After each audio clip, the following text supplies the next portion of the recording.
Welcome everyone. Welcome. We're gonna stream and we're gonna play around with Current today. I almost said Portal. um, I launched my first product on my Patreon shop, and I launched that today. So I also dropped a link in the chat. That's why I almost got confused. Welcome. We are gonna have some fun. And let's see what happens with Current. I'm not necessarily going to make a track today. I'm just going to make some patches and just play around with Portal. Or, god damn it, with Current. And we're going to have some fun with that.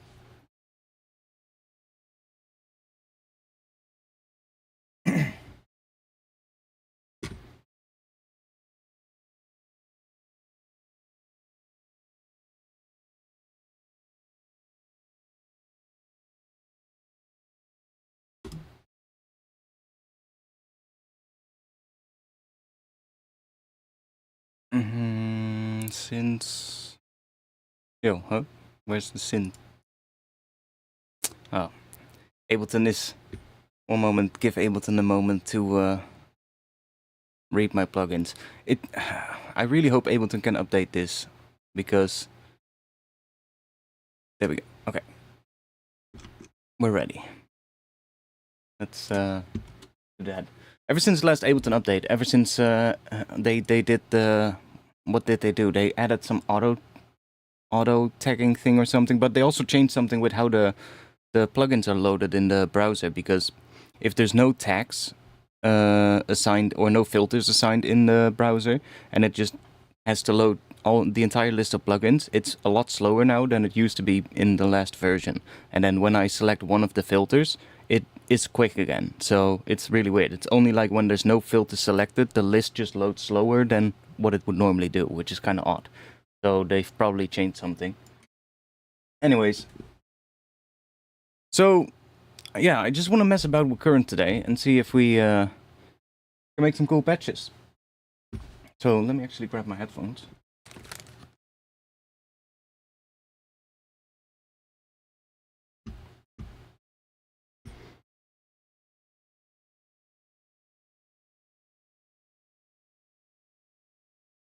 Should we make first? Should we make like a nice pad or something first? Why not?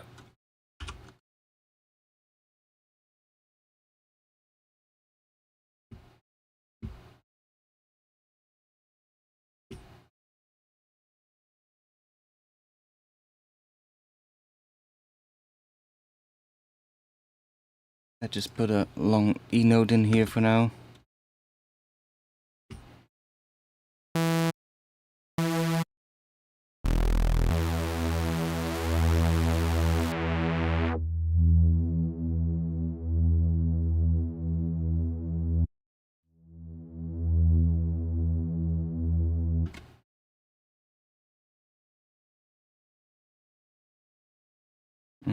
You know what, let's just leave that like that. Let's just add something on top.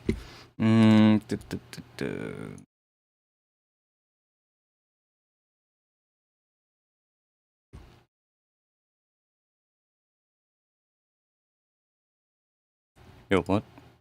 Okay. Let's search for atmosphere or something. See what we get. Shuffle that thing. Oh. Shuffle it. I don't want these filters. There we go.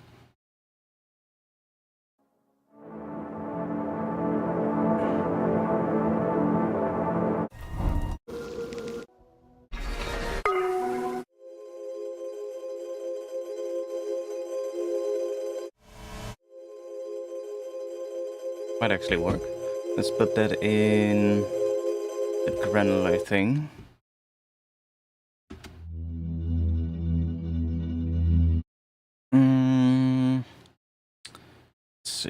Let's see. Let's turn the speed down.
Don't really hear much of a difference, to be honest, when I move that. But whatever.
So, one thing that I noticed when I first used this reverb is that it gets really loud really quickly.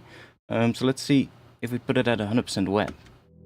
Like, see how loud it is? I think we can minimize that maybe if we filter it a bit, but...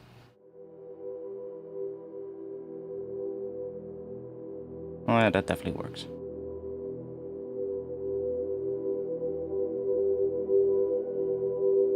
Now it also sounds a little metallic from from the default setting, but I think if we change the modulation here, we can, yeah.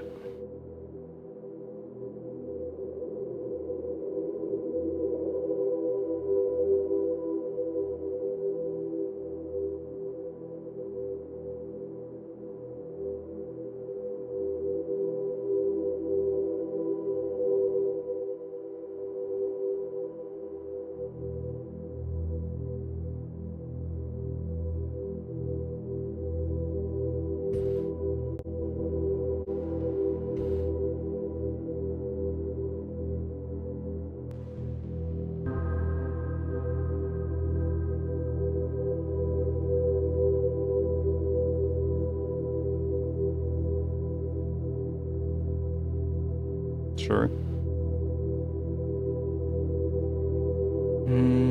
Let's make them wobble a little.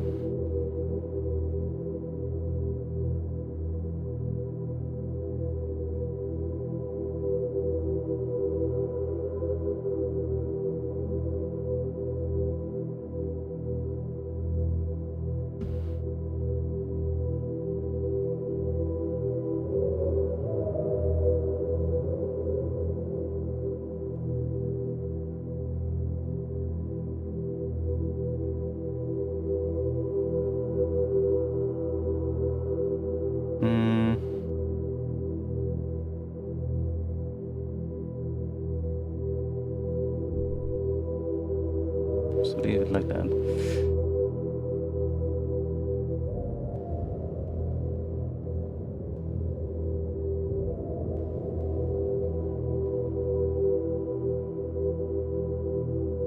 Sure, why not?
kind of nice. If we do something like that, put that on here. Let's make it slower.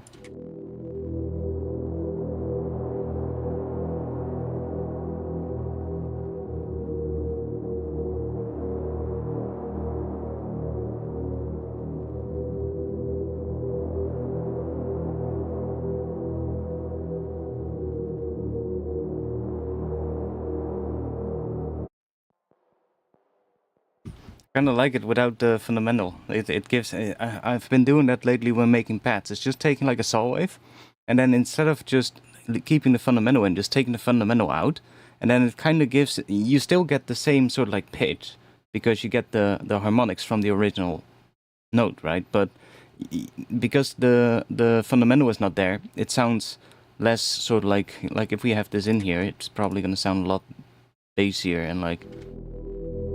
We get like sub as well, right? But then we take that out. We don't really get that sub anymore. Which makes the pad a little bit lighter, but it still sounds dark, which is kind of nice. I wanted to try... Let's try doing... let's put something on here. Let's just copy that to another one.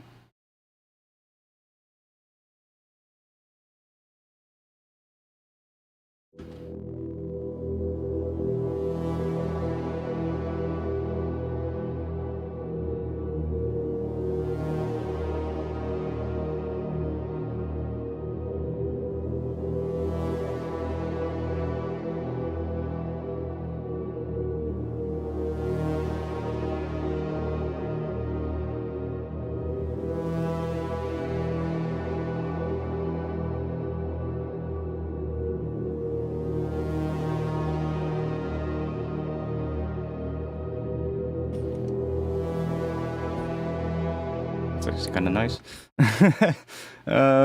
See if we can maybe do a different wavetable for that.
Interesting.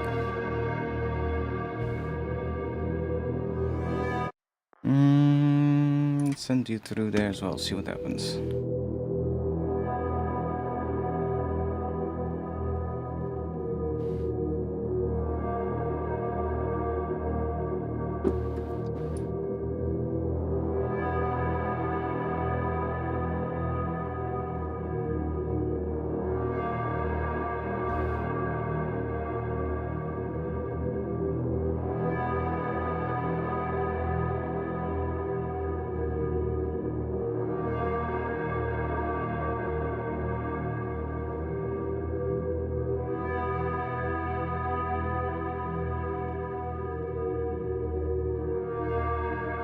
Now the saw wave stays low pass.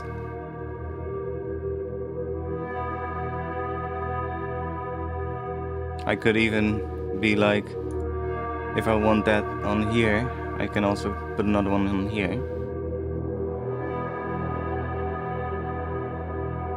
And then we can control that with a macro, for instance.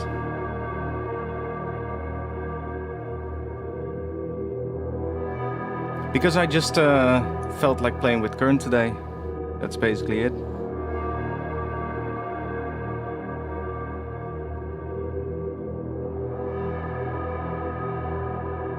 I I mean, we don't even necessarily need the voices because we already have the reverb on it, which makes it wide anyway.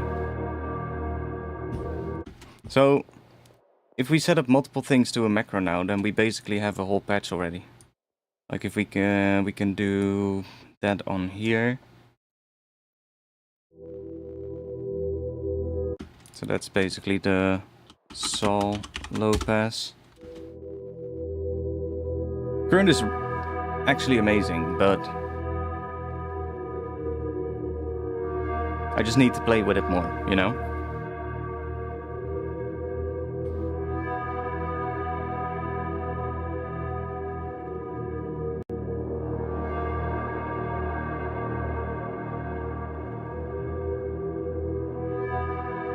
We could also put this one on a macro if we want. Maybe even increase it a bit.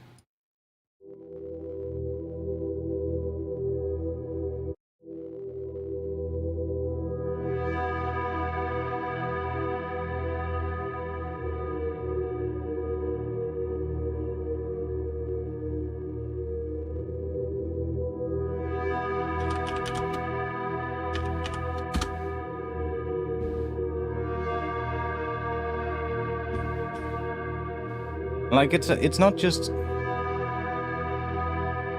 current is often a synth which like a lot of the presets are very bass music aimed, right? But you can do so much more with it, like I'm doing now. It's actually pretty good for making atmospheric stuff as well. How's the CPU damage with current? This patch is taking, I mean, at idle it's 15%, 14, something like that. And it goes up to 20, 19, 20,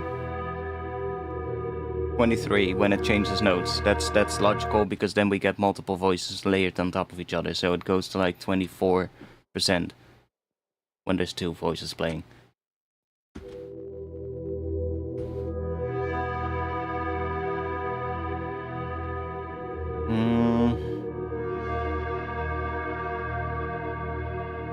I guess we can put one on here. We can turn that layer off.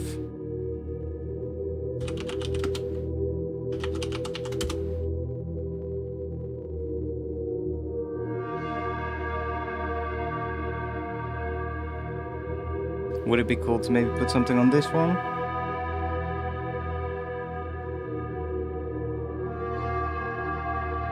Because that changes sort of like almost like the chord within here. It's almost a chord, but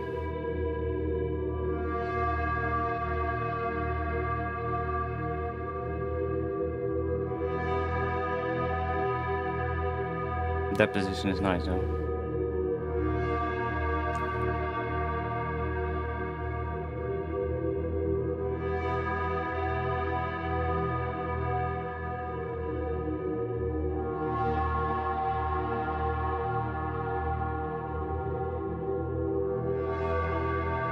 Ooh.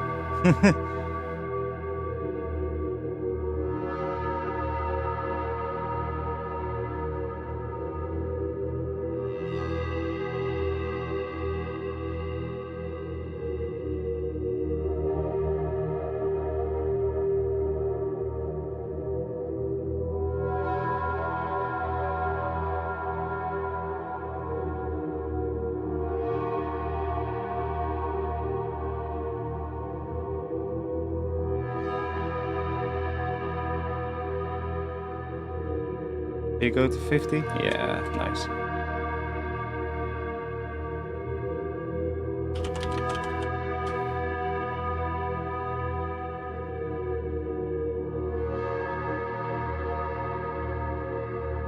There we go.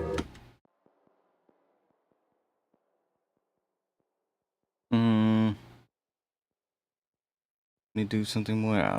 I guess this patch is already pretty good.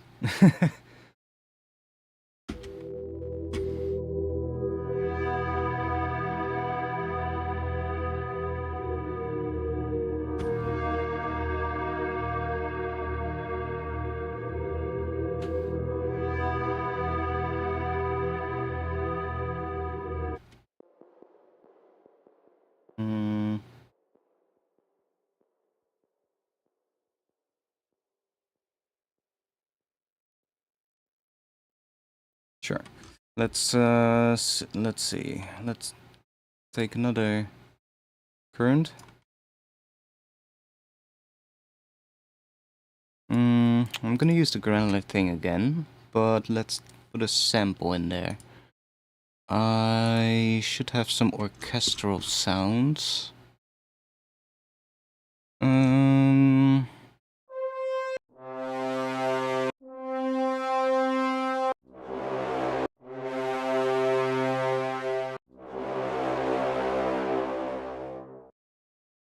Oh, what?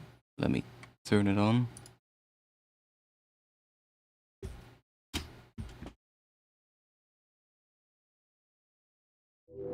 Yeah, I'll save them all after the stream.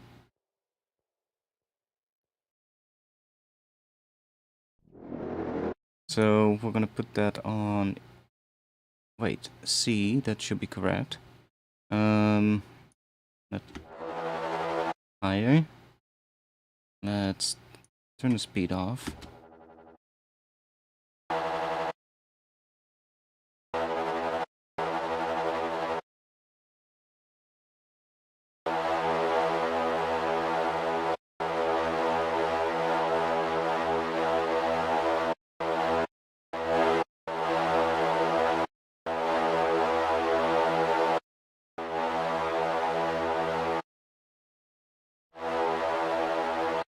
Yeah, okay. And let's give that a bit of that. Let's do that. Let me also do that real quick. Make it a bit longer maybe.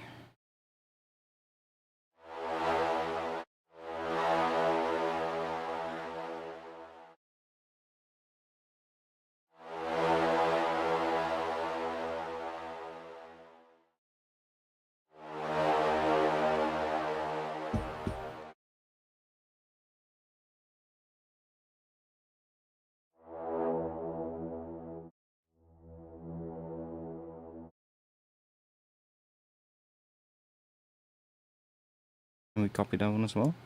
Oh, we can. Nice.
Should we try with that one maybe?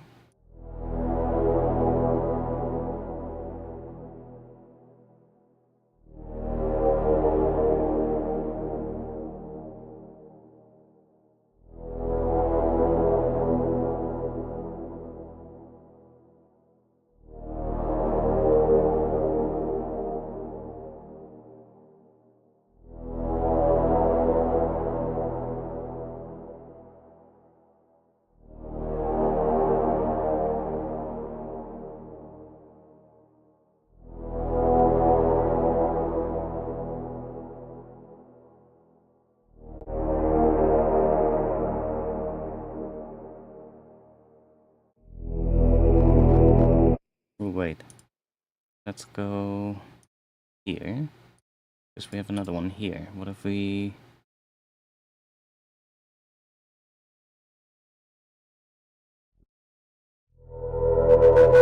Holy shit.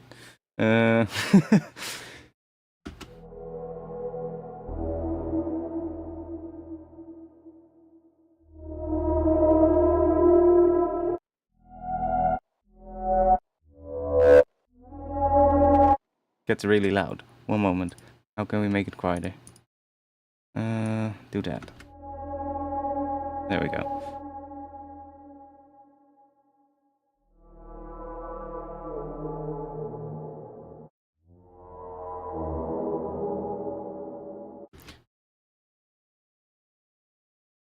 Yeah, we should be able to...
Hmm?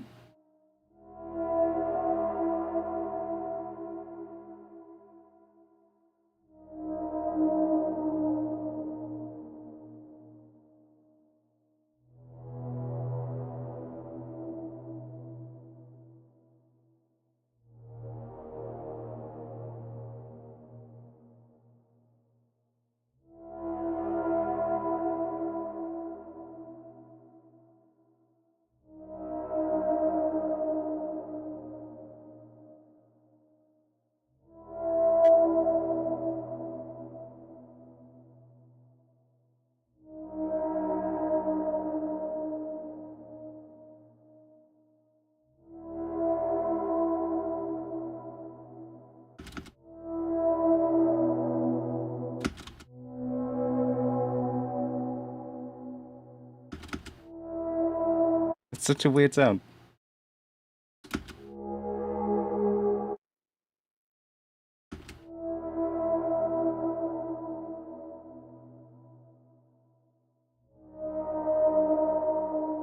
I don't like it.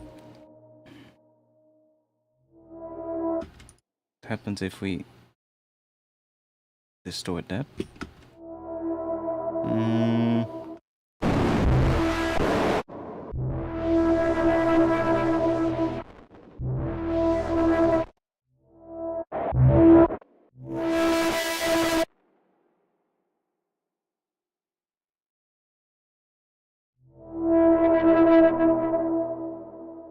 Okay, what if I... What if we do... No, not that one. This one.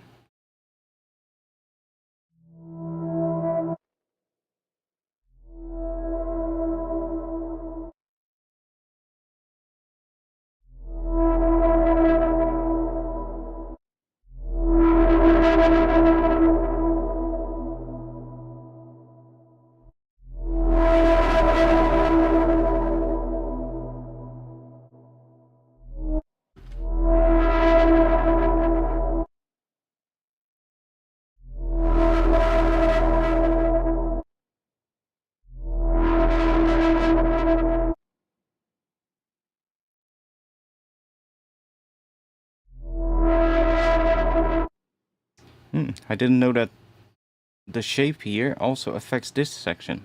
Look. See? Didn't know that. I thought this shape was only affecting that, and this shape was affecting this, but apparently this shape also affects that. Interesting.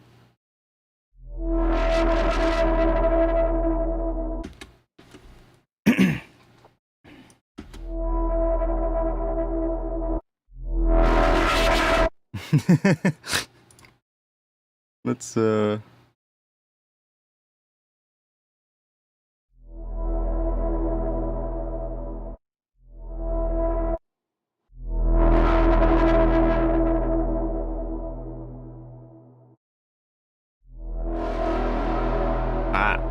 that works.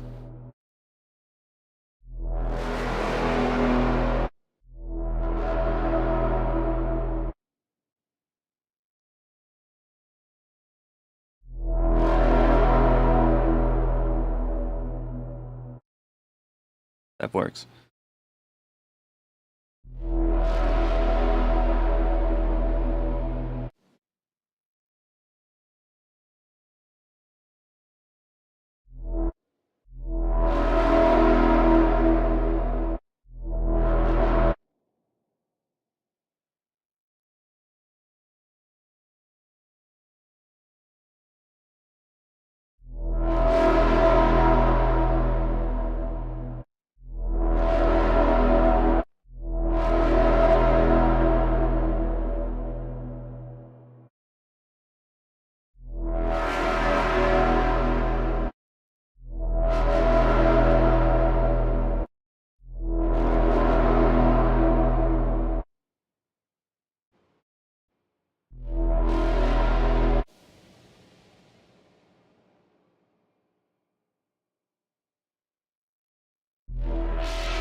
Pretty angry sound.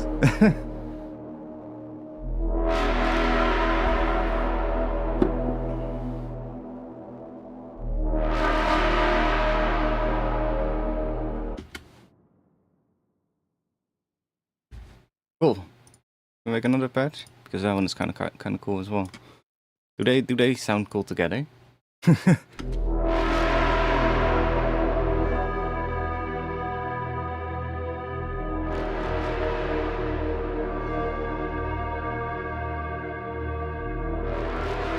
I guess if we want to do that, then we would probably change this one a bit to more something like that.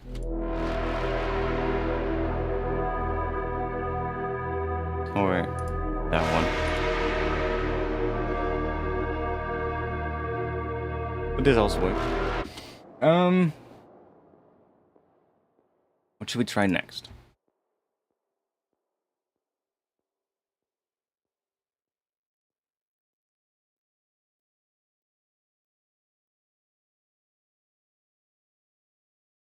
Let's mess about with the chord thing. I've not tried that thing out yet at all, so how does this work? Okay, we get chords now. Okay. Okay, what is all this? Okay, makes sense.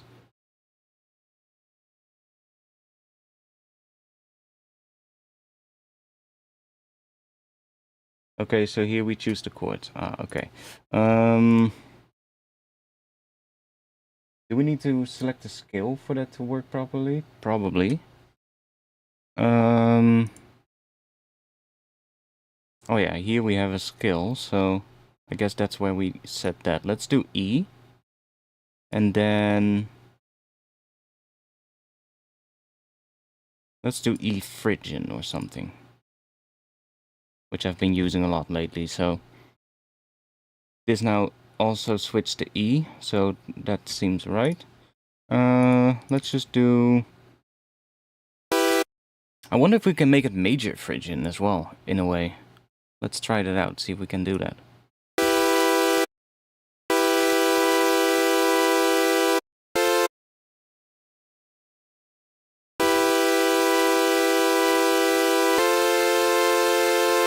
Let's see if we can do that. Can we make this one? We can...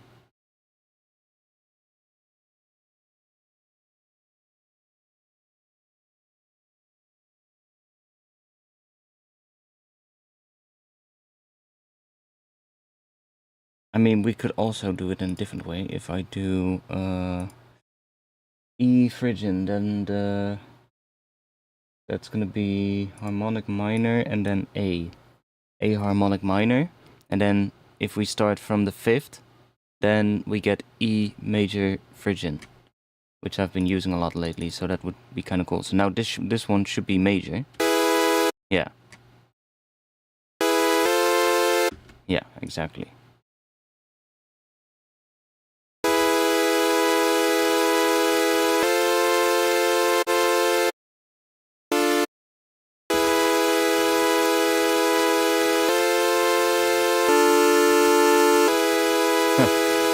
That was weird.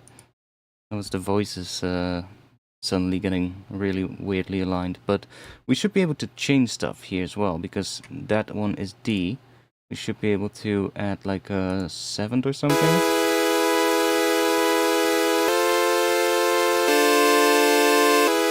And then on the D, can we also remove the 3rd?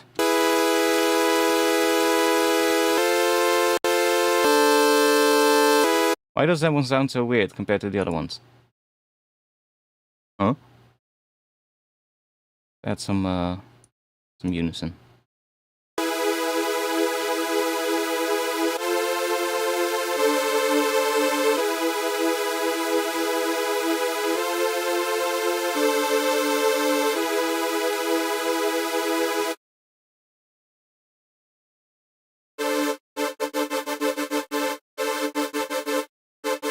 Sounds fine there. See?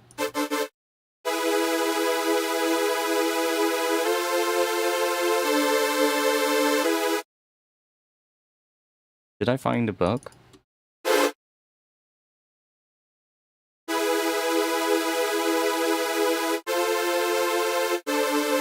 See, then it works properly.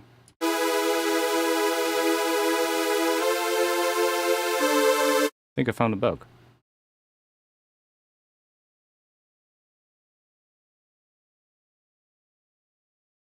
Anyways, what if we can we change that per chord, I guess, then? Oh yeah. And then this one stays. Yeah, nice. Okay. So can we, I don't know, let's change it.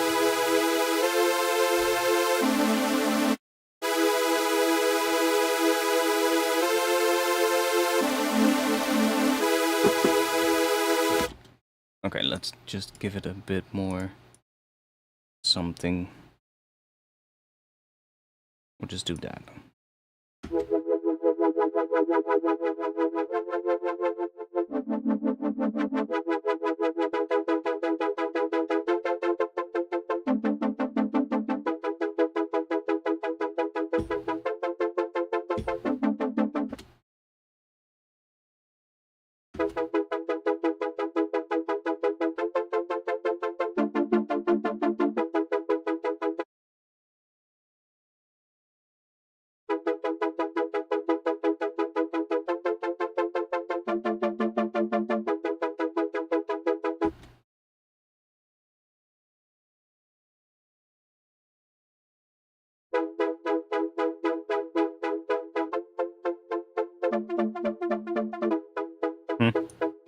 So one note extends. Yeah, see? One note just extends. Because one note is not being re-triggered.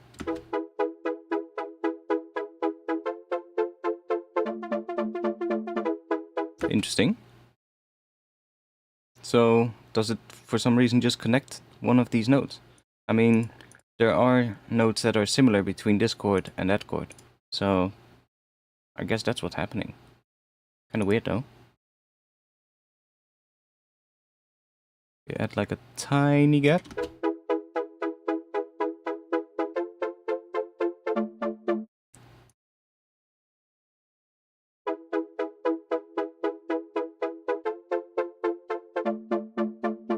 See, now it re-triggers properly.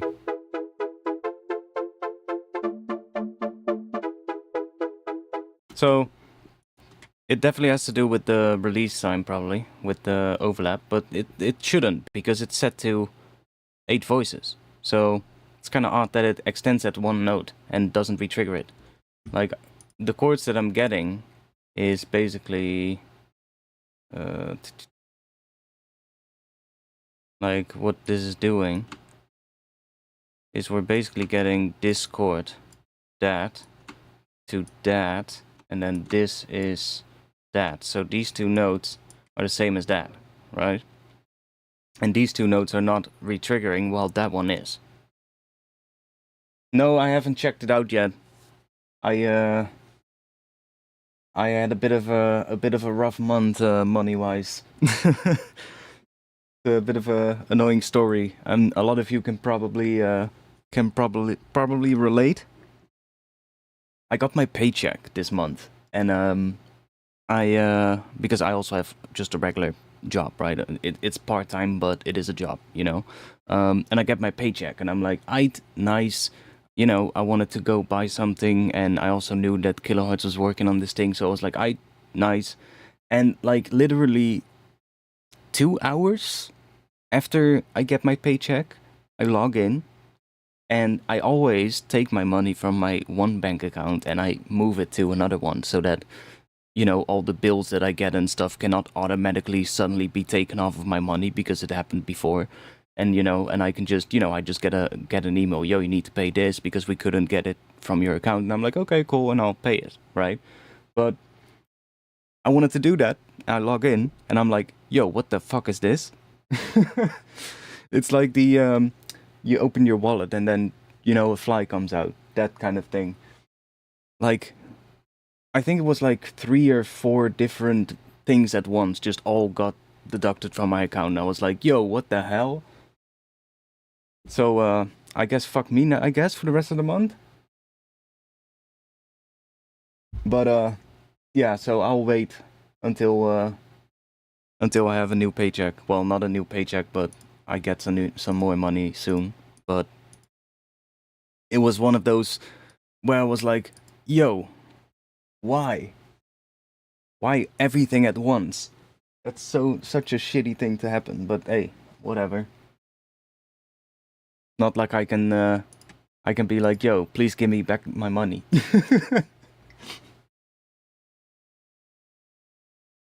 I don't know, it's like dentist bill, insurance bill for my, or like not the insurance bill, but like, well, I guess health insurance bill, but like basically the cost of the entire year that I made, and then some other things as well. And I was like, holy shit.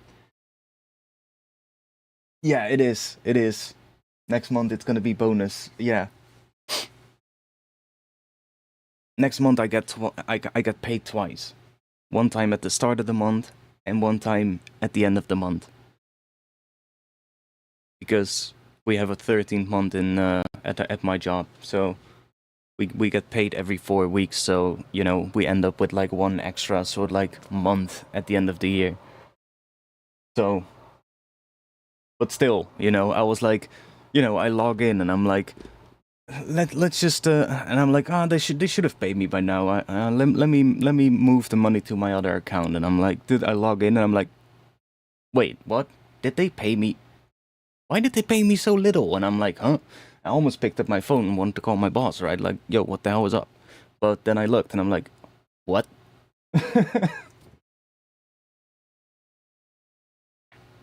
Did not expect that. Let's say that. I think there was what else was my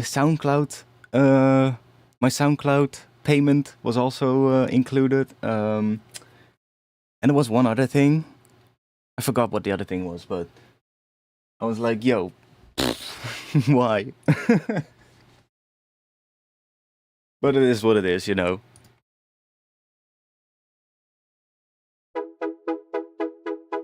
Okay, let's take this off.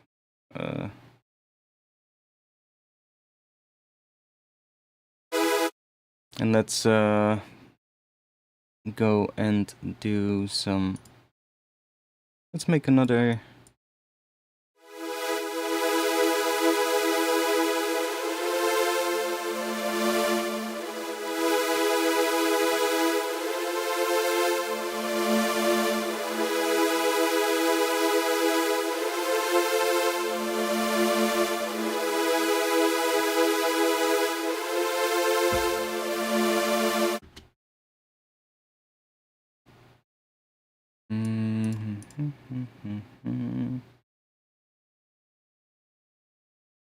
Wait, let's try playing with some of these.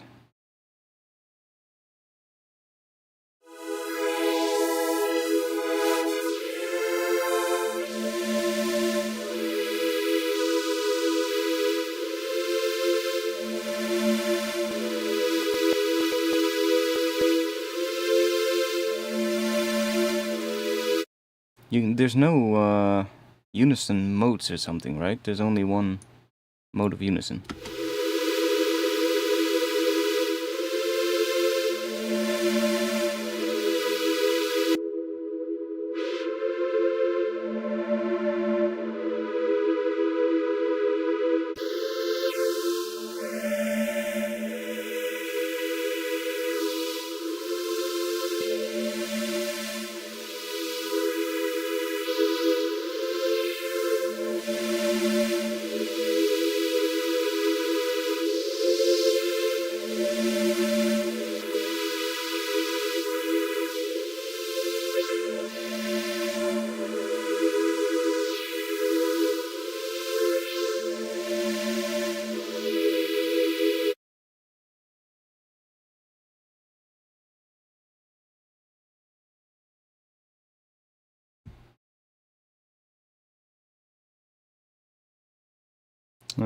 Let's do sounds.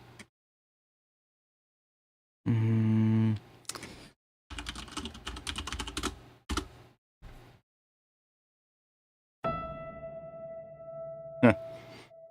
If we put that in here.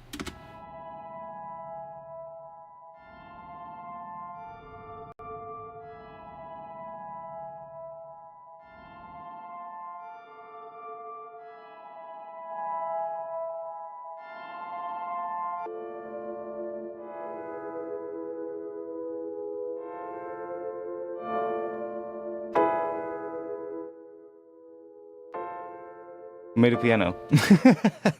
No, let's see what we have in here.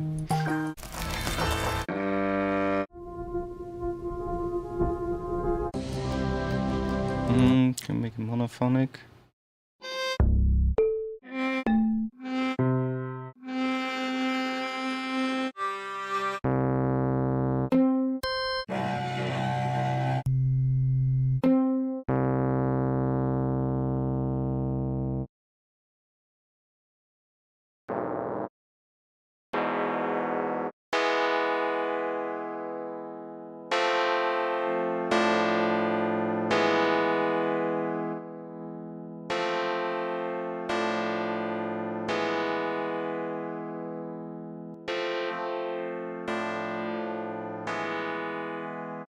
Let's do something else. Go here.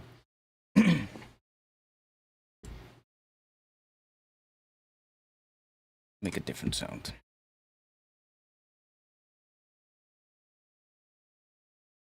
Let's see what sounds I've saved here.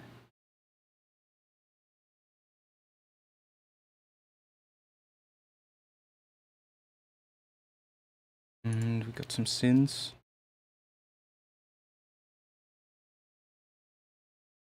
Do.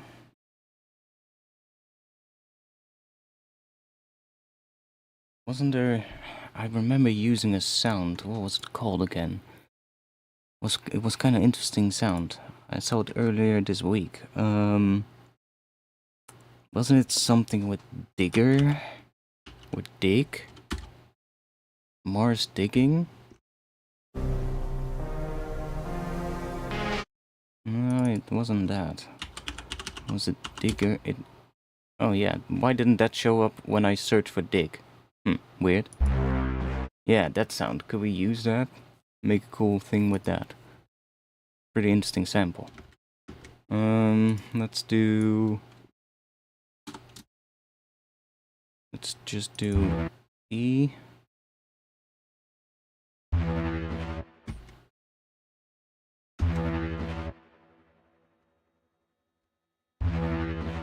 And let's just do one shot, maybe? And then, oh no, not one shot, let's just do 3, but we don't want the speed.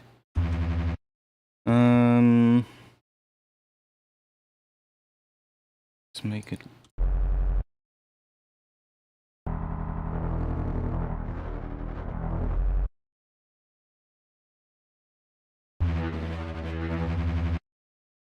Okay, let's go maybe do 3.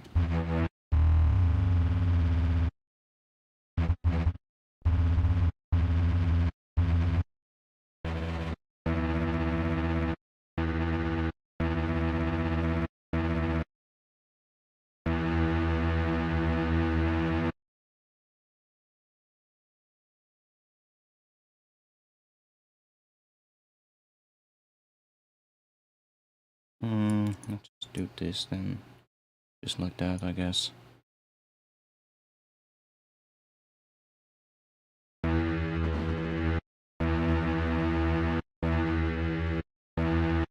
Wait, we can also... We don't have to do it like this. We could also set this to loop. And then we can do this. And then if we have some speed... That sounds weird. Now if we have some speed...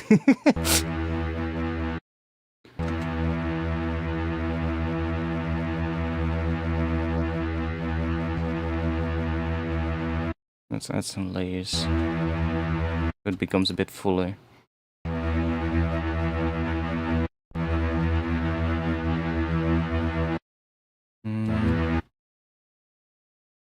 What can we do? Some randomness on something.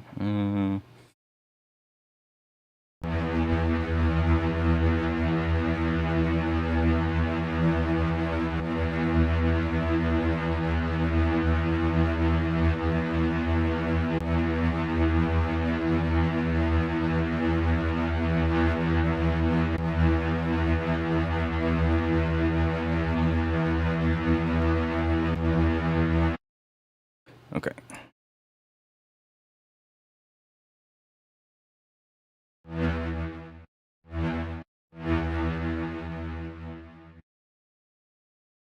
Oh yeah, there's not a curve. One moment, we need that.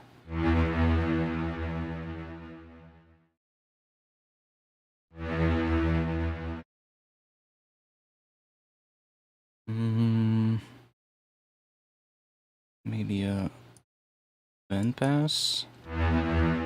Oh wait, grains.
Oh.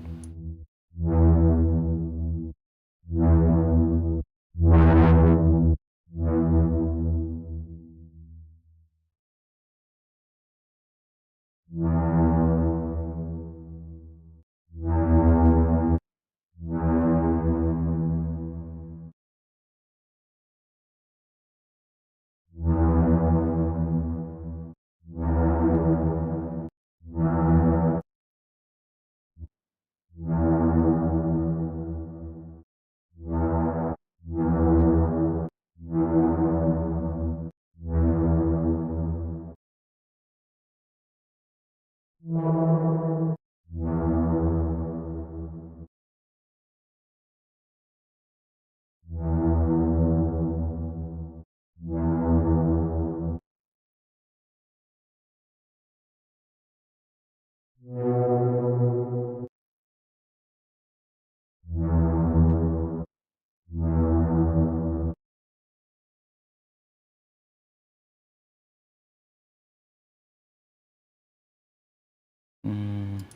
we can just have that like that. We want that.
I think we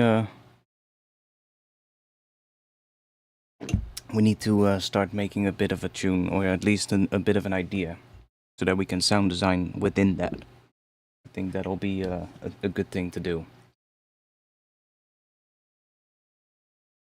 So let me save these two.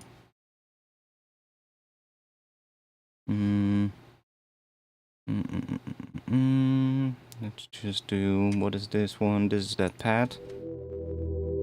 Give me a name for that one. We need a name for this. It's kind of like a pad, an atmosphere as well. I'll just call it Spooky Pad, because, hey, that's kind of what it is. The other one, that one is angry. Kind of like that one.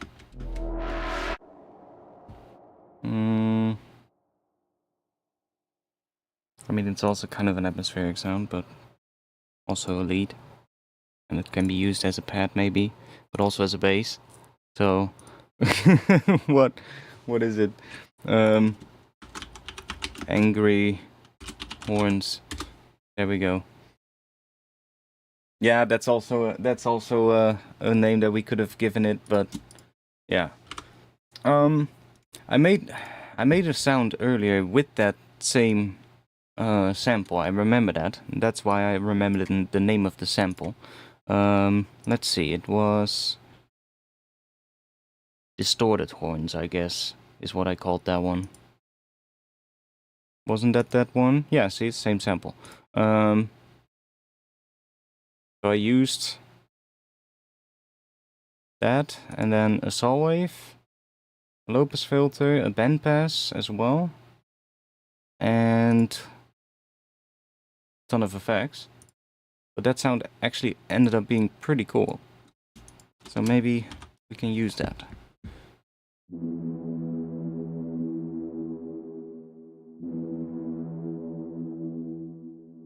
You just make that short, and you get that.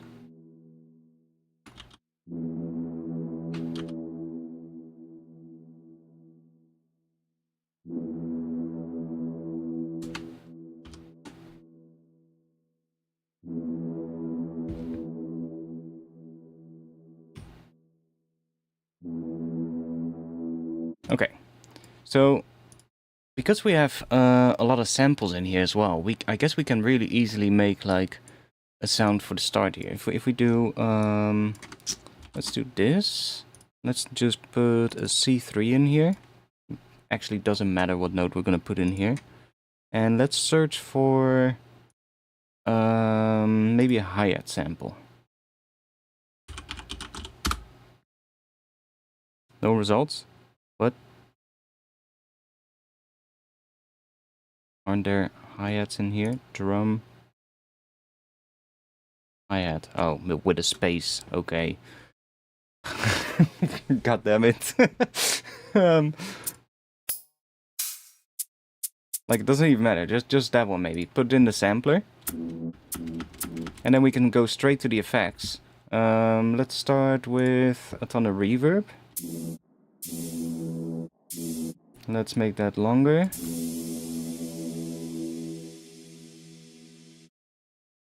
Let's maybe... We can use the filter here, but we could also give it a bit of dampening. A bit much. It's nicer. And let's give it some modulation here.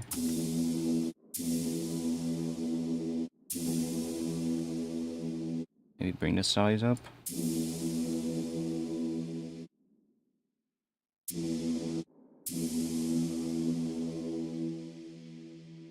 And then let's try out maybe adding a delay as well. I really like this delay, to be quite honest. Like, obviously that's gonna sound really basic, but like if you have these really interesting things that you can do with the timing and such. Like if let's say we have 1/4.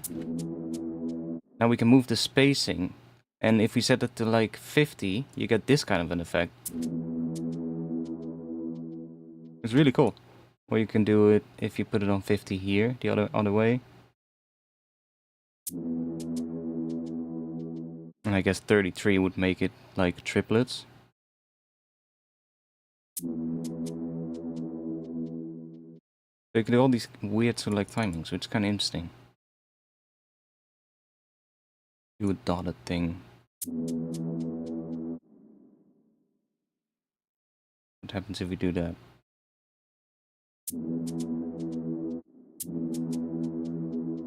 Let's just keep it like that though. I want maybe a bit of that.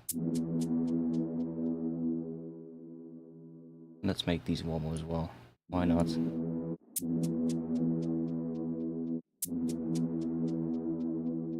And then turn the reverb back on.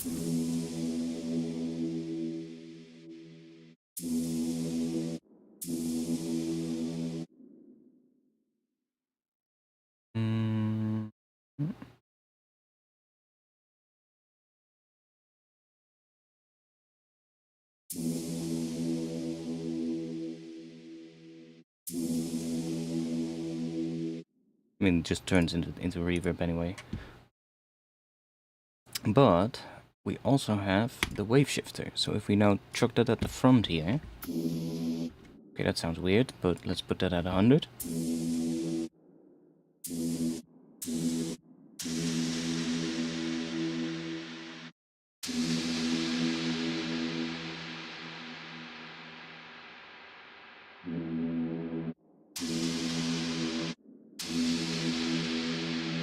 Like even if we could even put a second one in here now, if we want finer control.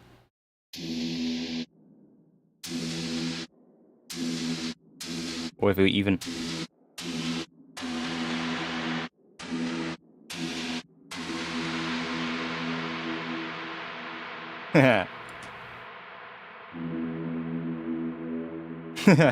That's kind of cool. Made from a hi-hat. We're shifting it down like, how much?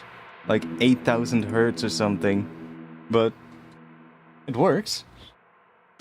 Might want to put a... We're not even getting that much low end though. But let's just do that. Just to be sure. Mix it in a bit.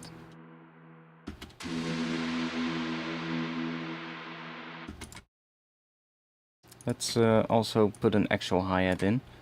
Should we do everything with current? I guess we should. I mean, we got drums in here, so... Drum...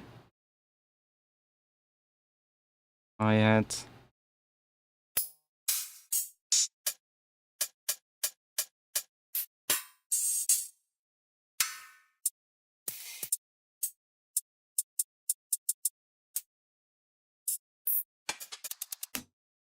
one shot. Let's do that as well.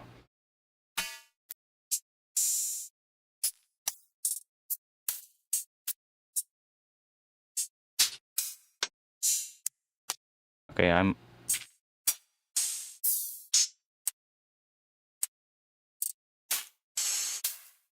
might not do everything in current.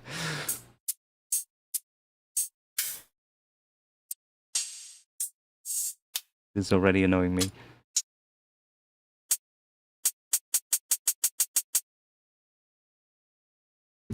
I mean, we could.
They're all a bit too resonant for my taste.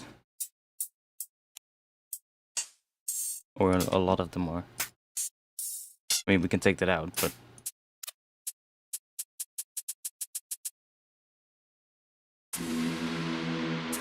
One is a weird stereo. I mean, it's fine.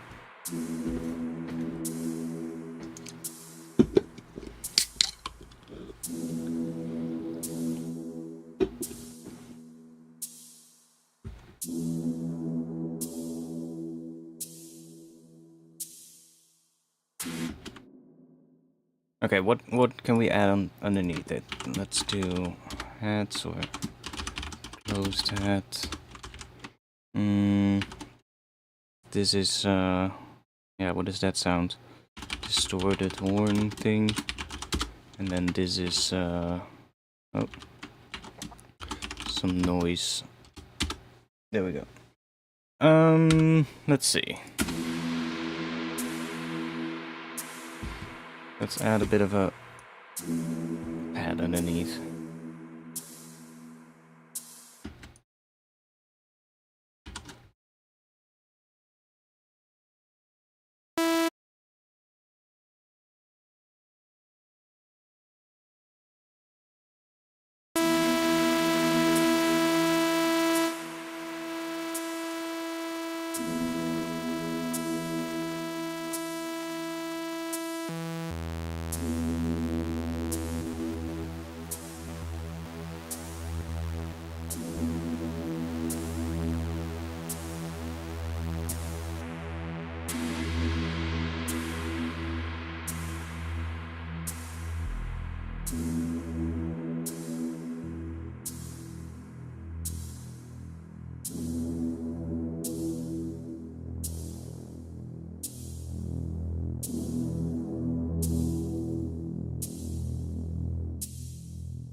Just so we have a bit of a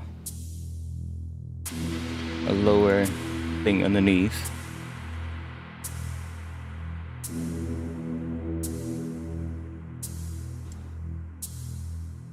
Let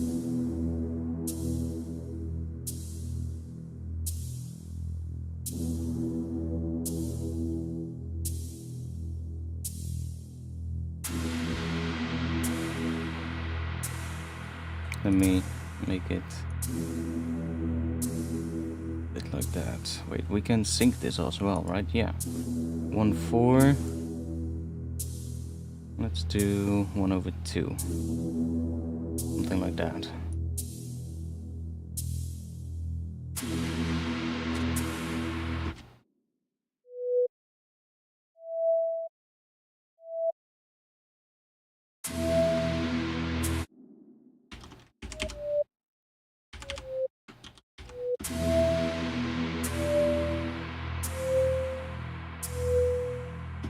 Mm.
Okay, we need an atmospheric kind of sound or a pad or something like that that we can use.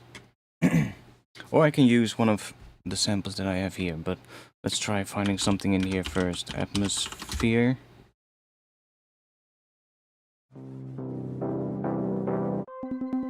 And then let's try monophonic. Not polyphonic, monophonic. Do we have that in here? I mean, it doesn't matter. You can just... it would be helpful to have monophonic. Oh, there we go. Monophonic.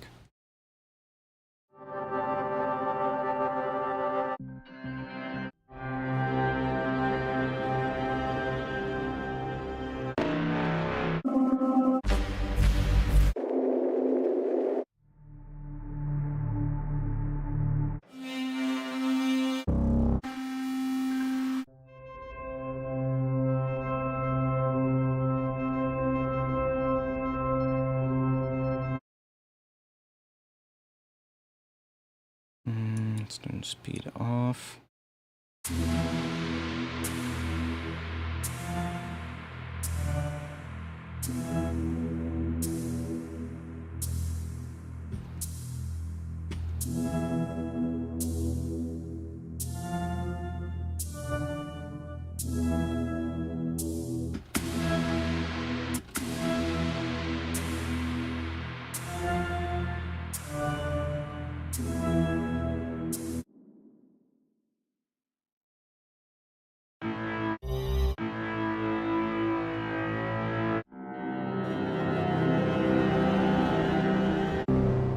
Well, we could also do... I have a different idea.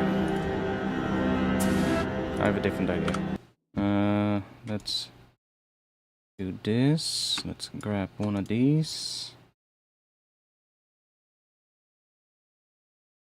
Let's make a bit of a... I heard those samples there, those atmosphere samples. We can turn that into a really nice sort of like an atmospheric pad that grows bigger and bigger throughout, so that it adds a lot of tension towards the end here. And then we definitely want some extra things on top though, but this would be a good thing to start with now, I guess. Huh?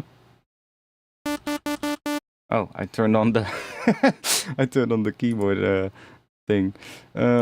Let's do atmosphere.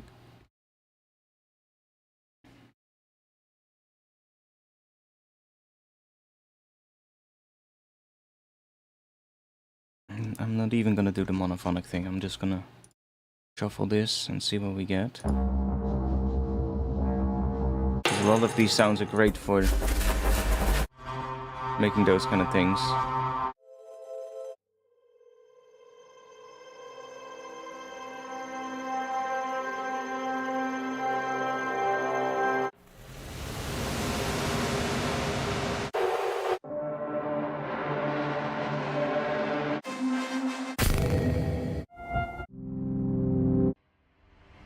I do want to have it monophonic. Let's do monophonic.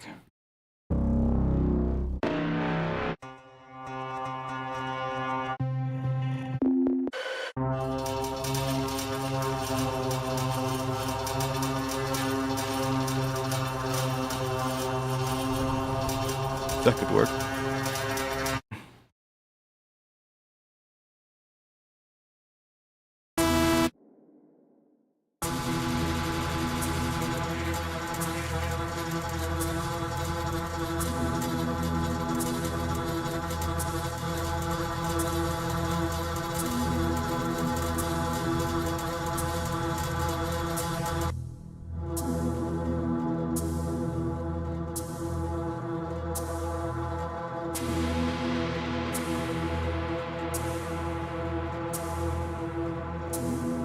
I wish it didn't have that high end. Those metallic-y hi-hat bits. I wish it was just the there's also like a bit of a horn kind of sound in there, right? I mean, we can take it off, but we still...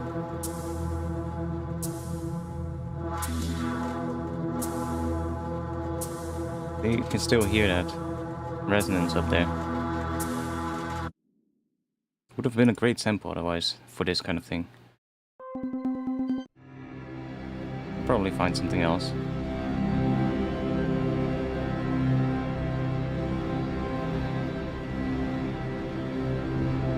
That's also kind of nice. I do like the sample though.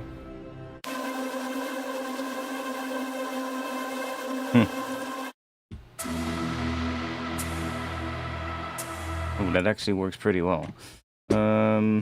This one would work well if we...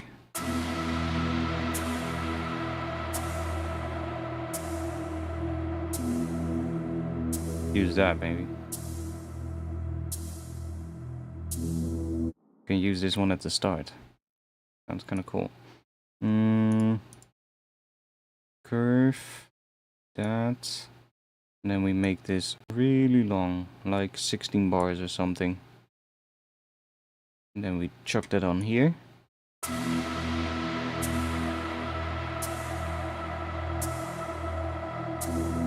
Maybe even curve it down.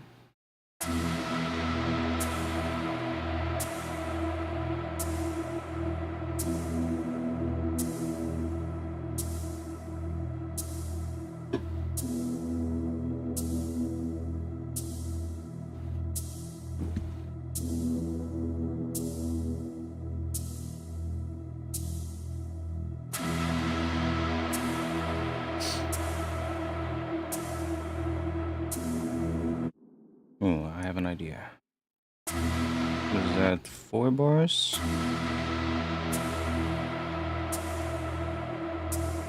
Yeah. And then right here at the end, I wanted to do something like this. And we're gonna put that on the fine tune here. And we want it to go... I always keep forgetting, like 50 plus 50, what would... That would not... we need to do 100, right, to make it go a semitone up. Not that it really matters, we can play around with it, but...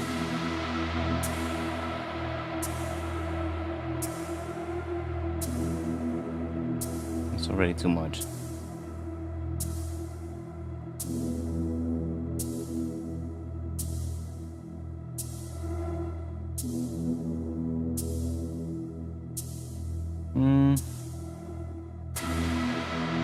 Let's use something else for that. Do another curve. Let's chuck that on here so we get a bit more movement.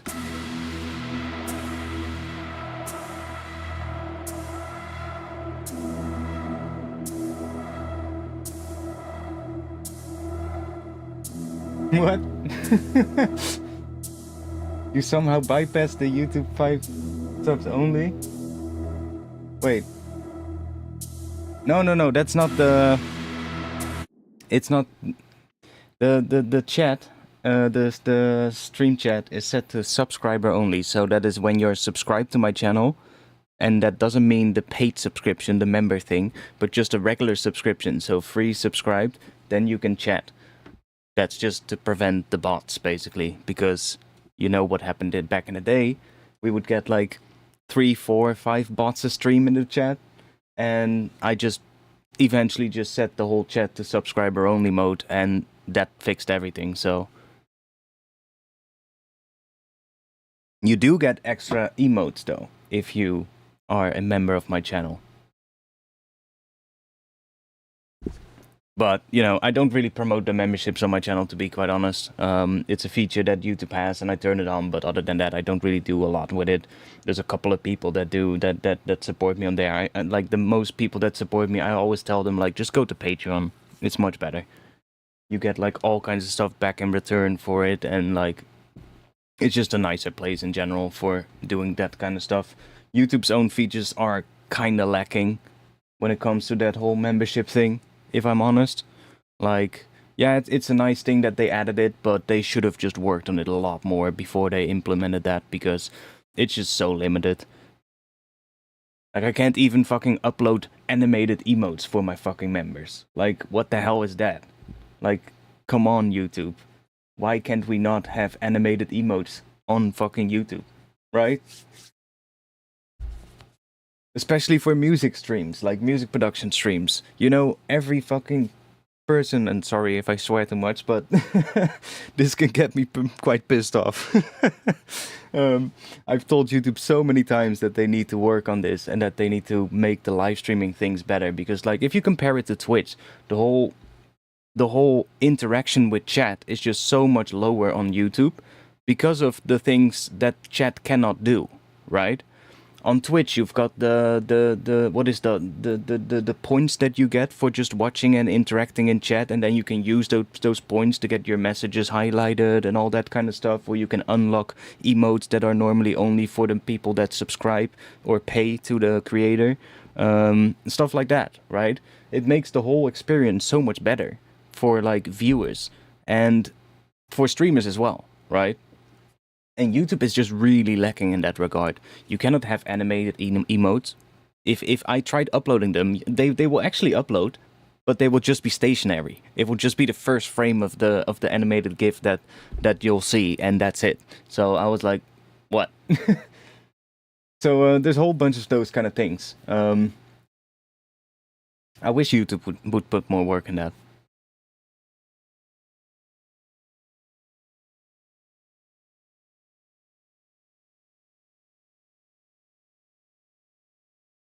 There's so much more that they could be doing with the whole live streaming thing. They could make it so much better, but they have to want it, I guess. So can we? So I would like this one to come in as this one closes down, which we should be able to do if we go to the matrix. And then we have the... Which one is it? Curve 3. And then here we have the depth mod. We can turn that into curve 1. And it's set to 25. Okay. But what if I want that to be inverted?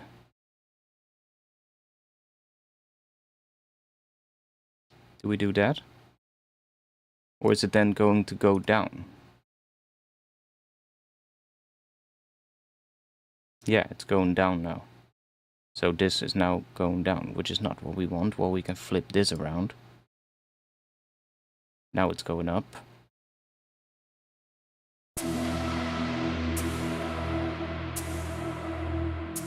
But now that's not working how I want it to. So we go back in here. And if we have that at 25%, what happens?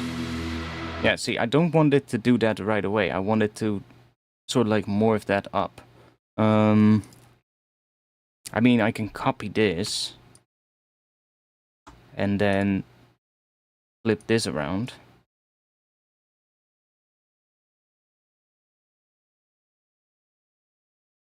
And then go into, we should probably also set this to one shot. This one as well.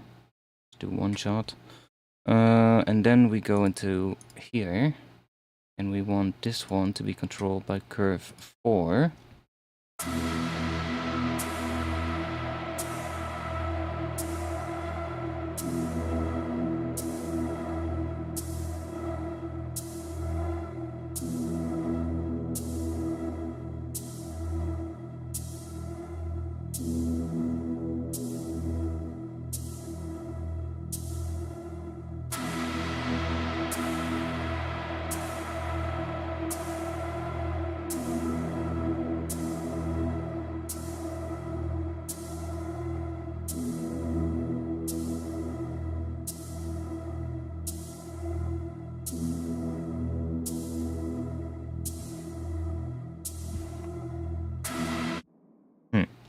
Not really liking that.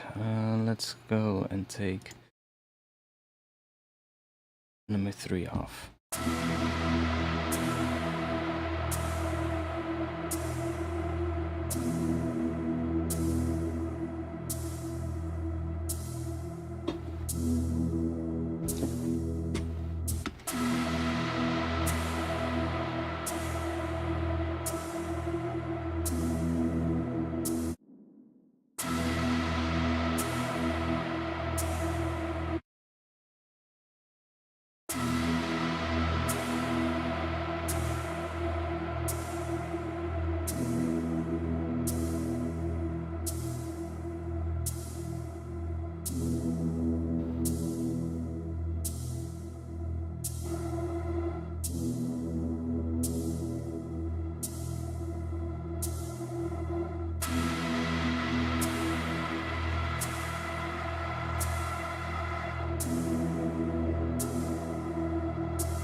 I'm just gonna use it as how I have it here.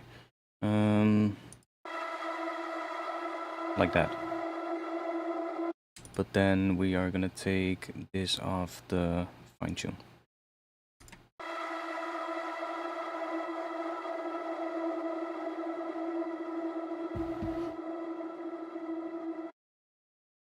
It's just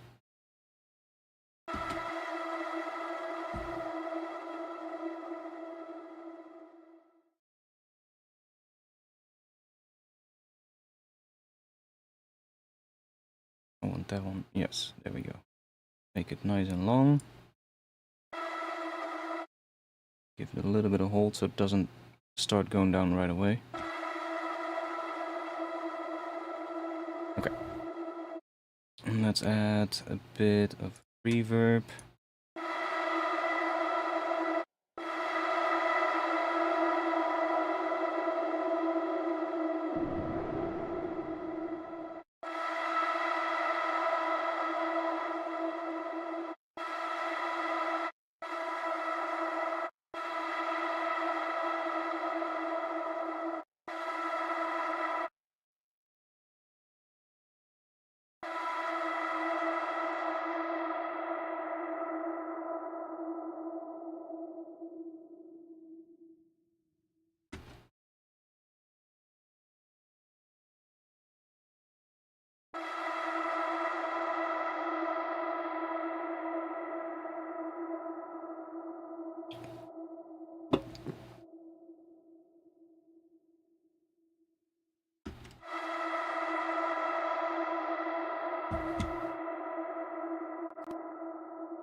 Okay, we need some drums though.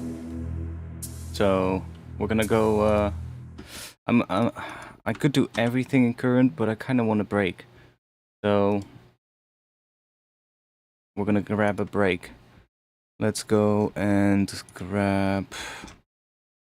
Search for JBK.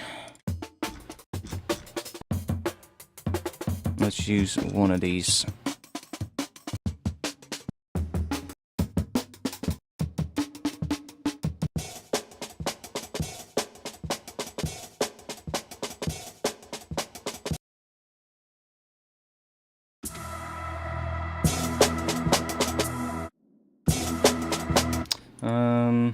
I do like that one, but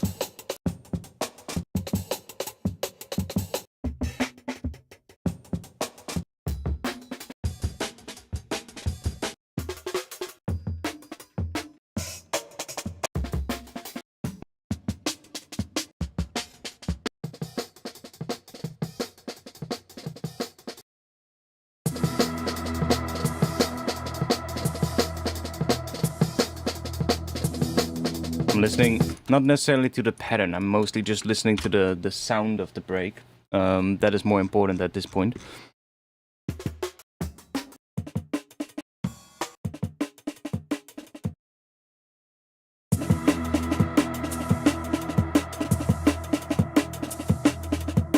That one has plenty of ghost hits in there, so could try using that one. Let's try this one. Let's do slice the new MIDI track. Delete this one, and then let's make sure this is quantized. So you can't really see that, but if I go here, I guess you can. We go to quantize. Let me just close the velocity down. You can actually see it. Quantize, and in this case there is actually a little faster thing here, so we are going to set this to 1/32 and then do end as well. Now everything is in the right spot.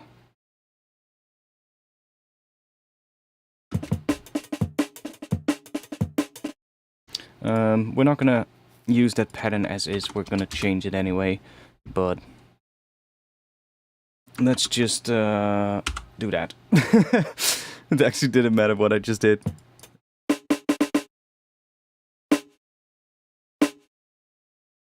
Let's put one like that.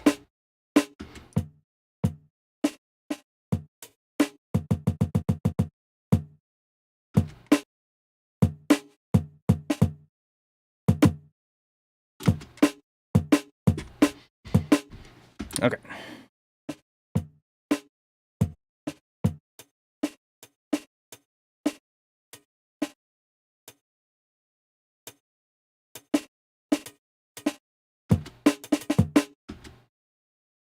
We could also maybe do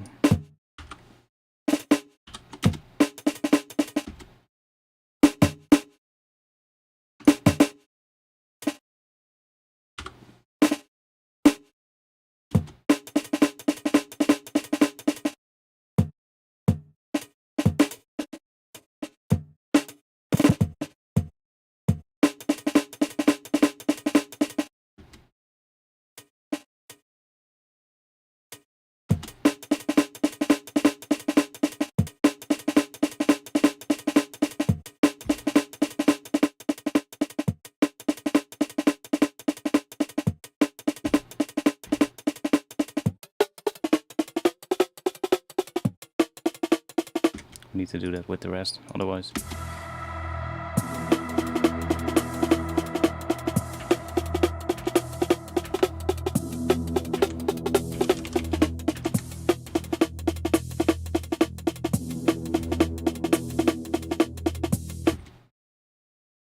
make this pattern longer. Let's do 4. Let's duplicate this, and then let's do...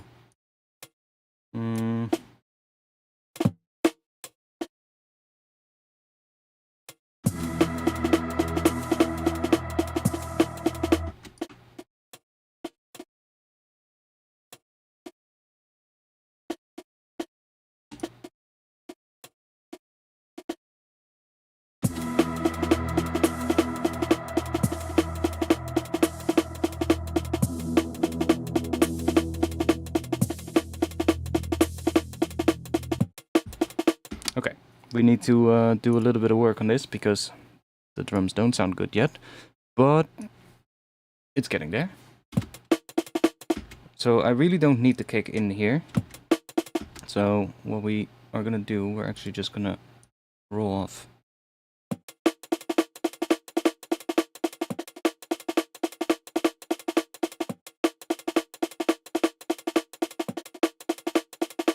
And let's see, we also have some other snares. I'm not sure if they all sound the same.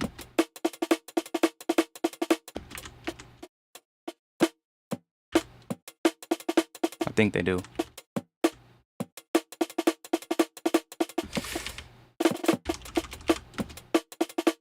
Then it doesn't really matter.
Thinking, well, we can just grab a transient shaper, I guess.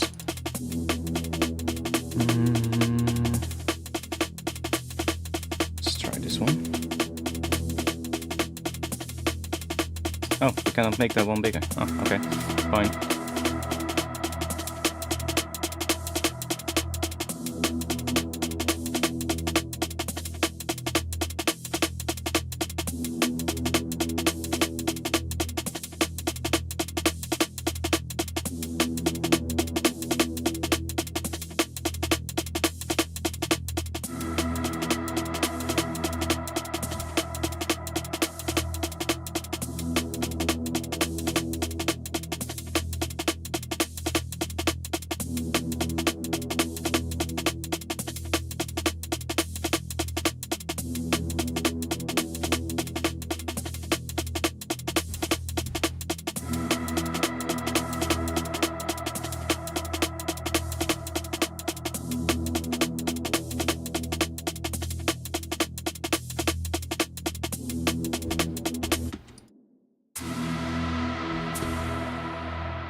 we need a kick as well. Oh. We could make the kick in current. Like, I'm really just hearing like a pattern where the kick just falls only on that first beat. I think that could be cool. Let's do that. And then we chuck one in there. Do that. And then let's find a current. Where is it? Where are you? Right here. So when you're doing drums in current, there's one thing you want to do though, because drums are so quick, and current has a couple of settings for how quick the engine of the synth updates itself, and the same thing for the modulators and stuff like that. So let me also save this project. That you can find those right here in the settings, and you can go all the way down to advanced, and then in here you've got engine control rate and internal block size. Those will affect how quick the synth updates itself. So when you're doing drums, you want to bring these two down to 8, which is going to use more CPU, but it will make it will make everything sort of like a bit tighter and snappier. Well, it should, at least. I haven't tested it, so don't hate me if I'm wrong, but that's what I got from it. Maybe it would also be good to turn the oversampling on here. Can we save that as a default? I would like the oversampling to just be on 2 times. 4 times is a bit much, maybe it isn't really always needed, but 2 times nice. And it shouldn't use too much CPU when you do that, so I'll look into that, see if I can save that as a default preset.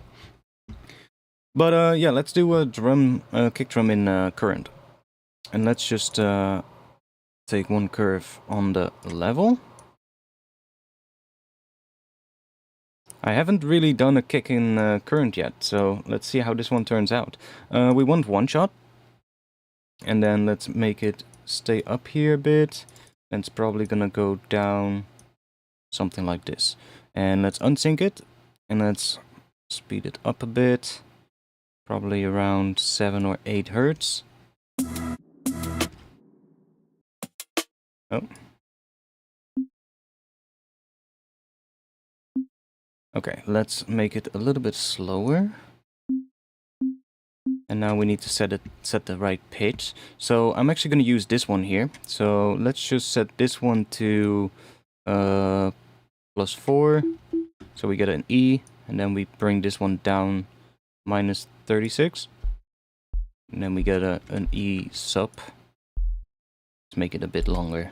Might be nice to make a bit of a longer kick. If we're only going to have like one kick at the downbeat, then might as well make that one a little bit longer. See what we get.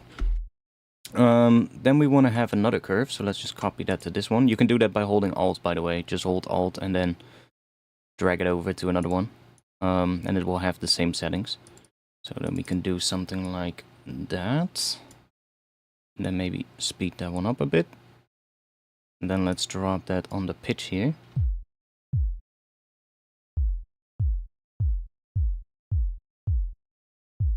Just do something like that. And then I'll grab another one.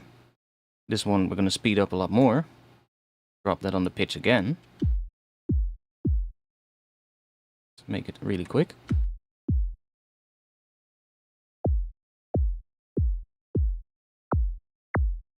So this is something I have been noticing with current. Even though this drops down really quickly, we get that sort of like bunching up of the frequencies at the top. You can see it here, down here as well. You can see that we get a bit of a bright line at the top of that thing, which is weird because it should just go down. That's a bit of a different thing I noticed from like Serum. So maybe if we do this, it gets less, but it's still something that I noticed that I was like, that's kind of weird.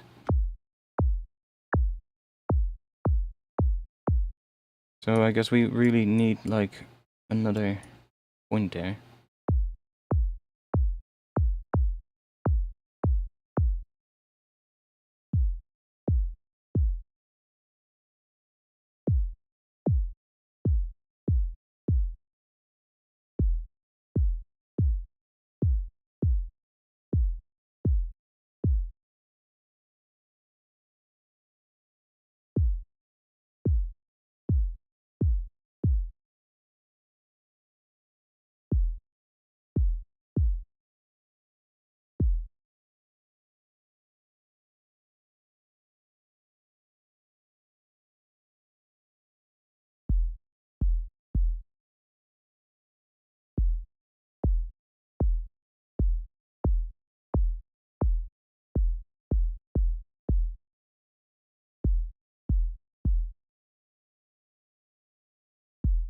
Just bypass that one for now.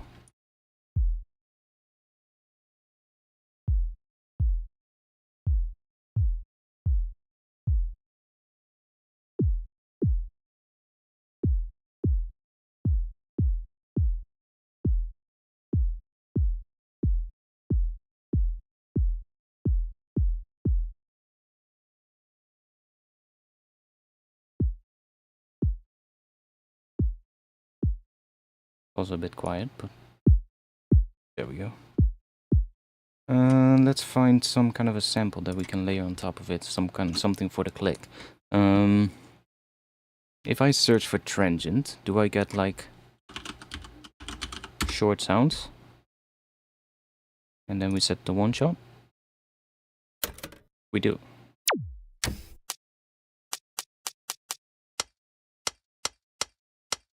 It might actually work. To sampler. We should be able to put that to fixed. Lock that.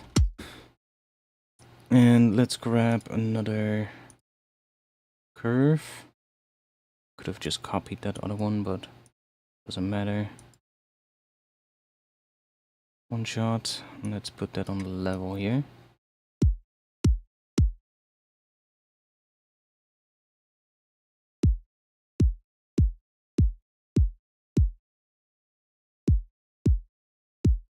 See, even though it's really quick,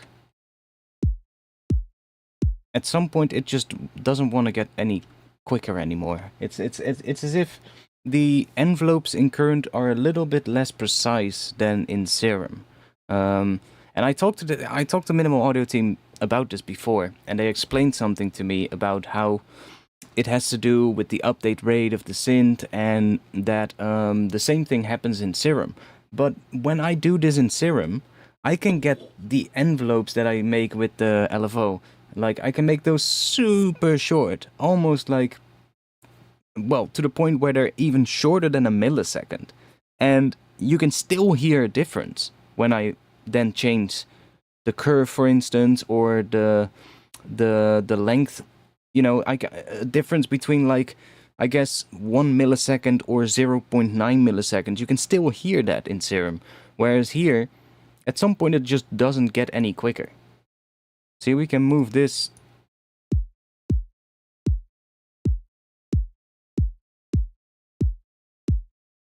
There isn't really a difference. At some point. See, even if we bring this point all the way down here, it's still giving us the click. Whereas if I would do that in Serum, the click would then disappear, because it can actually go that quick. So that's a little thing I noticed with Current, and I don't think that we can fix that, because we have already set that to the quick. Or do we have to maybe do that? Set it to 256. Let's try that out.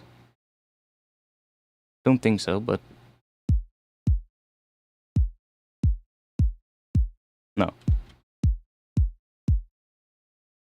So that's one thing that I noticed, and that's why I kind of prefer to this day to do my drums with if I sound design or synthesize drums, do it with Serum for that reason.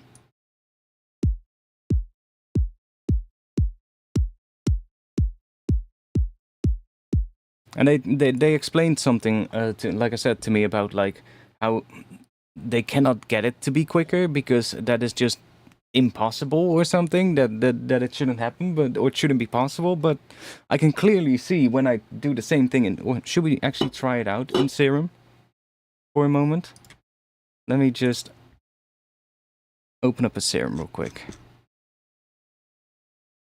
So if we open up a Serum, and let's just grab a bit of noise, the white noise, and we're gonna go in here, envelope, BPM, and let's set it to 40 Hertz, which, first of all, this can also go a lot quicker, see? It can go all the way up to 100 Hertz, which I told them, like, can we get higher Hertz values on that curve modulator? And that's also when they explained to me, like, yeah, but then it doesn't change anything anymore. It won't get any quicker. And I'm like, interesting, because I would swear that if I change the value here in Serum, it will actually get quicker. So if we drop this here real quick, so that's 40 Hertz. That's definitely sounding different. See? And even at 100 Hertz, we can probably still go in here and shorten it all the way down until it's completely silent, because it's too short. See? Whereas in current, we cannot do that, it seems. Which for drum sound design can be pretty trivial. Like if we were already set to 40 Hertz here, so that is already slower than in Serum, right? So if I make a similar shape and just solo the noise here, let's actually change this to white noise.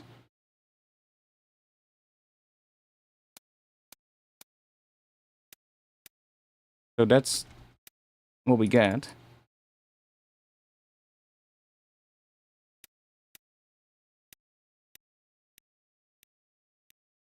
But we can get pretty short on this one suddenly. Why does it work on white noise, but it didn't work on the other sample? That's kind of odd.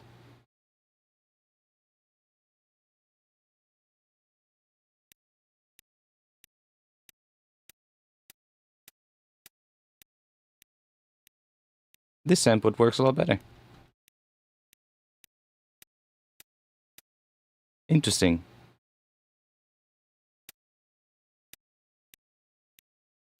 It still doesn't go as fast as Serum does, but that has also to do with the fact that this can only go up to 40 Hertz, right? So, but still, like, it's weird, right?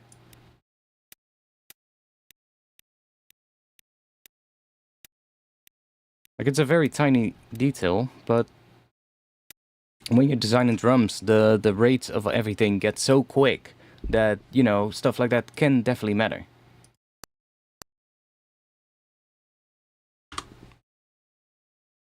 Interesting, though.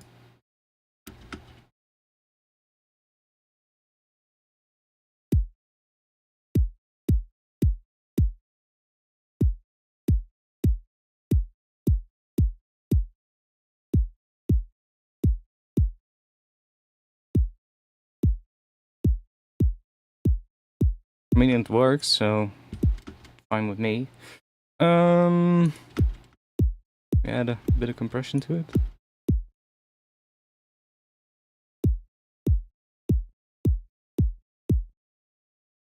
Yeah, making drums in Current is not my my favorite thing yet.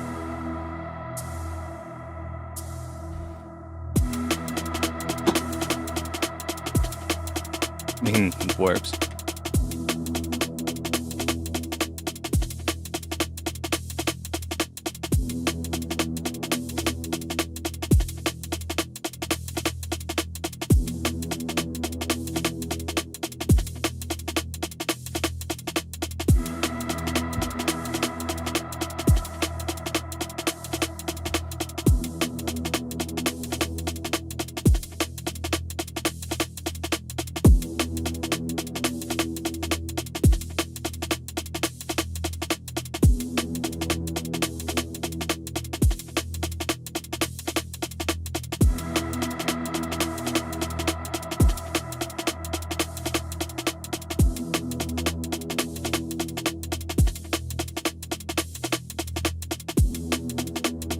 And I really wish they could change that so that this basically stays, it remembers whatever this is, the state of that button is. Because every time you minimize current and then open it up again, it turns it automatically back on. And I've had so many times where I just wanted to move this point ever so slightly, and then bloop, it jumps to the nearest grid line. So, but I'll send it to them. I've got, by now I've got like a list in my phone that is probably like 20 or 30 different feature requests, so they'll be getting an email soon.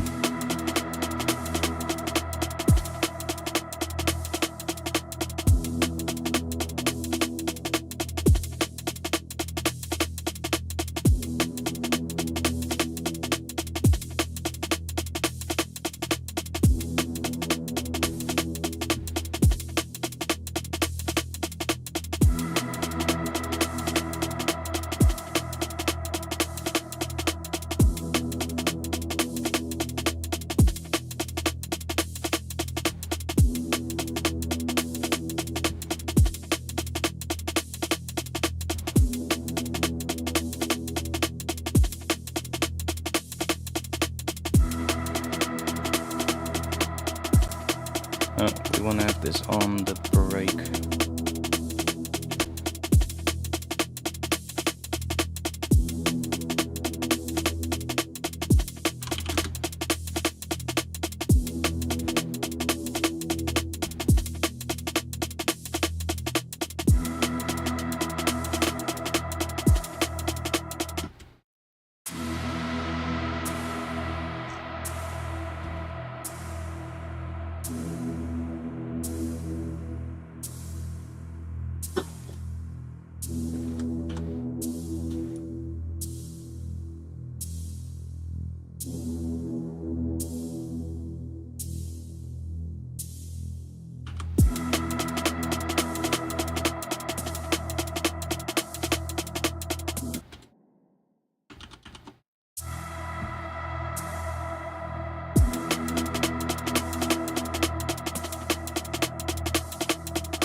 Oh, that could also work.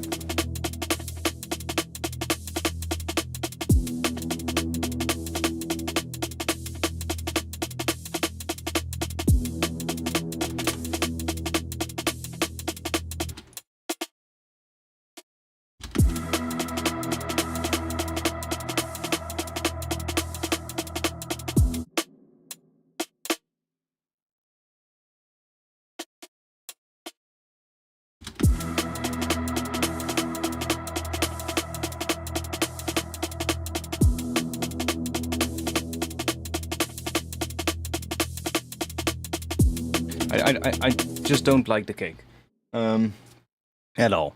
So let's just get rid of this current and we'll do the kick with something else. I guess we can just grab a serum, or I could just grab a sample. That could also work.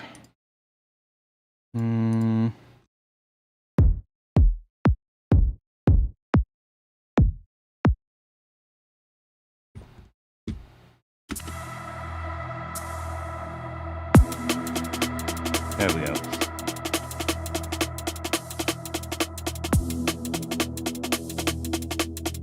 Already sounds better.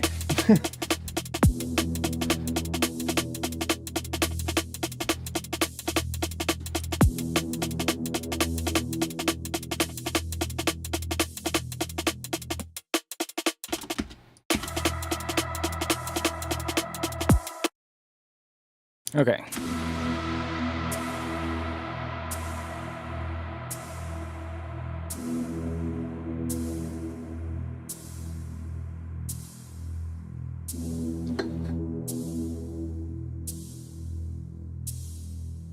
So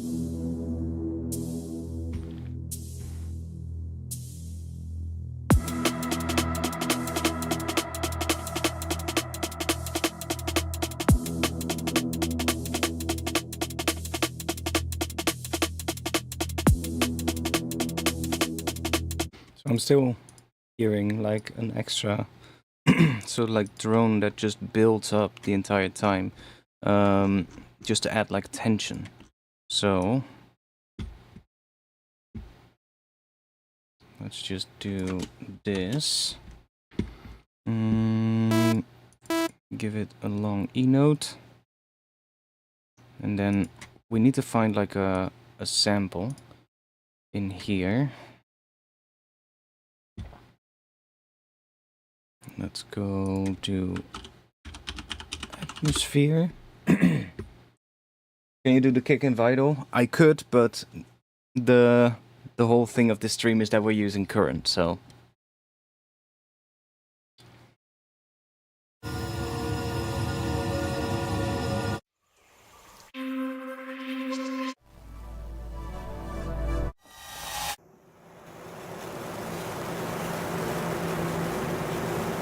Like something like that, maybe.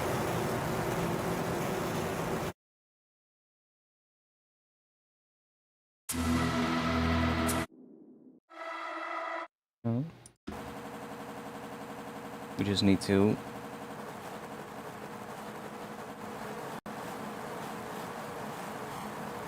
set it to 400.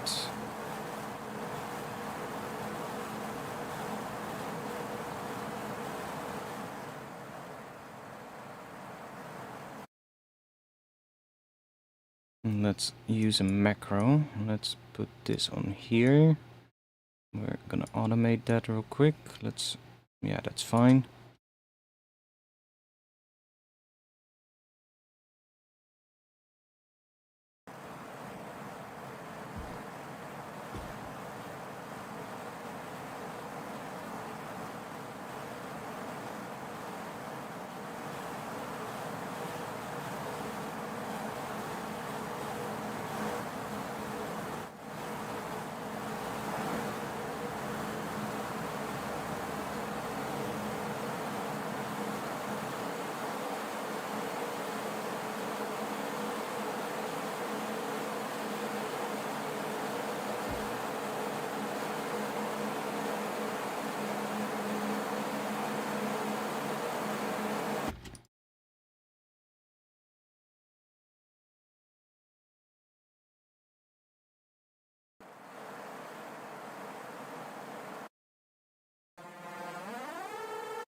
So if I set that to, I don't know, -12, it should be in tune.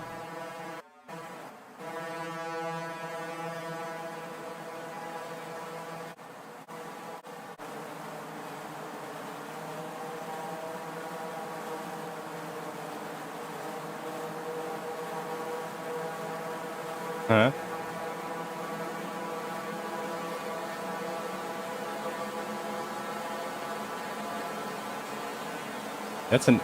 That's a fun way to make a riser.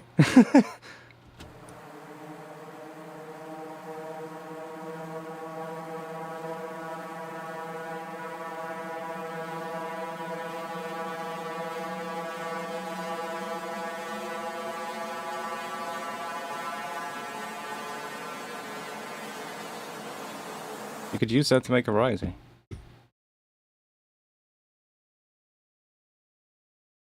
Let me make this.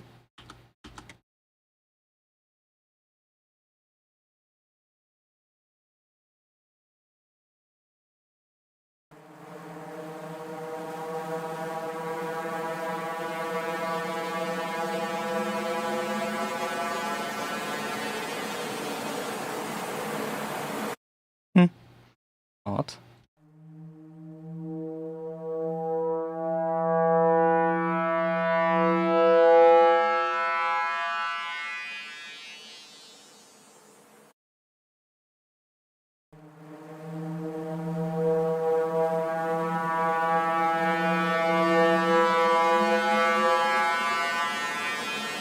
At some point it goes really high, but if we just bring it down a bit maybe.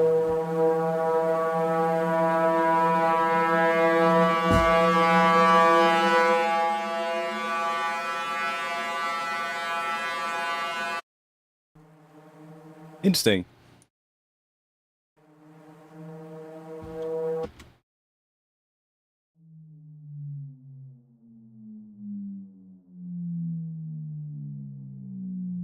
Okay.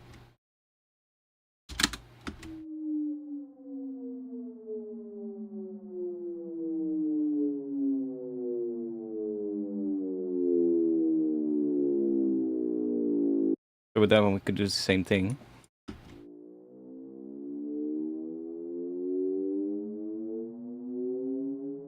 Can make weird rises with this, I guess.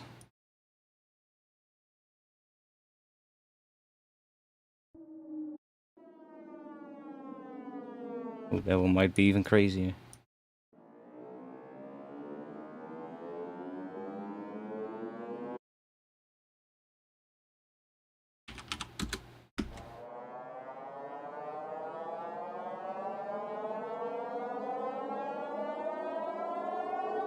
Not what I was what I was trying to do, but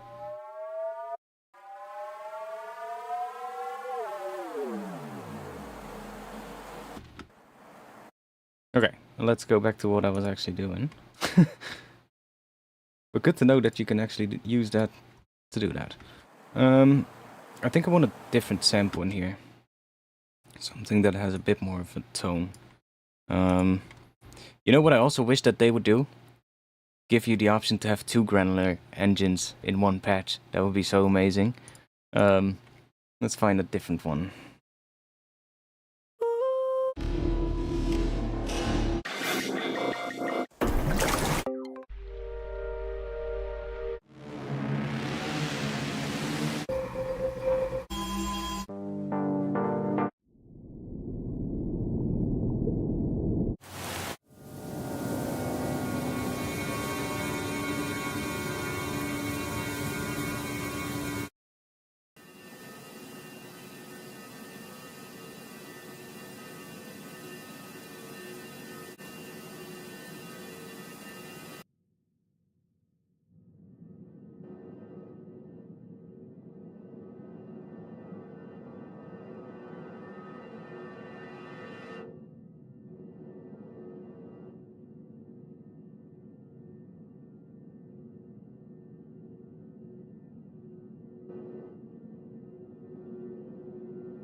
That's actually kind of interesting. As it goes down in steps, we could create that on here. Ooh, idea. Make this go.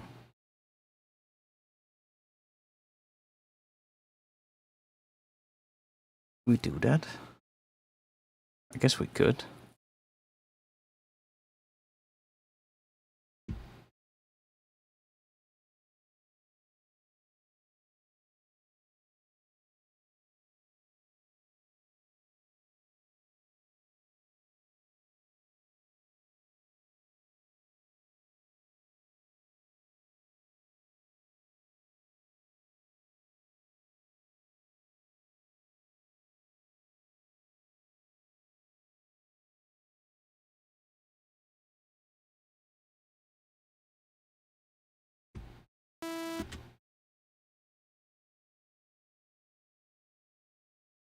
And then we want a range of -16.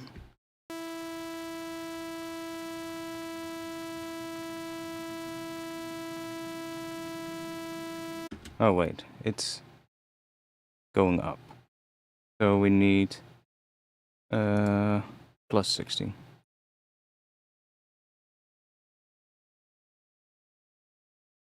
Wait, why can I not? How do I type it again? I just want 16. Can we type that value? The range value? Probably in here. Yeah. I want 16. See if this works.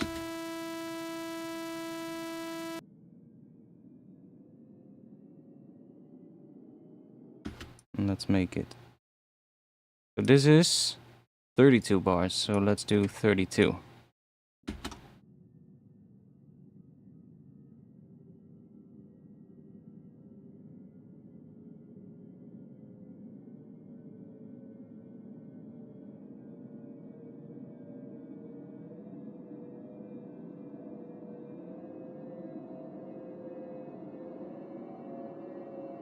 Going up, right? Yeah. Of course, because this is also going up.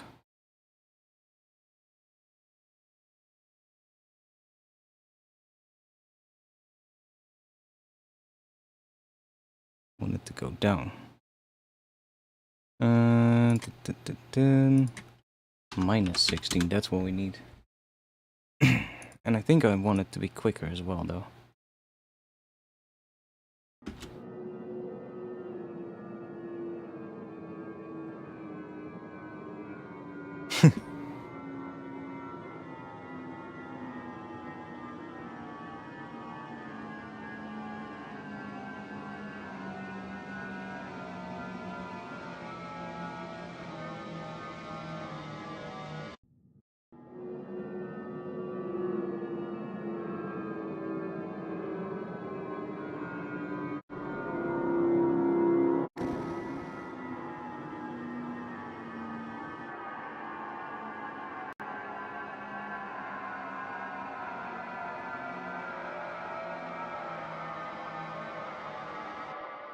Weird sound.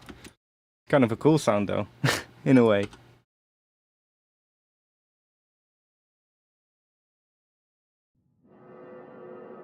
Video is only that long, but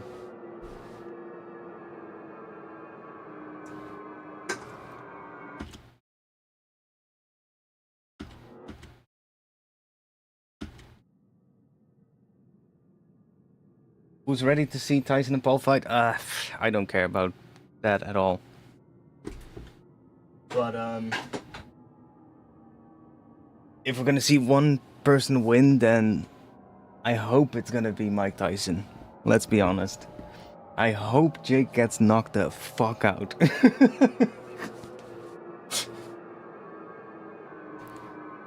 Let's see what happens. I'll see it on Twitter probably after the stream. Or how late is it? Is it already happening now, or is it? When does that thing even start?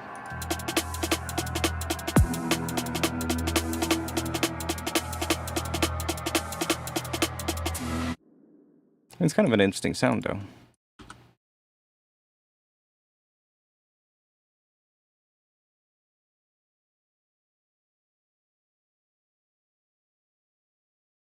I could also make it fall along the scale, but this is kind of cool.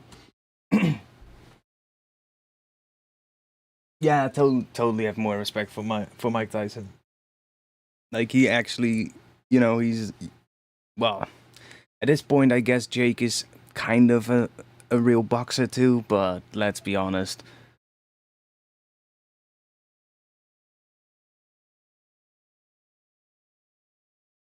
I don't really care too much for fighting sports anyway, though. So, but it would be quite funny if he gets knocked out. So yeah, I'll give you that. And I'm definitely curious to see what happens. I'm definitely gonna go and see what has happened, but It's not that I'm gonna go and sit and actually watch the match or anything. Or what is match, I guess.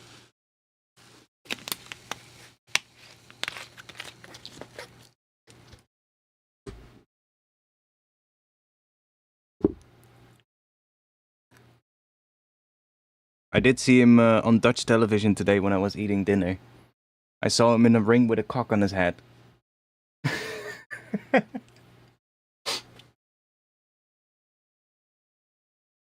Yeah, of course they're getting mad money. Like, heck, it wouldn't even surprise me if this whole thing is completely set up to begin with. Like, let's be honest. It probably isn't, but if it was, it wouldn't surprise me one bit. No, I'm not kidding. I saw him fighting in the ring or like sparring with his trainer with a cock on his head.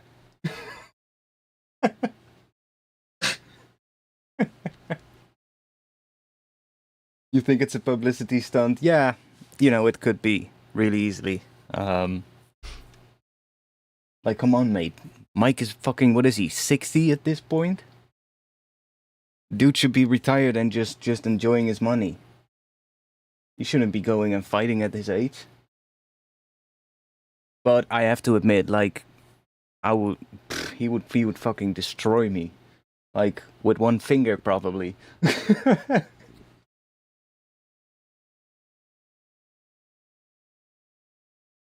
He would probably just flick one finger at me, and I'll be at the other side of the room.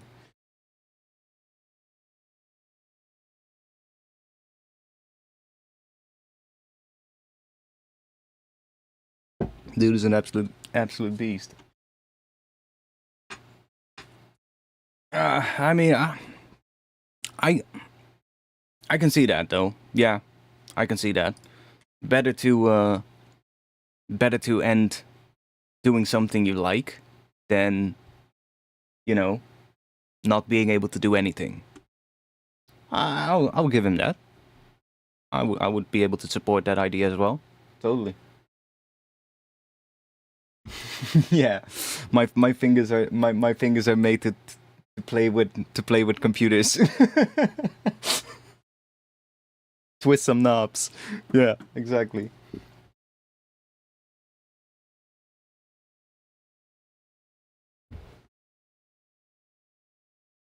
I mean, I'm honestly, I haven't really been looking at my social media too much in the past few days. Like, my entire Twitter feed is just filled with fucking politics. It's absolutely ridiculous. I know Elon is big buddies with Trump now, but do you really have to shove it all down my feed, Elon? Like, come on, mate. If I just refresh the page, I'm not even following the dude, and I'm just seeing him on my fucking on my feed every single time. Like, it had to get to the point where I just had to block Elon, and I just had to block him to get rid of all the things of him in my feed, and I was like, yo, get out of here, mate. If I want to see your stuff, I'll follow you, but I don't want to see your stuff, so. Yeah, mate, I'm laughing my ass off to seeing what happens in the United States at the moment. Granted, in the Netherlands things are also kind of going fucked. Our government might be gone soon, which I'm just saying. About a year ago, after the Dutch elections, I said I'm gonna be surprised if they make it to Christmas, and everybody that I spoke in my personal circles here, I spoke some people that went like, yeah, you're probably right. But I also spoke a lot of people that said, no, you need to give them a chance. Well, guess what? Today, somebody in our government said, yo, I'm out of here. And now they're having like a mad discussion to see if they can still continue. And I was like, see? They might not make Christmas, like I told you. I'm from the Netherlands. I mean, they should just not be a racist piece of shit up there in the government, and then everything will go fine, you know. But because they're racist pieces of shit that say racist things behind closed doors, people get mad, and people walk away. Understandably so, you know. But we have kind of a similar thing happening.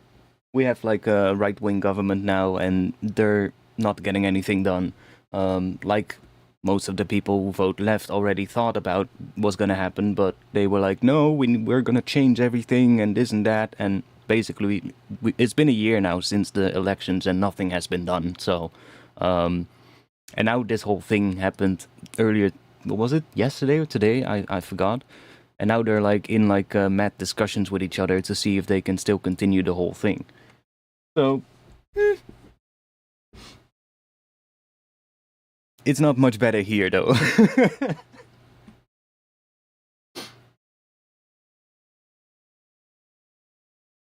Oh, wouldn't surprise me if it happened in Belgium too.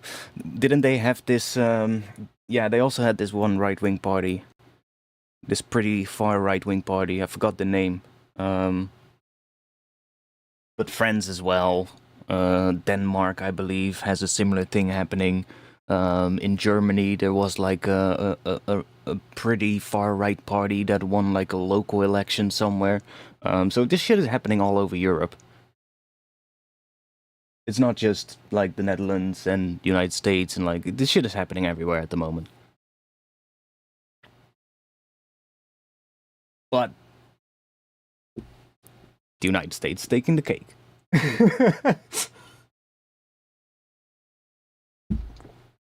That's just it's just when I look at it, it's almost like I'm watching a fucking comedy skit, but it's not. It's real, and I'm like, what the hell is this timeline? Like, what the fuck is going on in the world, man?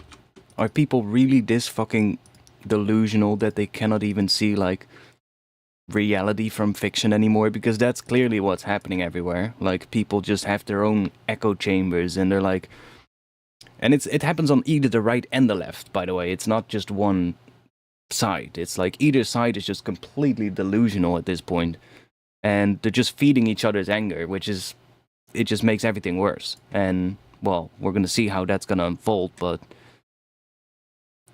usually not a good sign when stuff like that happens.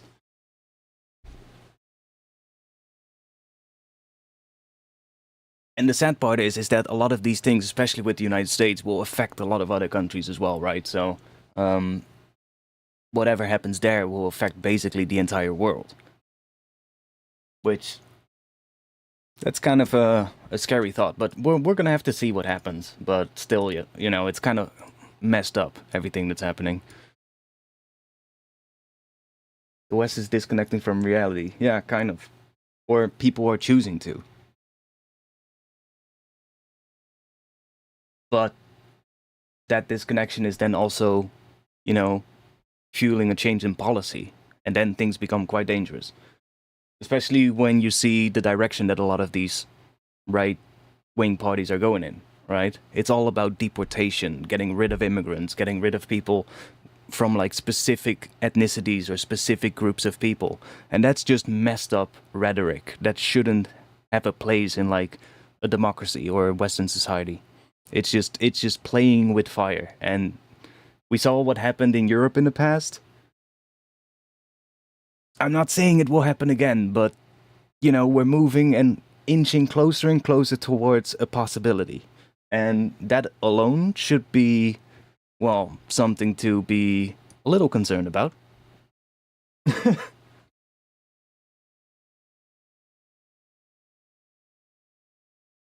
It's just a weird situation in the world. But like I said, it happens on either side, right? It's not just one side. Would be nice if it was only one side, because then there would still be a place where you could go to. But it's basically either side that's going off the extreme end, and everybody in the middle is like, "What the fuck am I gonna do now?" Right? Which is most likely, let's be honest, most people. I would argue that most people are not like extreme left or extreme right wing voters. Most people just are somewhere in the middle and just want, you know, just want to live their life and not have to worry about all kinds of issues and stuff like that. But when there's issues and the governments in place don't fix those issues, or do things that only make them worse, well, then people move towards the extremes.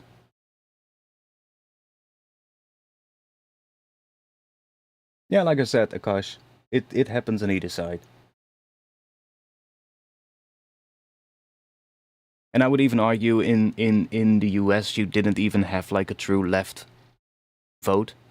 It's kind of more like both parties were pretty right wing in their policies. Sure, the Democrats kind of like play the left wing kind of direction, but if you really look at the policies, then they're not left at all. So that's an even more like fucked up whole situation. So yeah, I don't know, man. Anyway, I need to piss really bad, so I'll be back in just a bit. I'll let this just play, and I'll put this here so that that kind of adds something there. I'll be back in just a little moment. Give me a minute.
Okay, we're back.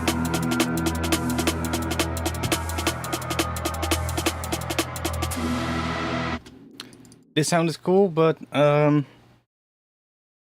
gonna make another kind of similar thing. Well, we can leave this one in here.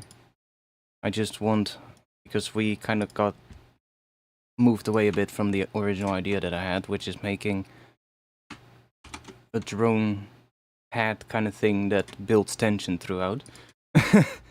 This thing, it's a cool layer though, but let's get back to what we were doing.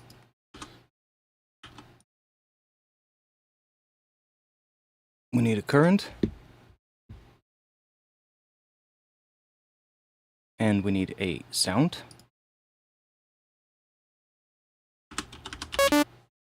What the hell? Why does that happen?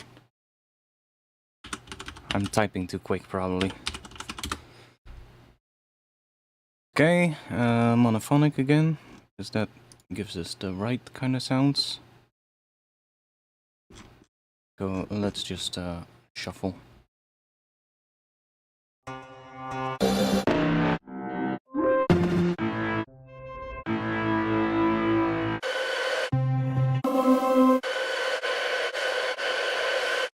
Preferably something that has a bit of a change in tone in it.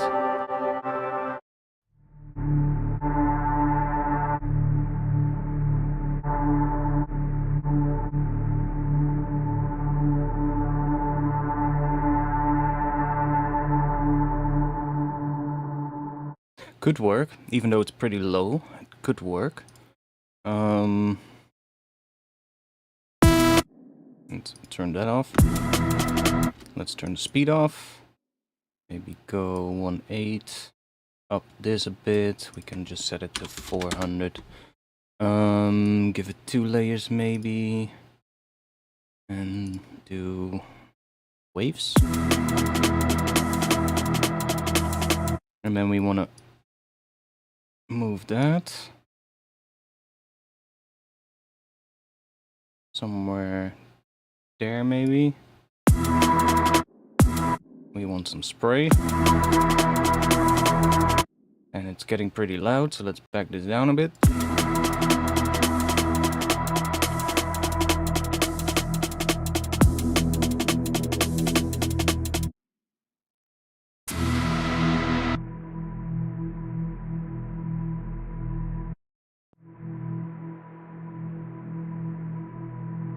I haven't tried Bitwig yet. One day I will. But at the moment I'm just too invested working on music in Ableton, so probably when I have the new artist name and EP out, then I will probably one day just do a stream and just check out Bitwig. Somebody sent me Angelite in who's I'm not sure if he's here right now, but he actually sent me a a code that I can use, so I can check it out. But I'll have to see. I do wanna have it at some point, because I've seen a bunch of stuff already from it. Like, I've seen plenty of people use it, and I know a lot of features that I saw that made me go, that's actually really cool for sound design. I would love to be able to do that. And just, you know, the grid in general is just really cool. That seems really interesting. It's fun to try new things. Yeah, exactly. I also want to do a stream again someday soon. Let me save. With Cardinal, if you are familiar with that. I will have to first get a little bit more familiar with it again, because I haven't used it in a while. But Cardinal is really interesting. It's basically a copy of VCV Rack, basically, but then free. So this kind of stuff. And I would love to do a stream someday, just making stuff in here and messing about with that, because I've used it a couple of times and the sounds that I made with it were kind of interesting. But I also haven't used it that much to really know what the hell I'm doing. So it would probably be cool to do a stream with that someday. Maybe next week. We'll see. And it's free, so you can just go to, I believe it's on GitHub, I believe, where you can download it. But I can find the link real quick for you.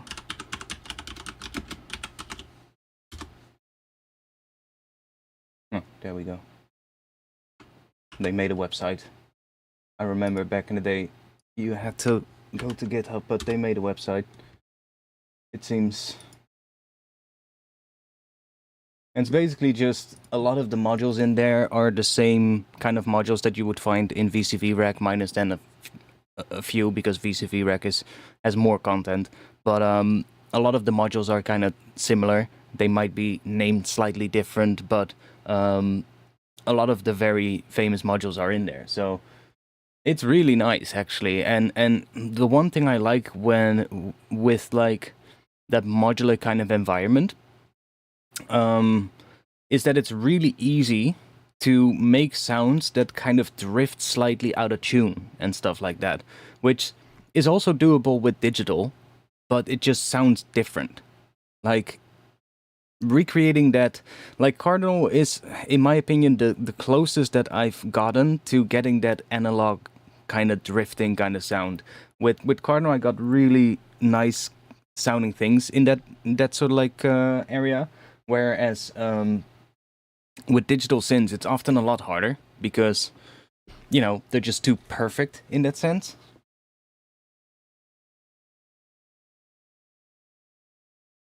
What?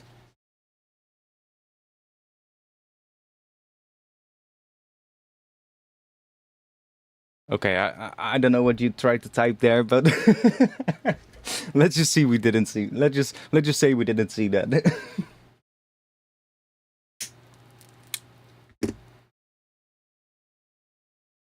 Let's go back to our drone tension building thing. So I want this to build tension.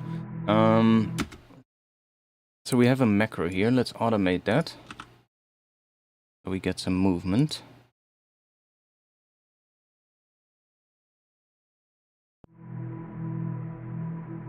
So that should be moving about now, slowly but surely.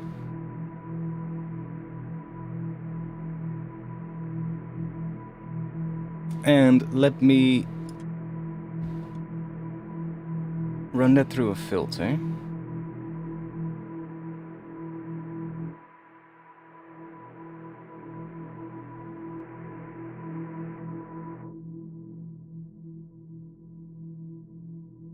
Let's put that on macro as well. Let's make that 6 dB maybe.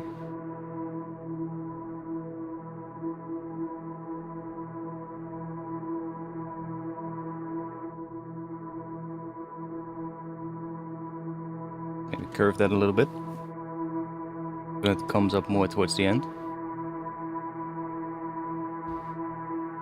And let's find another sample, because we also have the sampler. So what if we grab another sample?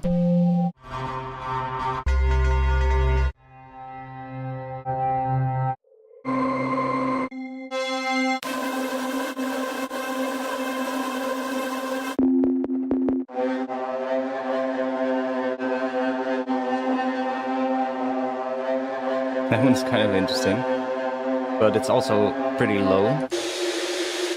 I am going to mark that though, because that's kind of interesting.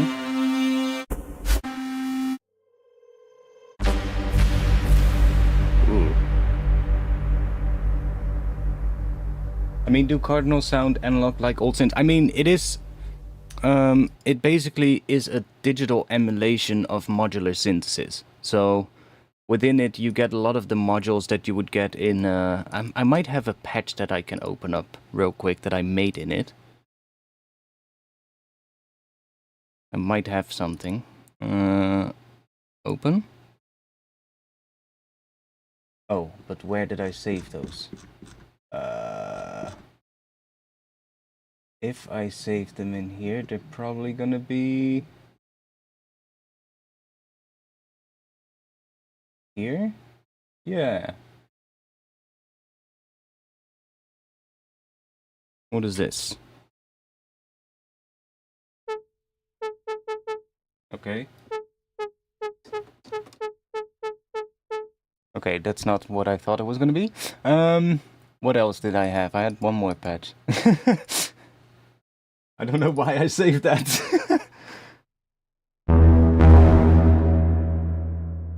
Okay, that's loud.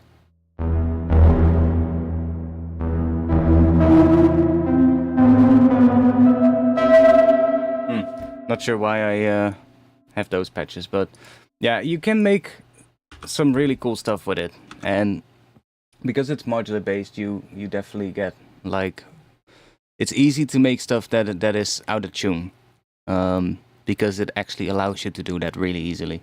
But also like just the FM and stuff like that just sounds different than a lot of digital synths. But still, like it's just interesting to mess around with, you know, because it's a different approach as well to how you're doing things, I guess.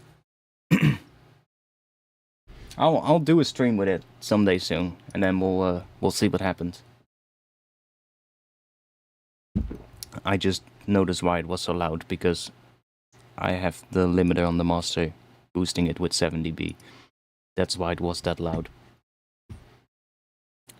And yeah, and like I said, it's free, so it's a great, like, it's also a good thing for, like, let's say you you're interested in VCV Rack, but you're not sure if you want to get the I know VCV Rack has, like, I believe a free standalone version. Is that right? But then you also have the VST plugin, right? So that you can use it in your DAW. You need to pay if you want to get that one. So let's say you're not sure if you're going to use it that much. You can try out Cardinal, and it's basically the same thing in for the most part. Like, it works the same. So even then, if you then decide to buy VCV Rack later, you could make the switch really easily.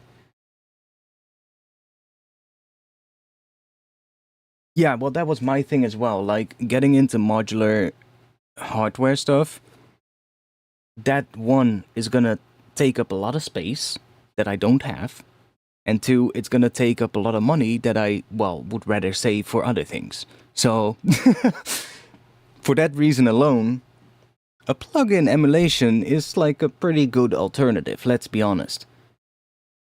Plus, it also opens up the whole modular thing to a lot more people that wouldn't otherwise get into it, which is just a good thing, in my opinion.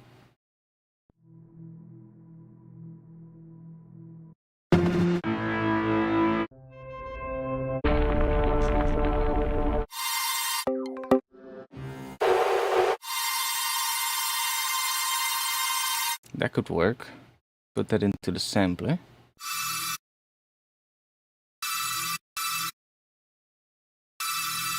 Let's set that to loop.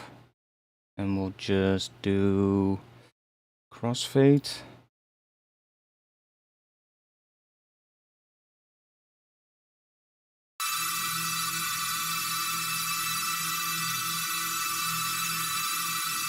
It works.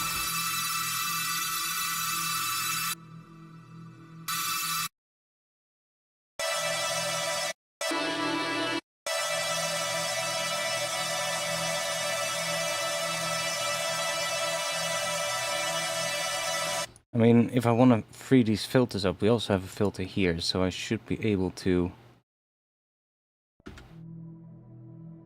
use that one.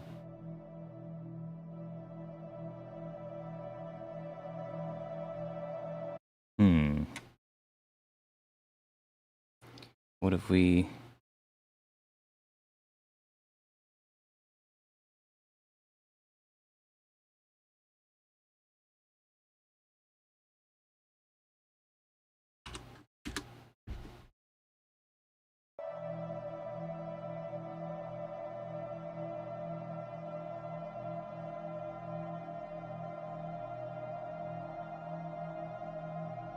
That's gonna add tension for sure, if we have something in there like that.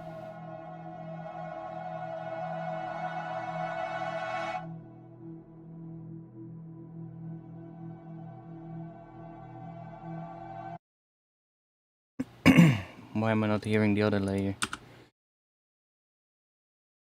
Because it's coming up really slowly, probably. Let's just make it come up a bit quicker.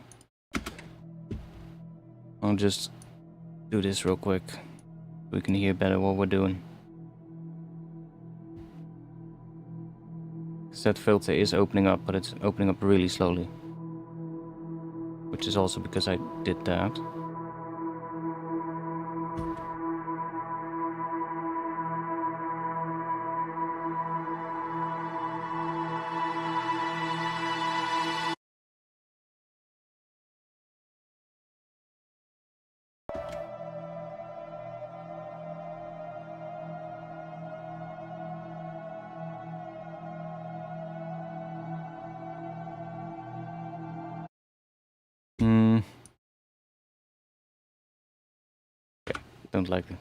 Don't like that sound. Let's go back to what we had.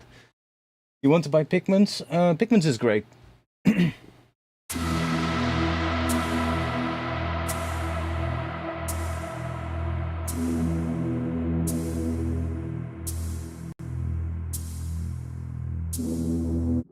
Yeah, I'm hearing something in here, but...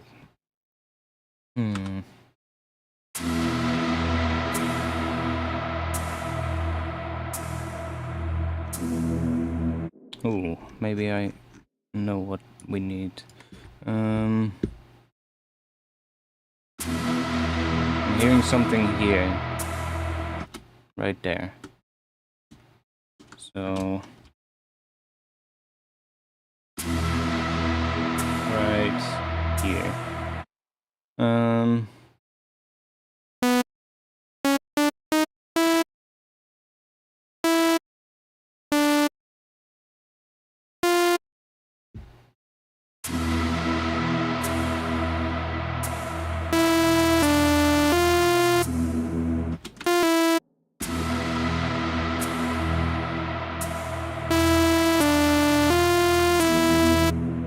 Something there with that kind of a melody.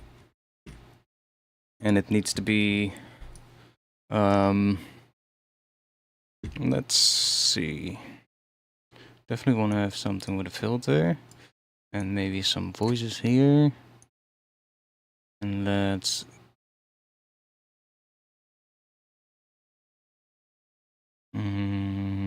do a curve maybe. One shot. That is how long? It's half a bar, okay.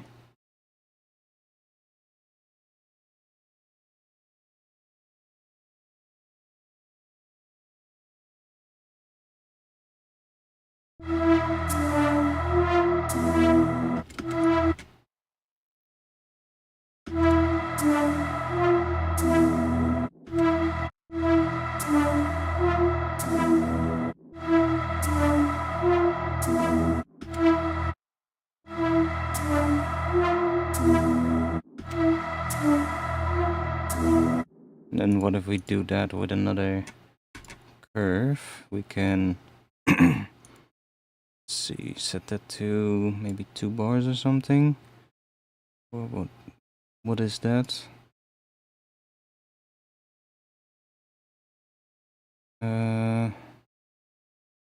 What is...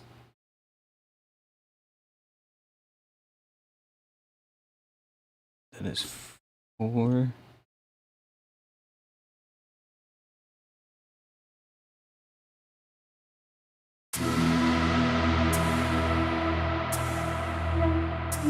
And then we want this to be 3. And then this one.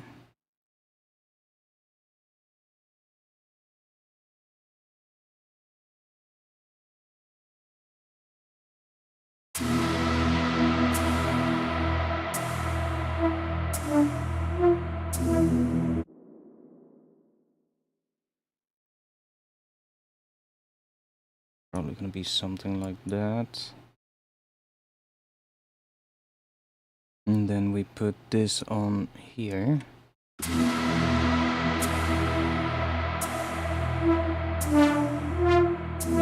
Okay, this needs to go here.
Interesting stuff that you can do with these work modes. There's some really cool sounds that come out of it.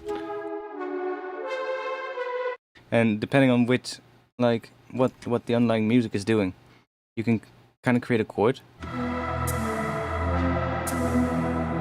See, that's kind of like a fifth, I think.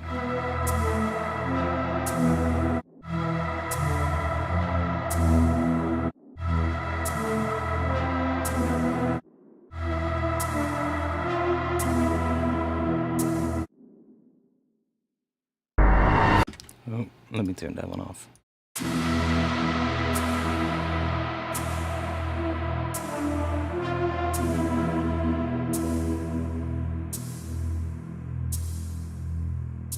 Also, let me go back to that hi-hat real quick, because there's a lot of reverb on that one. Let me back that down.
Oh, Mike. My bad. Fuck's sake.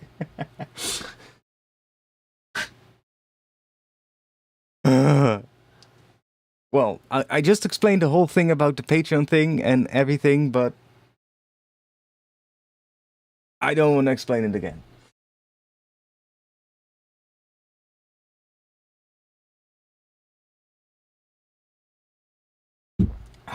God damn it. I explained the whole thing about the Patreon, and was it muted the entire time? God damn it. I'm so stupid. Oh my god. Well, whatever. I'll explain it again another time.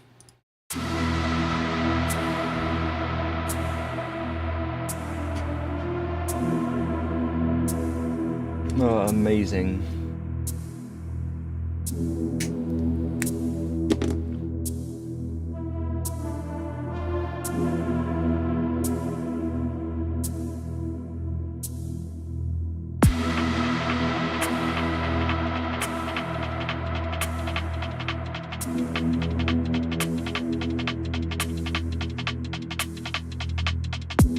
Oh, I know what we could add here. Let's say this sound is not there. Well, we could keep it there, it doesn't matter. We're not really working on that section now. We're gonna work on this section. I'm kind of hearing a sound that kind of bends down in pitch a bit. So, and it needs to happen right here at the end. So before it goes into that next kick, basically. So let's grab a current. And we're gonna make it from maybe a brass sample or something. That could maybe be cool. Like make it like a bit of a brass kind of sound. Now I have a whole bunch of samples here, so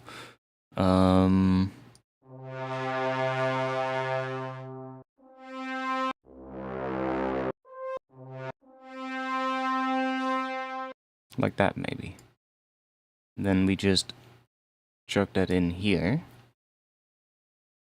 And we can just set this to somewhere there. Just do this. Because we just want to have something like that. Oh yeah, there's that.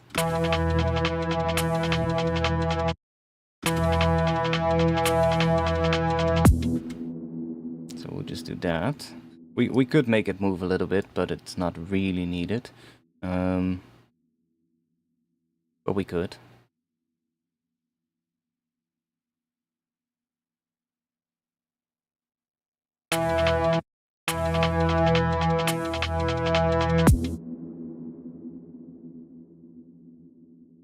It's not really needed because we'll do that ourselves anyway. I just want to have a bit of a sound like that, so...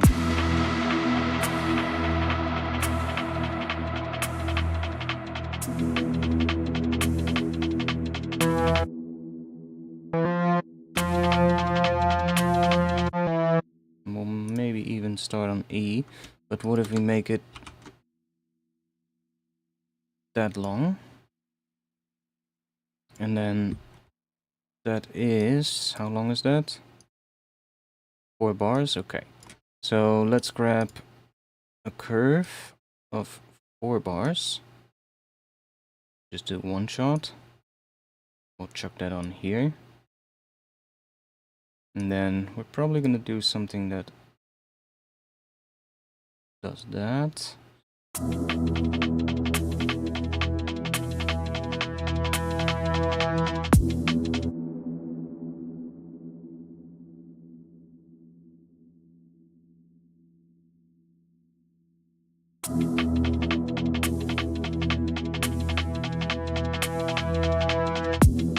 Something like that.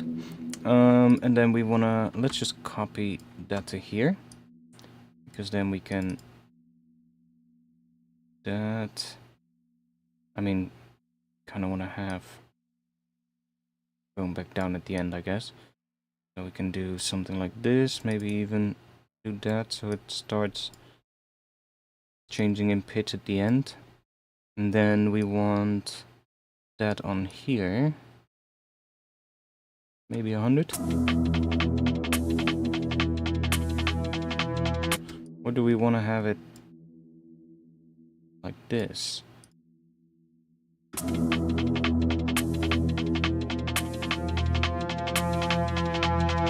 Yeah, that's what we want. We want to have it up there, and then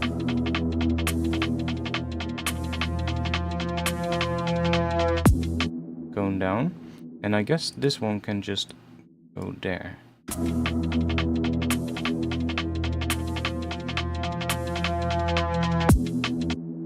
And then we want to go into the effects. And let's probably use a reverb.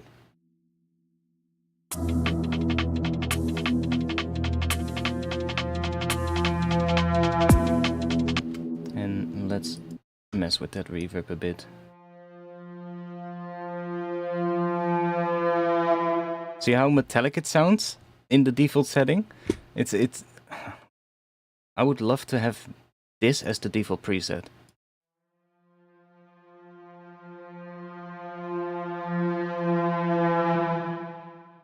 Or maybe even with a bit more decay. So that it's a bit more randomized. It sounds less sort of like metallic-y.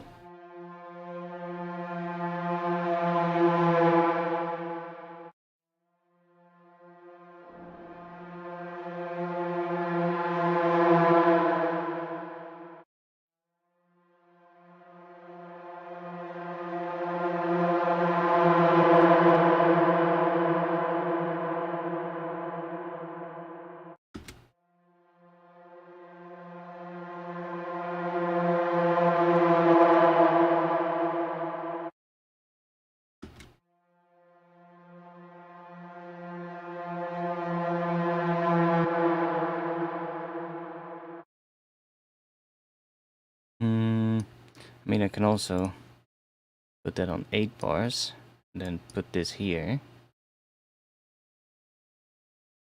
And then if I add some release,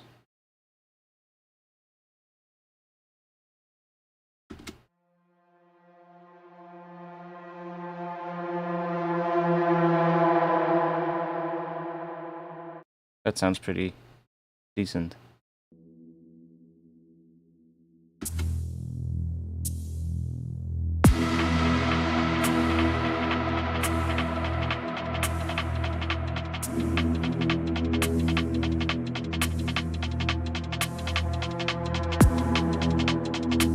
Maybe even that's the pitch.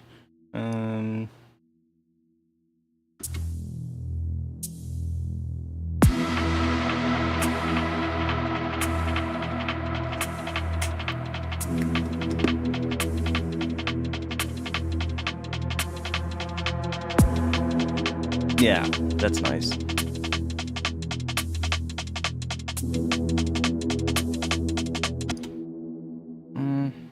Not sure if we'll do that again here, but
maybe the reverb just needs to turn off on that thing, but whatever, it doesn't matter.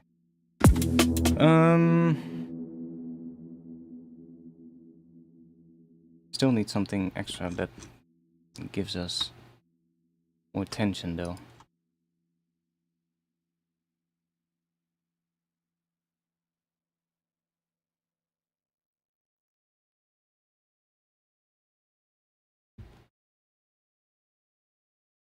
Yeah, I like the vibe, but we still need something that builds extra tension. Like I said a bunch of times already now.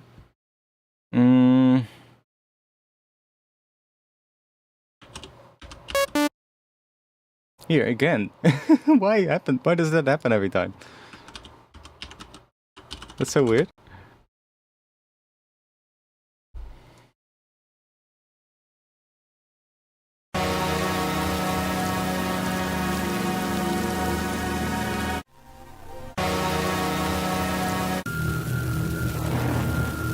Oh, that's a nasty sample.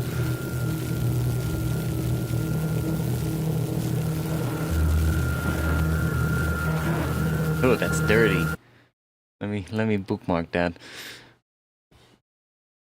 Or should we actually try and use it?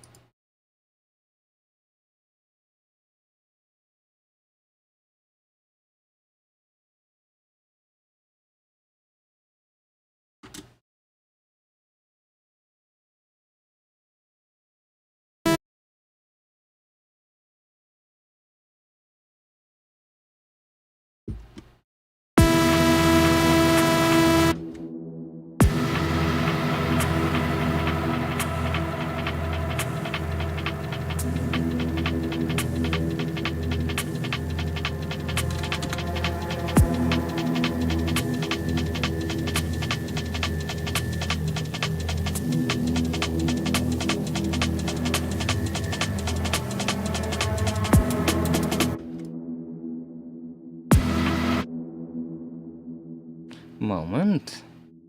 Let's maybe go free.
That's another one.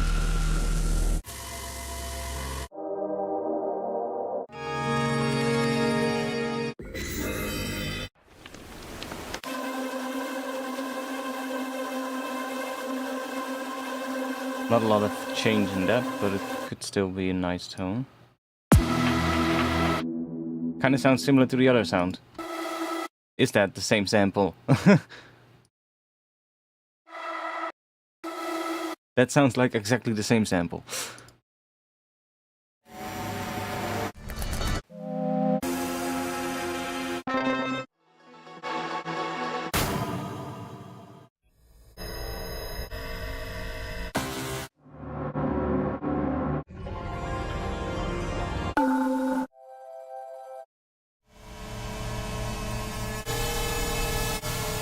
I mean, that could add some tension.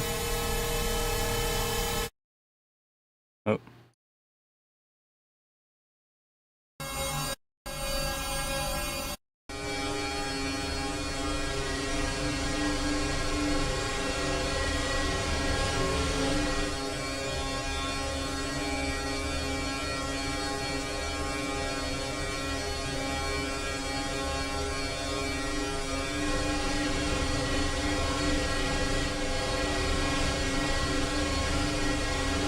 Why does it sound like that?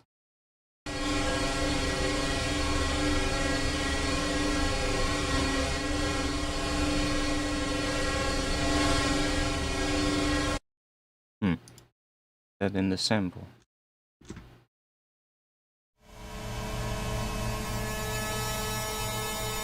I guess it is. Okay. I mean, this could work because we are doing something with a major key.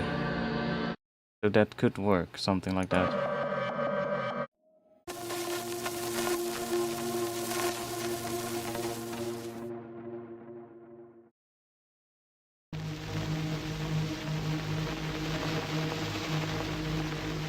Oh, that's actually kind of interesting.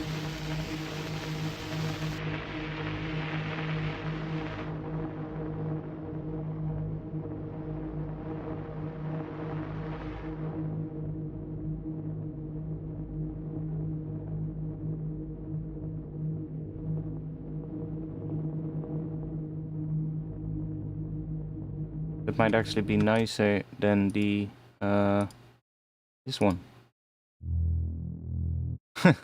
Or a good layer for it.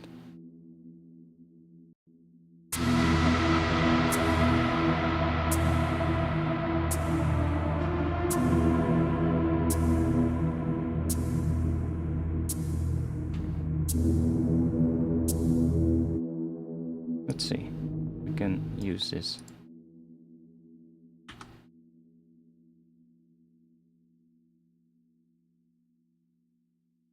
We can just automate this if we want, so.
Probably not gonna have that sound at the end there. And I also think we are not. We're just gonna have this high pass filter. I think I'm just gonna have to continue.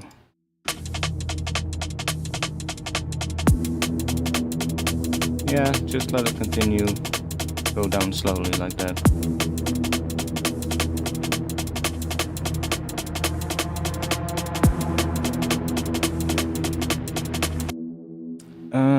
Dun, dun, dun, dun. Now this thing, I really want to break it apart towards the end, I guess, or just really make it a lot louder, I guess. And also it's probably going to be high passed at some point. But let's put that here.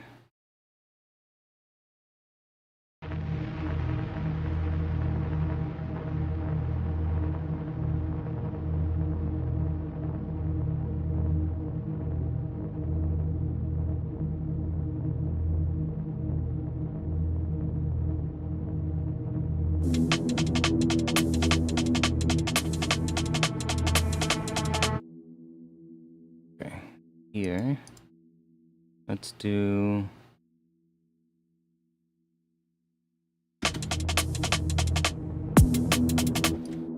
that, and then maybe we'll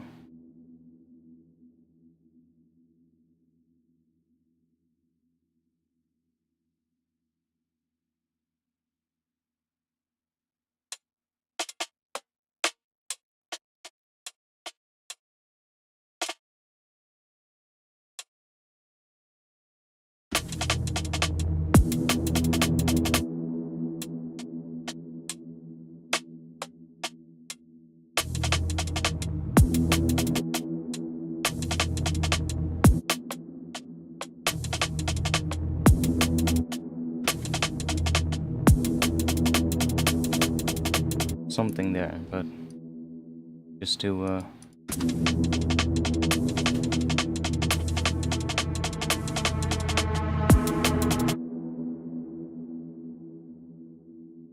maybe just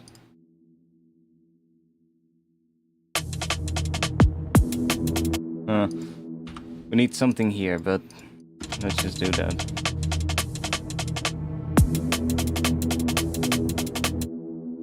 No, that doesn't sound right.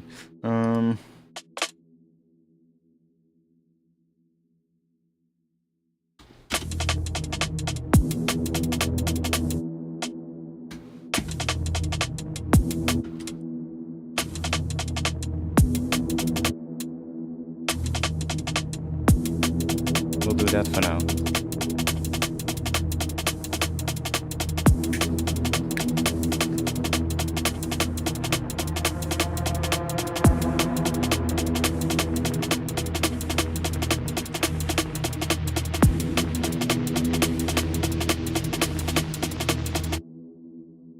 Probably here everything is gonna cut out.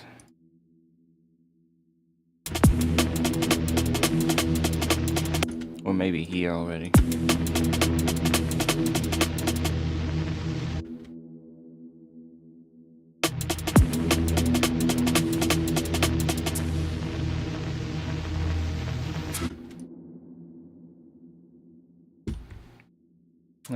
I need to pee again. How late is it? 12:27. I mean, I'm kind of in the mood right now to keep going. So,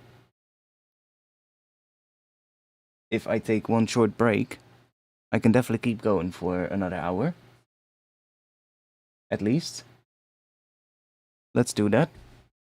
I'll be back in give me a minute or two. I'll go and run downstairs as well because I need a new drink. So give me 2 minutes. I'll be back.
We're back.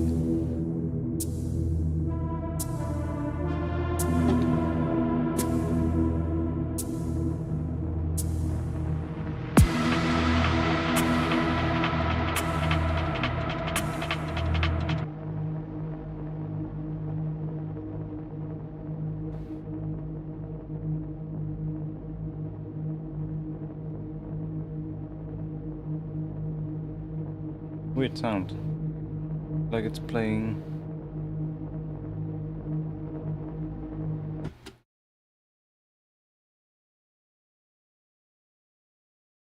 I guess it's playing a chord.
Do it before the reverb maybe. And then we also need a high pass filter.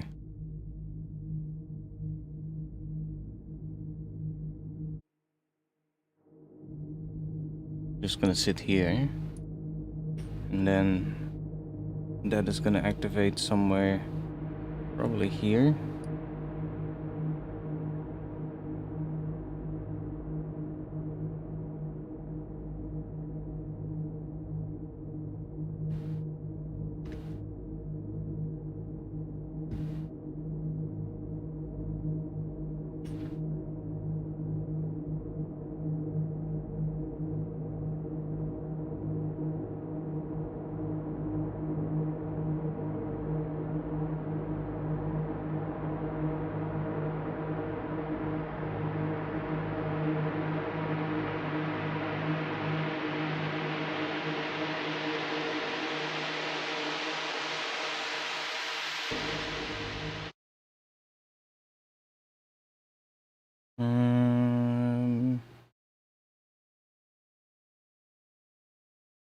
Let's see what we get.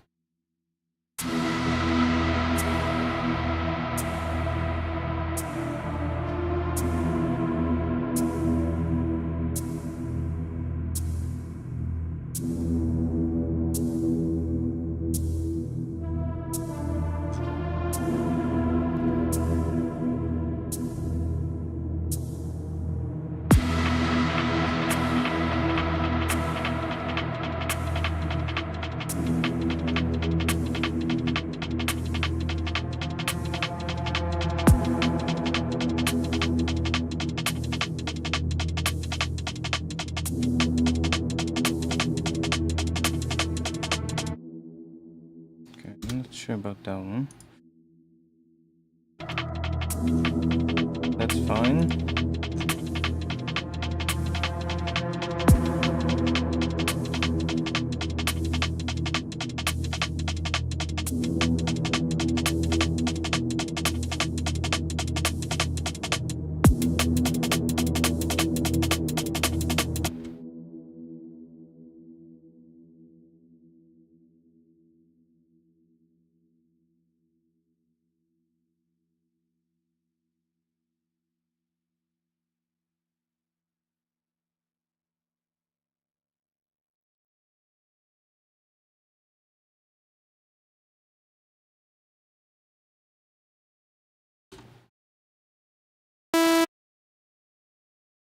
Not sure how long this is gonna be, but let's just do that.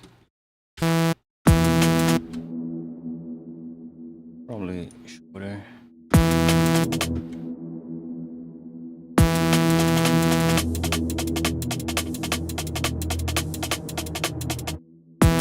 And let's see, let's do, let's go to the granular thing, and I'll grab one of the samples that I have here.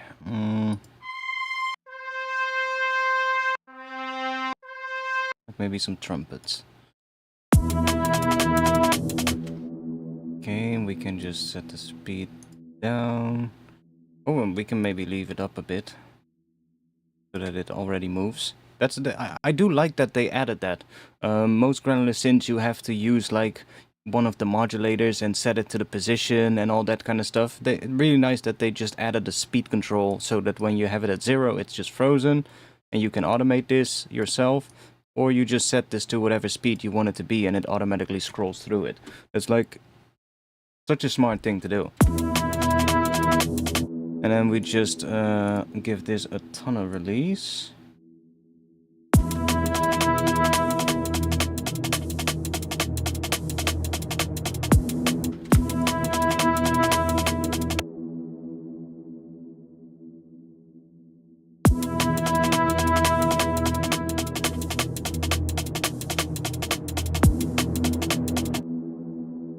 I wanna see what we get if we take a sound like this, and then take a sine wave here, but then obviously down there. Could maybe even make this shorter.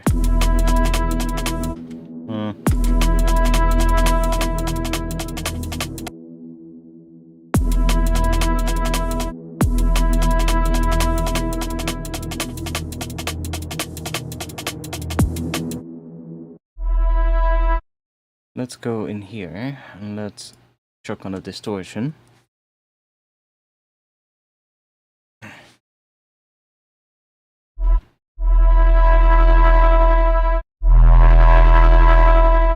And now let's go in here and, or let's first add a bit of width to it as well. Let's take a chorus, chuck that in front of here. That's a bit much maybe. Let's do multiband.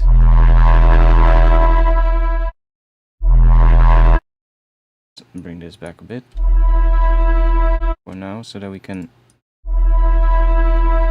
let's do that. Give it some feedback. Bring this rate down.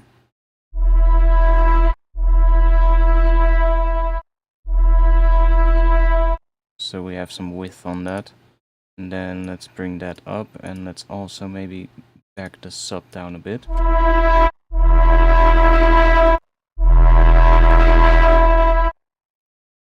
Back this down a bit for now. And some reverb probably.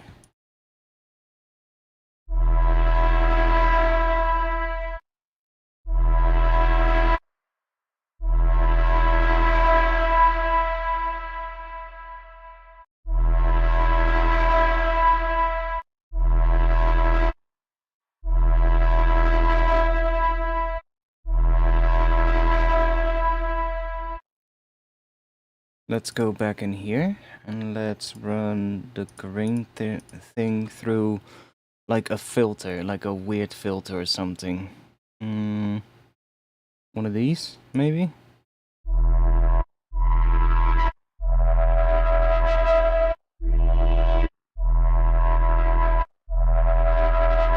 You can make some pretty easy focal with this.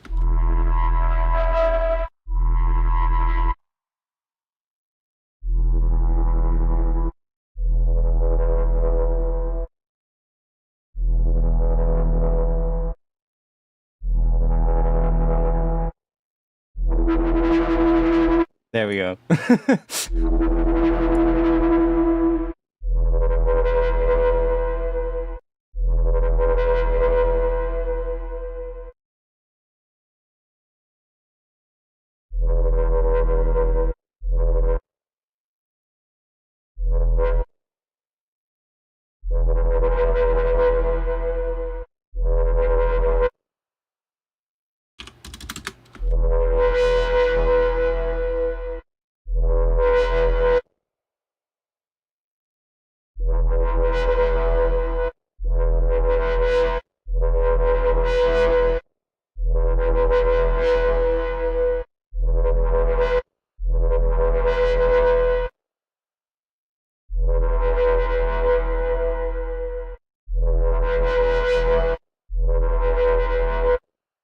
It works pretty well, actually.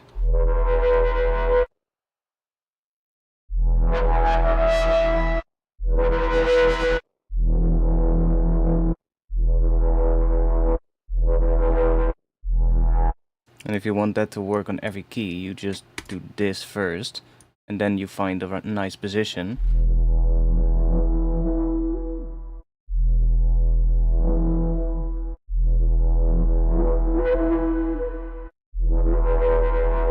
Like that, for instance, and now we should be able to... Yeah.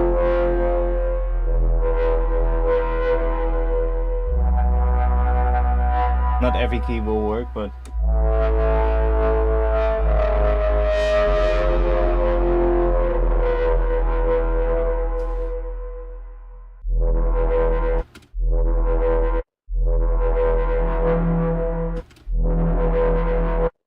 Or...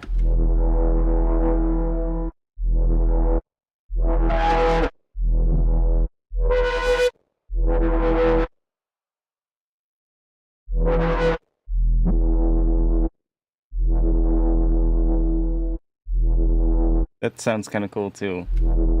We could maybe even take another. Let's do one of these. See what we get.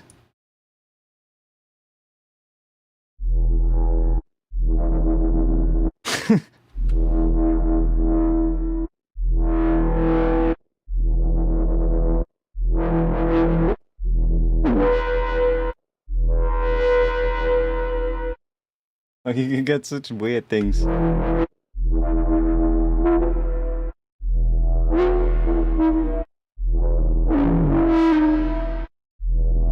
Like, what if we modulate that ever so slightly? With maybe this same envelope, so that it just moves ever so slightly.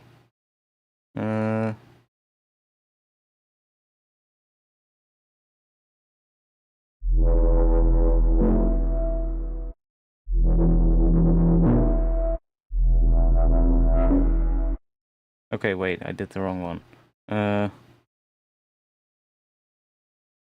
This one.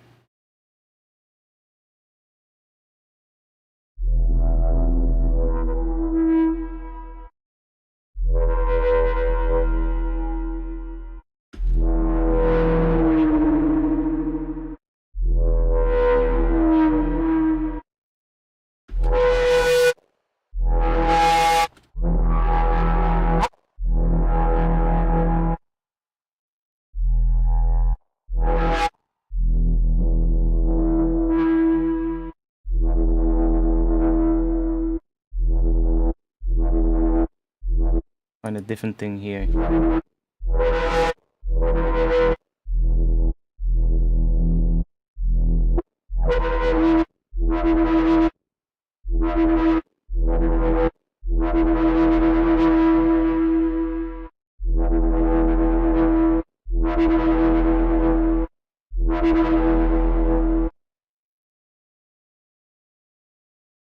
Wait, we can copy that to there. And then we can do that. But we don't want to have it on here. We want to have it on here.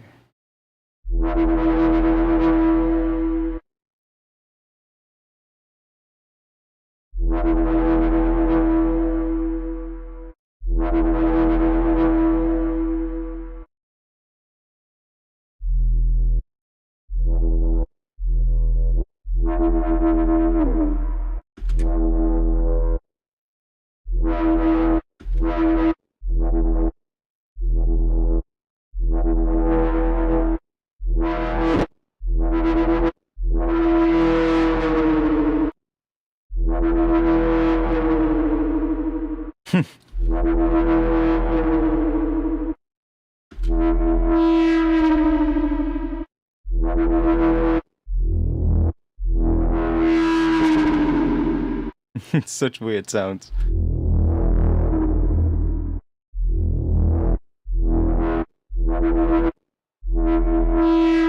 But we could also put this on, let's say, 4 up.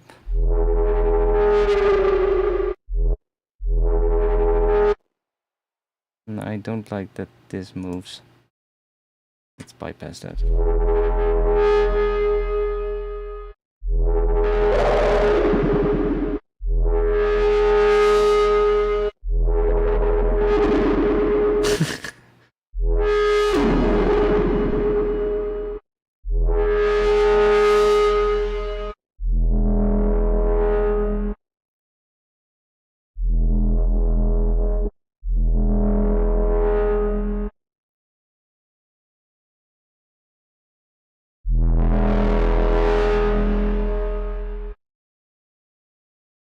Can we...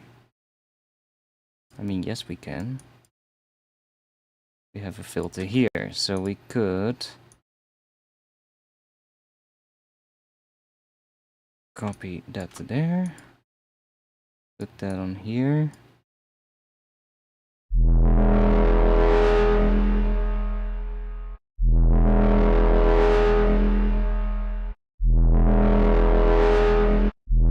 Or we filter it somewhere here. That's also possible.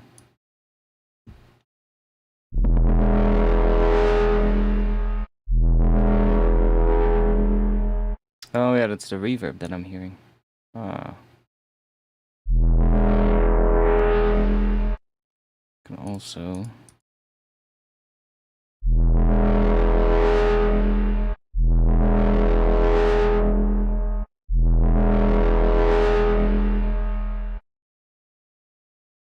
Interesting.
Sometimes it does a really weird thing, like a really weird wobble in the sound.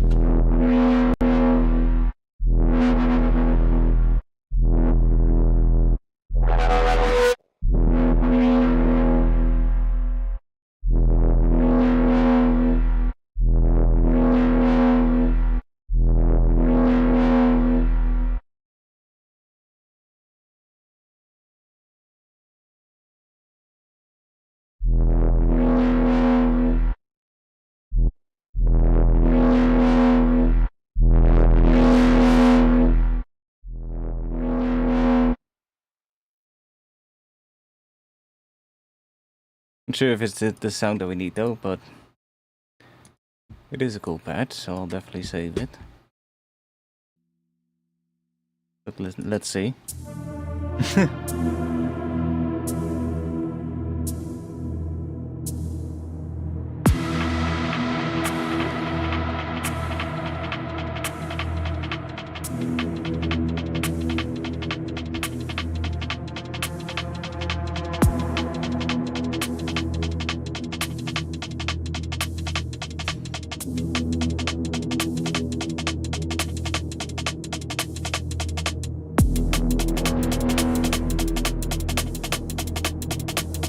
it could work.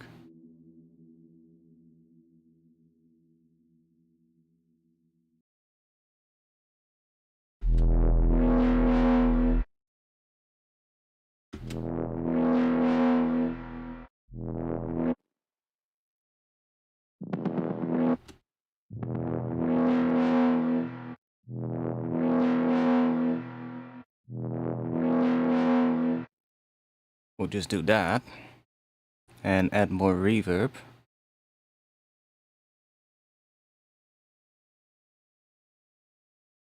But we'll make sure. I mean, we had one of these already. Where was that? Right here. Let's copy this and chuck it on here. Because then... let's bring it up a bit. There we go. That already has more reverb.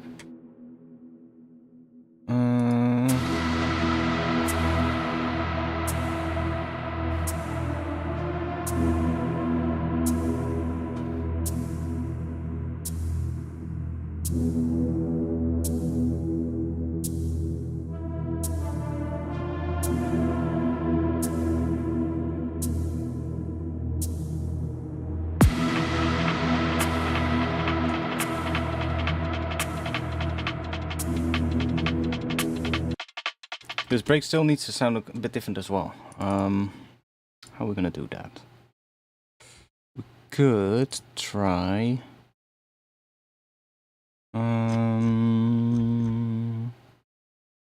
let's try this real quick.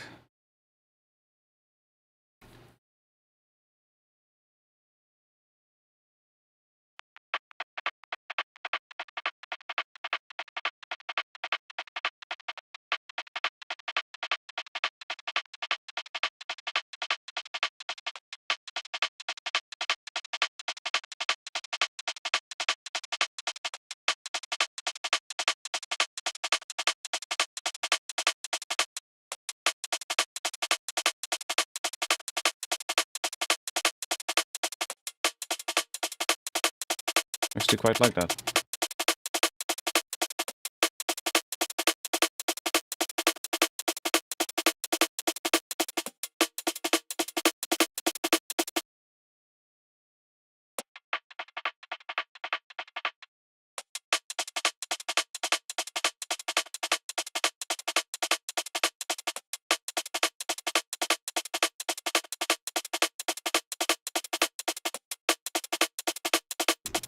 Now that probably does create a ton of low end here. Oh, it's not that bad, but...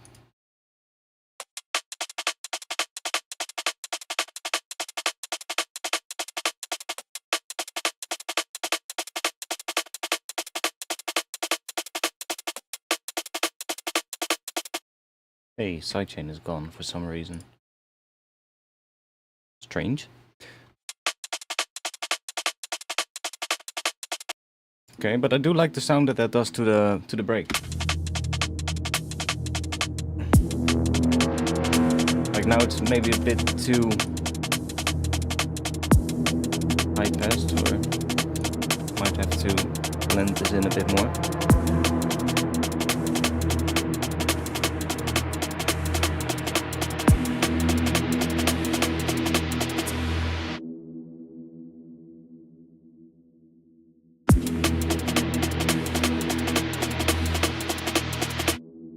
Yeah, we'll end right on that snare.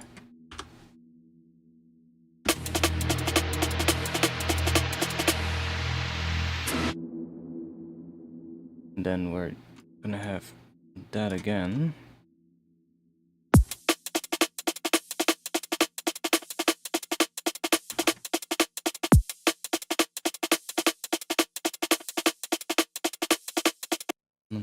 Probably not that one.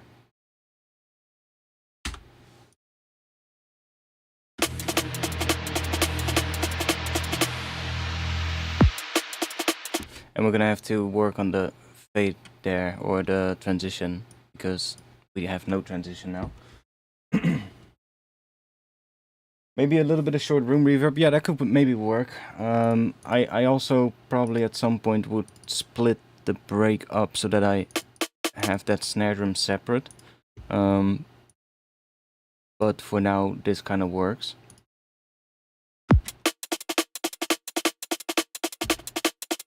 Also, I'm gonna try and just quickly... my bad. I'm just gonna try to quickly give the drums a bit more of a, I guess, a finished kind of sound by just saturating it a bit with thermal. Okay, let's see if that works. Maybe the entire drums group, but I might just put it on the break itself.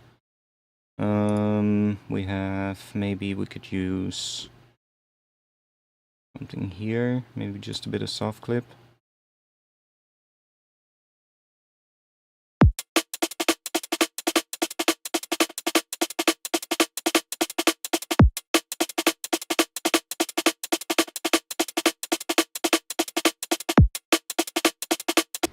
Me.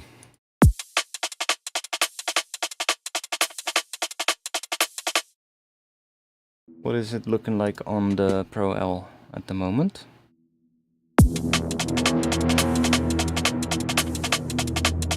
Okay, let's boost this a little bit more, and let's, well, we could go crazy. Let me just back this down a little bit for you guys. I want to hear the distortion. Let's back this down a bit. Let's back that up a bit. And let's give it a bit of a look ahead. Not too much, but...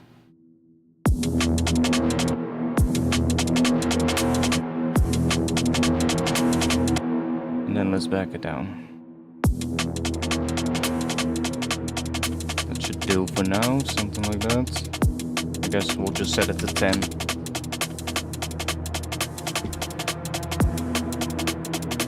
And then we'll bring up the level again. So now it should all be a little bit louder. Now we can also hear that everything is already quite loud here. We might want to balance that a bit as well. Because now we have the drums sort of like at a nice level.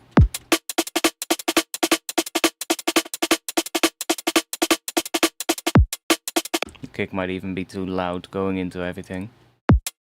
Here I can back it down quite a bit and it's still gonna hit 0. So something like that. And I like I said, for instance, the heads in the break, I might just replace that with those with different heads, or only use like the ghost hits from this and then the snare in a separate thing.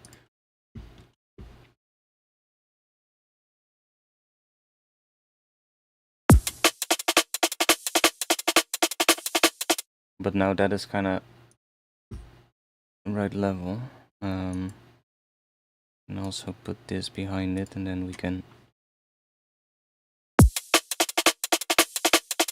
see that is hitting 0 basically. So then we can check everything around that. So let's see, this one is probably fine. Okay, that's fine. That's fine. That's fine as well.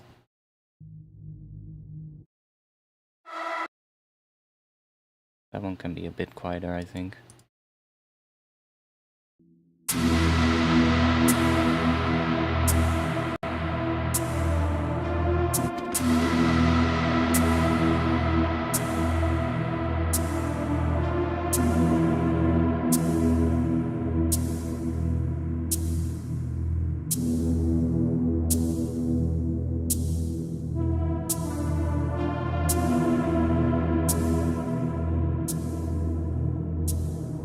Because we have the saturation on the whole group. We now need to back some of these down a bit.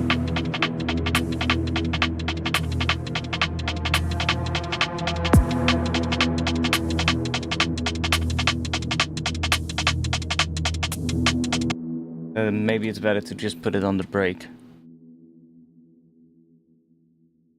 That doesn't matter. It's fine.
Right.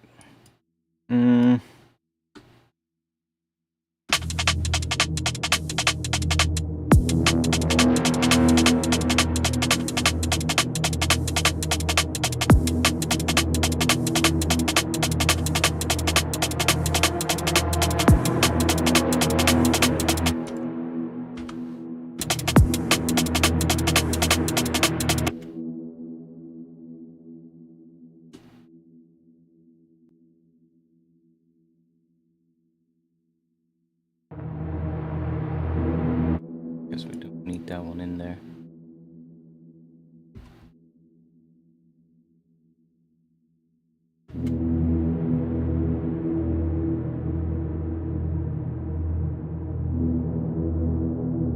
It's quite muddy, this whole thing.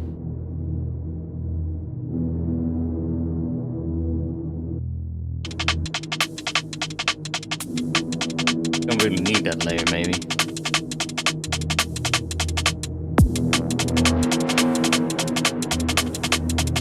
Just quiet it.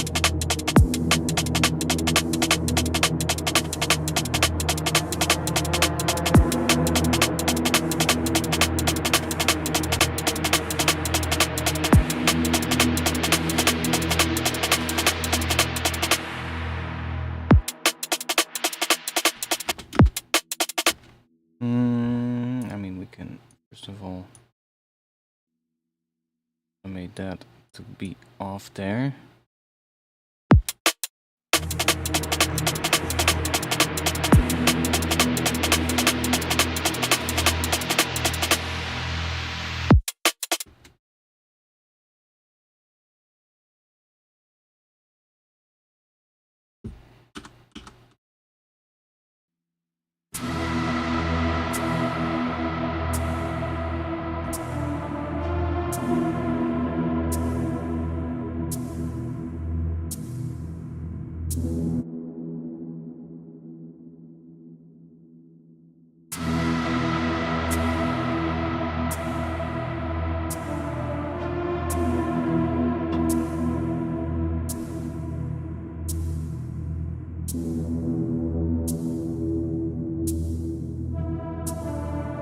Hello, Ultra Drawings Art.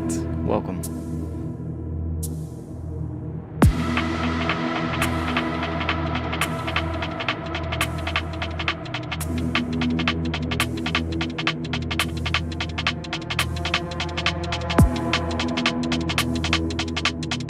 Probably want to have some volume movement on that break coming in as well, but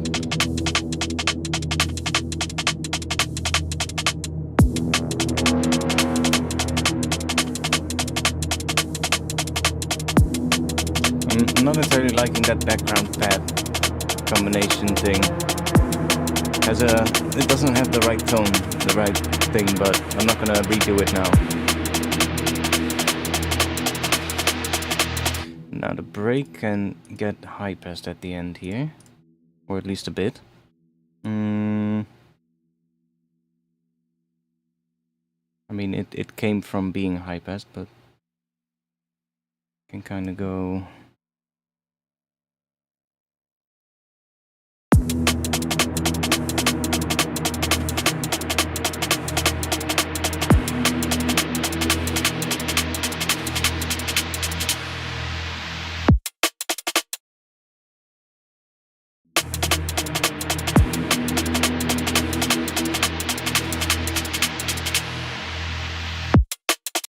Might even put some reverb on it at some point. Yeah, so one thing I hear when this kicks in like this, that I don't like the hi-hats in the break. So let's I'm gonna work a bit on the drums here for this section. And we are probably gonna split this up a bit.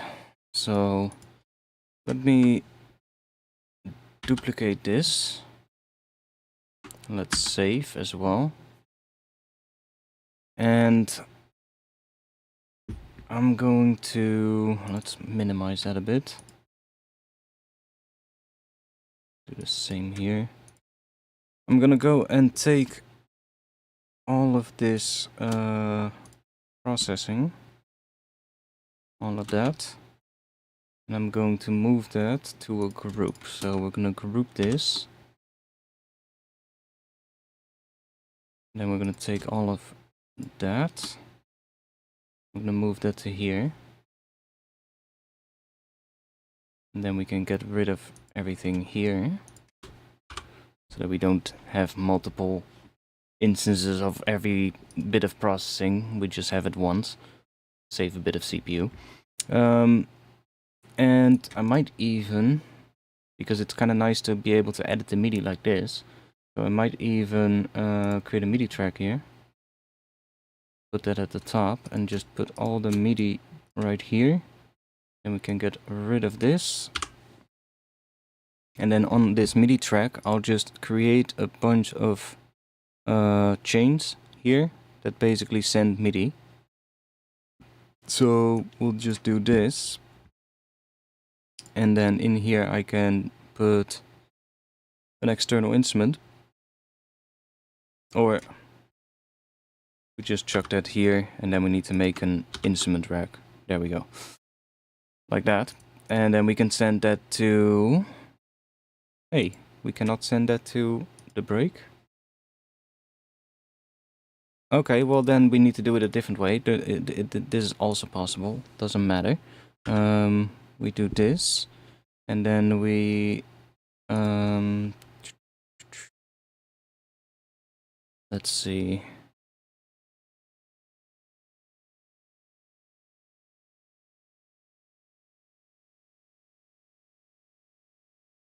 If I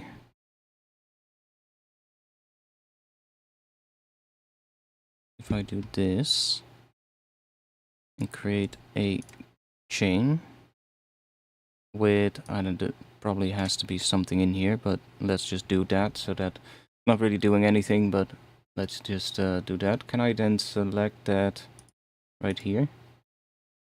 9 MIDI. And then I can take the output of that particular chain. So that's what I want. So then I can say this is the snare. And this is the ghost snares. And then what we're gonna do is in here, this is going to be the snare. And then we're gonna duplicate this. That's gonna be the ghost snares. And that's gonna send to those two different tracks, basically. So we will select this here. We'll just select snares, and then doesn't really matter. But let's just do post effects to be sure. And then here we do the same thing. Do this, and then ghost snares. And the only thing we need to do now is in here, I need to give these key range so that they play only that particular thing. So there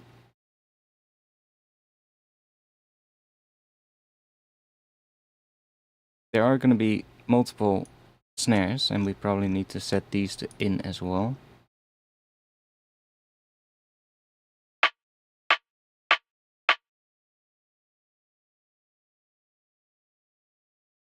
If I now play, we basically get a double. Right, so I would take D#1, that is the main snare. So if I just put this on C#1, then that is only playing the snare. And then I can go to the other one, that is the Go snares. That's that one. If I turn that one on. Oh, that's a hi-hat.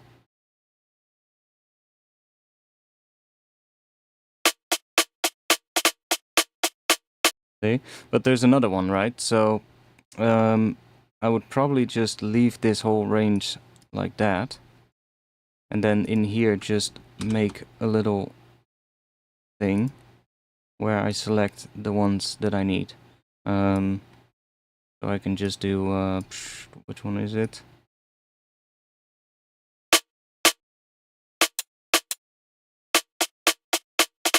That one. And then the other one was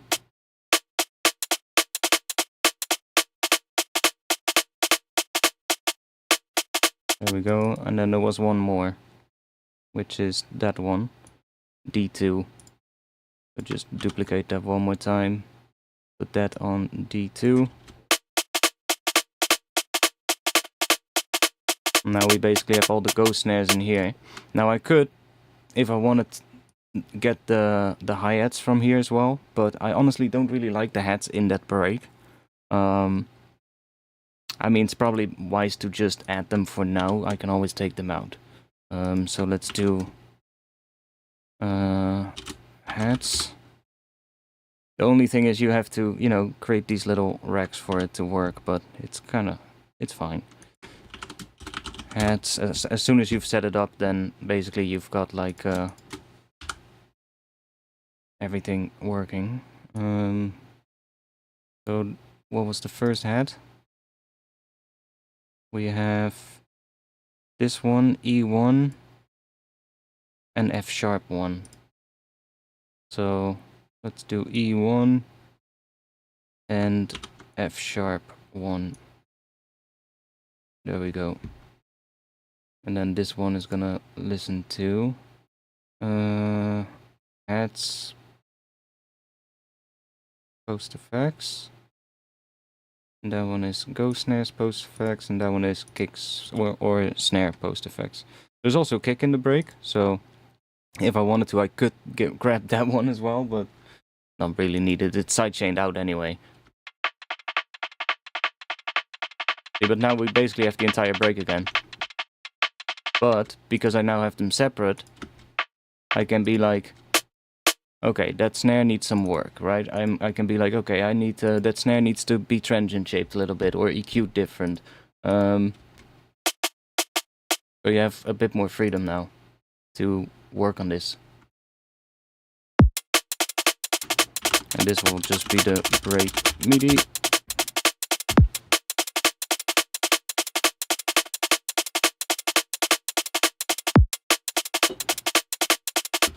Let's just grab the kick as well.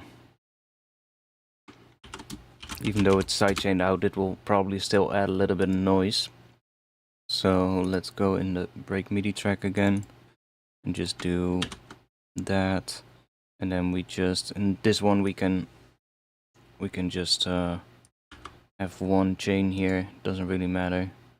Ungroup, because we can just set it up here.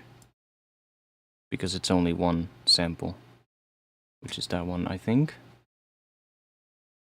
Yeah.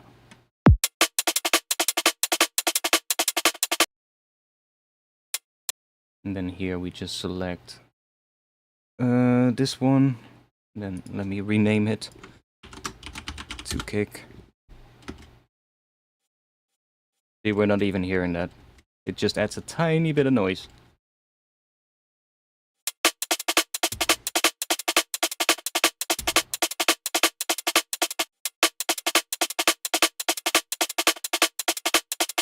Plus now I can also balance them still. Let's say the Go snares, I want them a little bit quieter. I can just bring those down a bit. See? Which would be pretty hard to do otherwise. Like otherwise I would have to go into the MIDI and make all the Go snares quieter. Now I can just change one slider and it's much easier to work with. So let's call this break. I'm gonna add some extra heads, I think. Do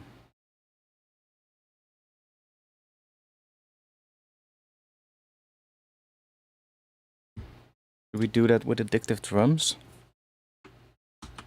Let's save. Let's open up addictive drums.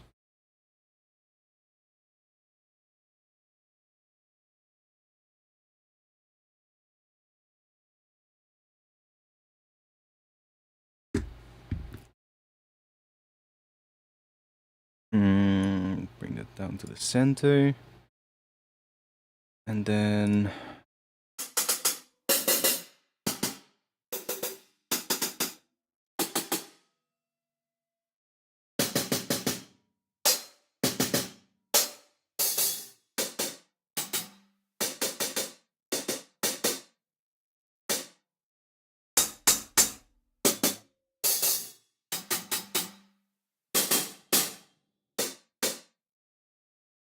we'll see. Maybe I'll change it. Let's do that.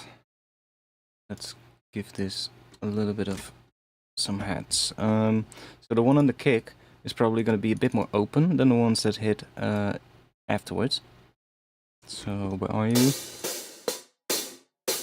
Maybe that one, something like that on the kick.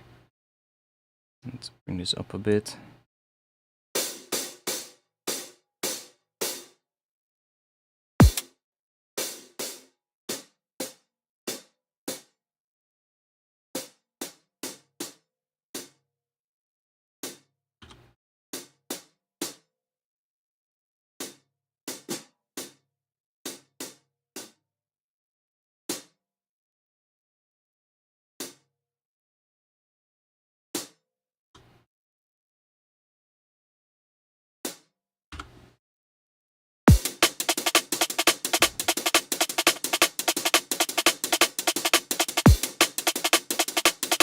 So let's say we just mute the heads from the break real quick.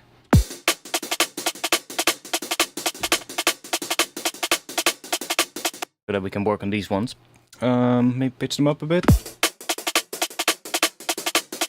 Or not even, but instead just really high pass this quite a bit because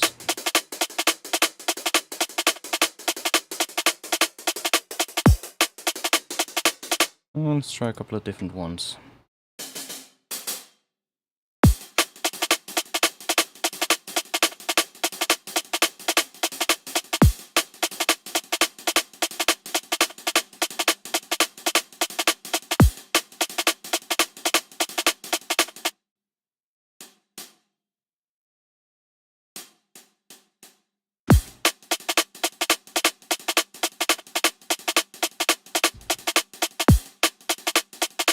The master here.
Let's just do that for now.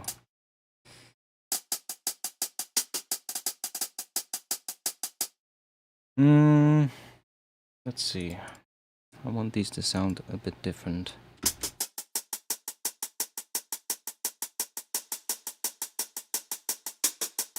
I wish there was a way to make the release longer on the open heads and shorter on the closed heads, because a lot of times I want this to be a bit more like that on the closed ones, but then on the open ones I would like to have that sound still, right?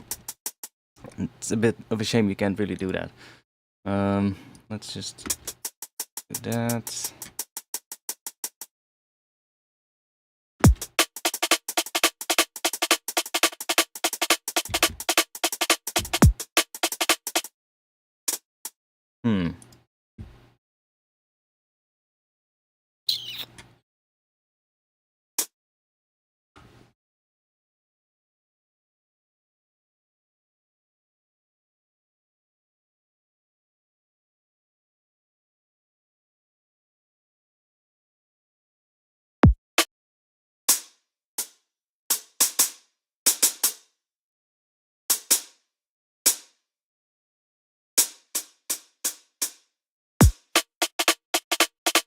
See, that is definitely what the kick needs. Something like that.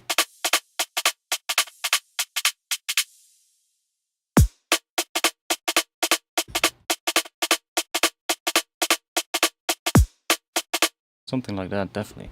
And then in between we do want to have some other things as well.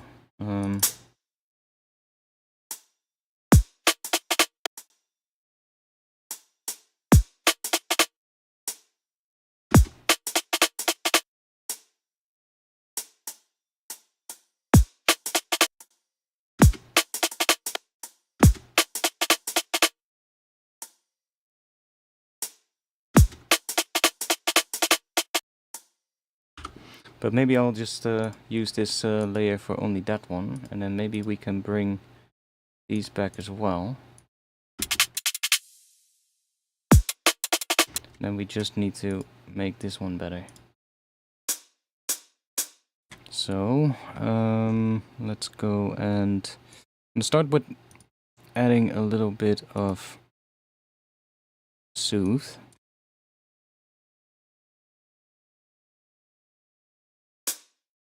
Because they are pretty resonant usually.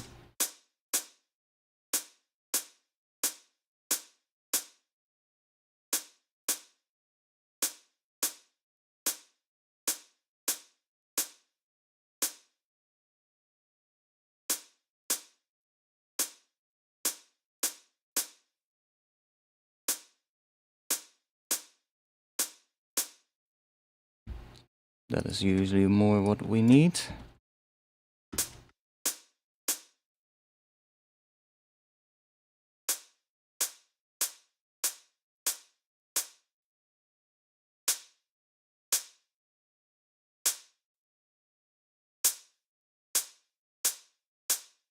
already has a bit of a boost there in the high end, so we don't need to boost it too much.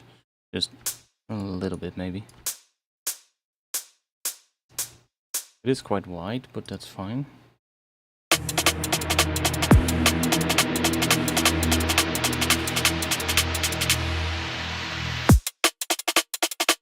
It kind of sounds similar to this one now. Right? We kind of made a similar one to that, but it has more mids here. Maybe a bit too much though. Yeah, that's more like it. And it needs to maybe have a bit of reverb as well.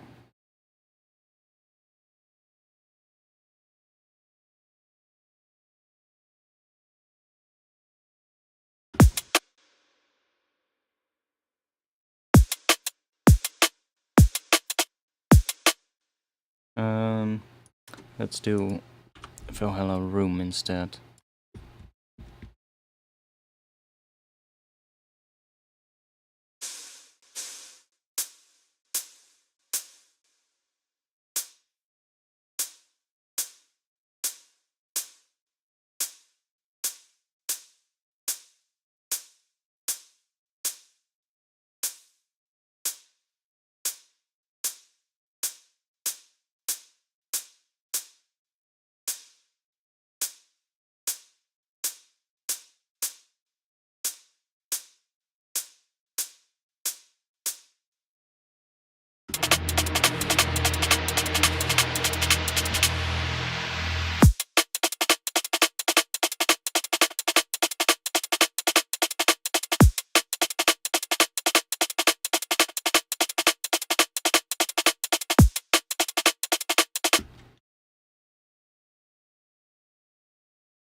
put that one in this group as well. Just gonna be part of the whole break. Oh no, then it's gonna be sidechained. We don't want that. We don't want this one sidechained.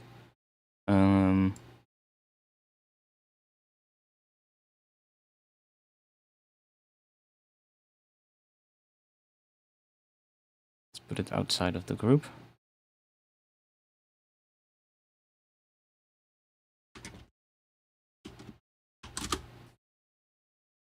And then we'll just group it again.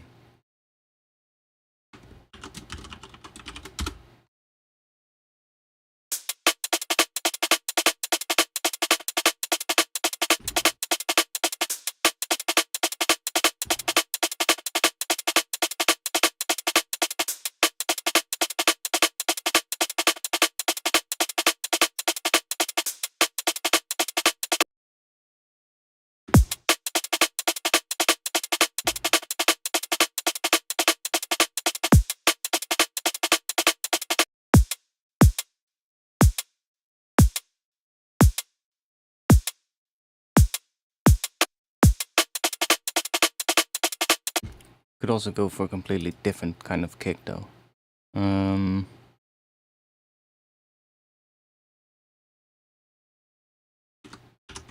Let's see. I'm just gonna do this and then let's turn that one off.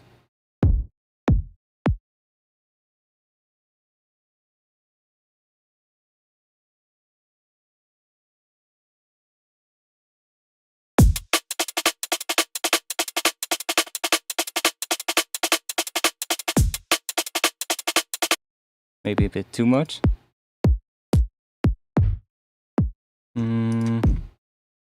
Go in here.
I guess we also don't need sidechain on everything of the break. So let's cut this sidechain and I guess we don't even need it at all if I mute this kick. Because we're just gonna have our own kick anyway, so it doesn't matter. See? And then we don't need sidechain on the break. So we can just get rid of this entire group. Or this group.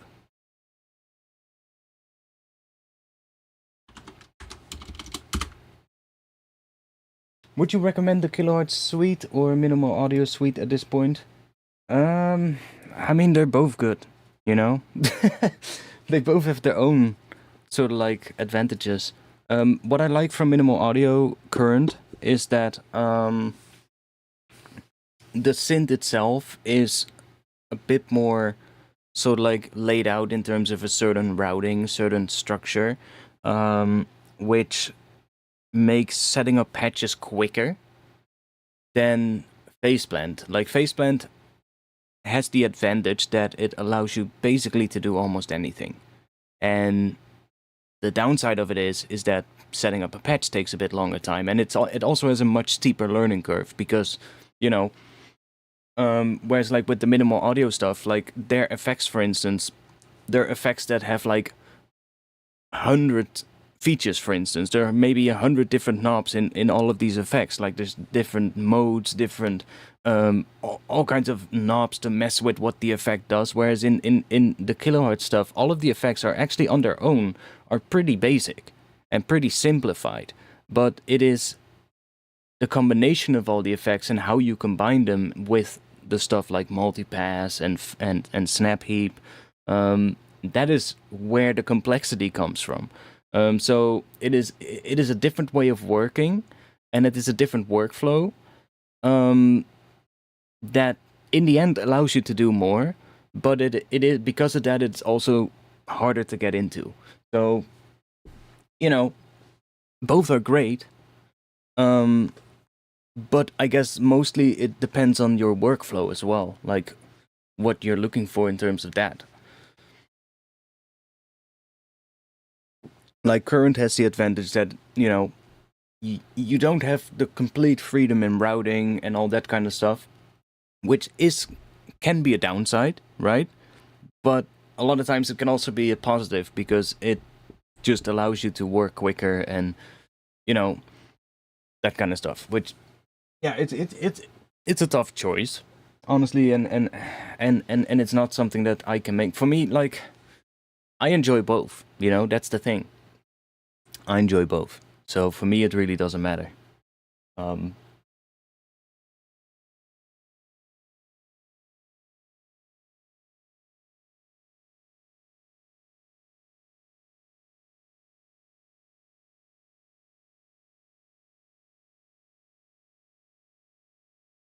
yeah, I do think that would be the case. I do think that would be the case. Um, Even though, like, faceplant isn't the hardest to get into either. Like, it's not that it's that hard. A lot of the things are pretty easy to understand because they're quite similar to how they would work in a different synth. You just like you have to set everything up yourself. There is no preset sort of like routing. Yes, there's the generators and those go into a certain, then go into the filter or the effect section, right? And then you have the modulators at the bottom. But other than that, like there's so many different things you can do with the routing still, and those things would all be predefined in most synths. Whereas in Faceplant, you have the full freedom to change all of that and just set it up however you want. So that makes it a bit more of a deeper sort of like thing to get into. Like setting up the basic kind of things, like setting up an envelope and stuff like that, isn't that much more complicated than it would be in a different synth. It's just that to get more complex sounds out of Faceblend usually takes just a few more steps and a little bit more work and combining certain effects, maybe modulating them in a way, to get to a similar result that you would probably be able to get quicker in, for instance, a synth like Current. Not saying that is a bad thing, right? It can be a good thing and a bad thing.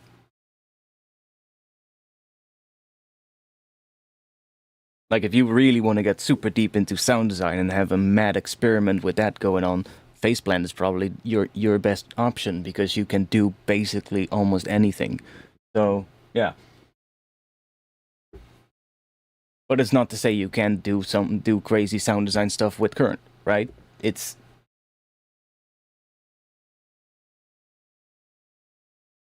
Yeah, that's really an advantage that they have. I've already had a bunch of times in Current where I was using the wave shifter, which is the frequency shifter, and I was like, man, I hate that it shifts the entire thing because I had a patch with like a sub in it and then like a higher thing, and I wanted to shift that higher thing, but it was also shifting the sub, and I could direct out the sub, but then the sub wasn't running through the distortion anymore and wasn't interacting with the other layers. So I was like, I wish there was a multi-band option so I could split the sub and then take the high thing and just shift it around. But we don't have that in Current yet, so I'm pretty sure they will add something like that at some point.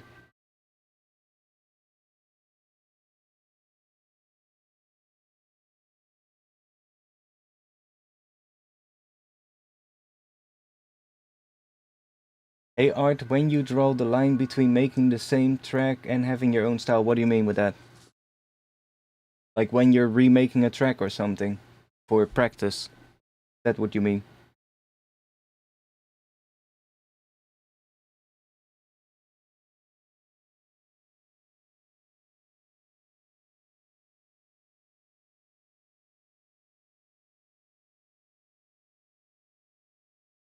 I think that's what it means, but it could also be something different. Yeah, it has a lot of room to grow. Absolutely. Absolutely. I mean,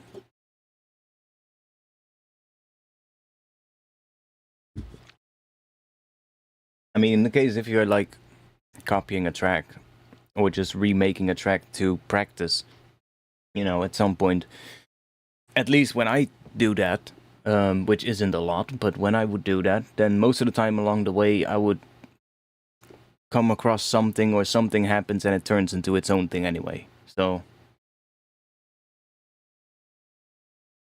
that's probably also a good thing to do. Like if you're remaking a track just to practice, when you get to the point where you either get an idea that is not what is in the track, but you just get an idea for something, or when you are working on something trying to remake it and you come across something that is not what you're trying to make, but it sounds really cool, that would be the moment to just say, okay, I'm not remaking this track anymore. I'm now just going after that thing that I found, because, you know, it's probably more helpful than at that point than trying to keep remaking the track.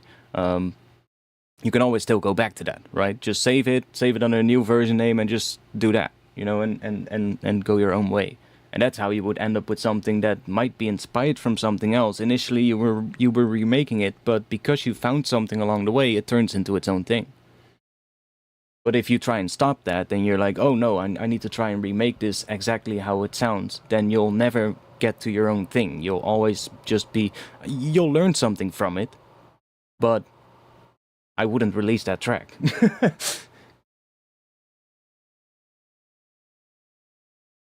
That's probably asking for trouble, depending on how close it sounds, of course. But even if it still sounds like a shitty version of the original, then, you know, well, yeah, that's probably, you don't want to do that. That's not smart. But remaking a track is definitely good practice. Like, if you're getting into production and you just want to learn something, then taking a track that you like and trying to remake it as closely as possible is definitely a good way to practice.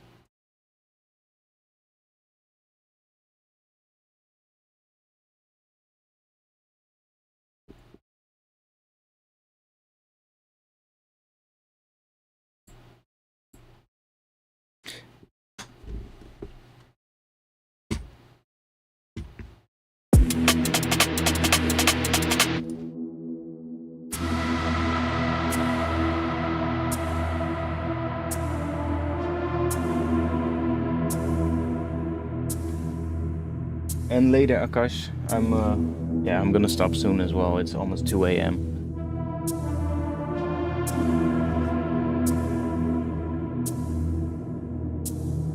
Made quite a few patches for current that I can say. I guess current preset pack for Patreon shop next. I mean, if I keep making a bunch of patches, I already have a ton of patches for current that I made. So, like, there's already quite a few that I made. They're not all good though, so I'm gonna have to sort through these and then make a bunch more good ones. But I guess we can do a preset pack for current as well. Might be a good one. I also want to do a preset pack for Infiltrator. I know Infiltrator is just amazing. There's so many cool things you can do with it. And Thermal probably as well, because, you know, Thermal is just a great plugin. So I guess those are going to be a couple packs that I'm going to be working on. In case you don't know, I released a preset pack for Portal on my new Patreon shop. You can check that out in the with the link in the chat.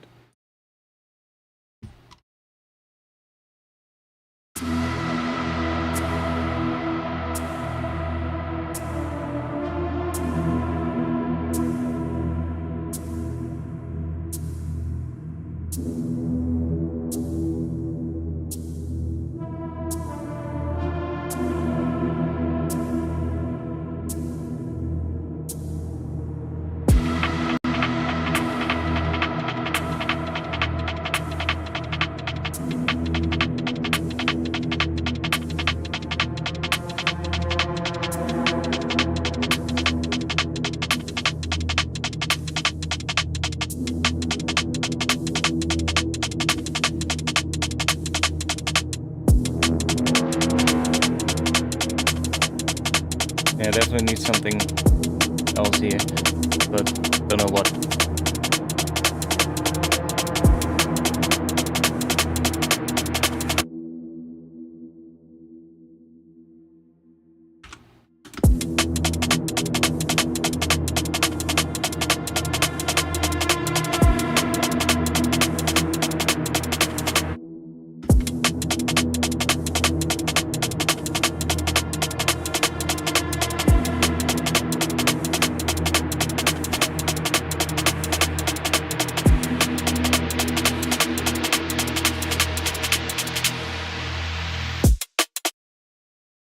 Yeah, and then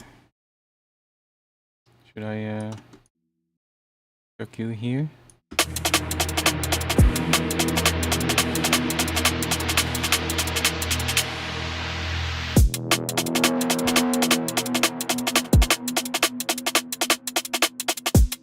I mean, it works. Just need an actual bass line underneath it, but it does kind of work.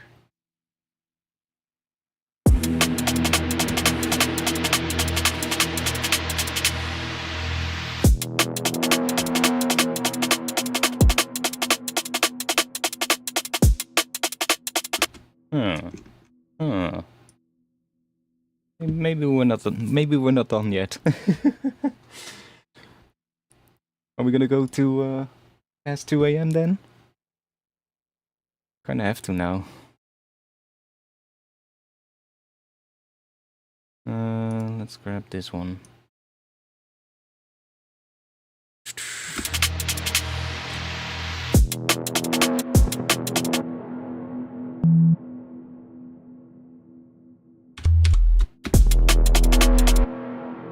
Okay, let's go and group these. Well, I mean, we don't have to group this. We can just group this one maybe, and then put some sidechain on that.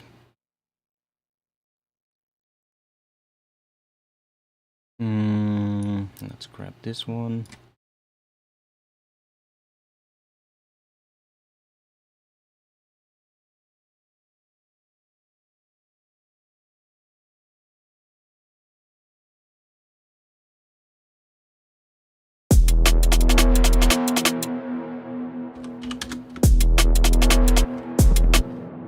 And the snare, can we... I guess we can... Oh, which kick channel did I grab? Ah, I need to grab that one. Otherwise it's sending from one track to another track and then into here, and it's probably getting some latency. And this one we can go into break. Or why can I not select the break MIDI track? I mean, it's fine, we can select the kick track here.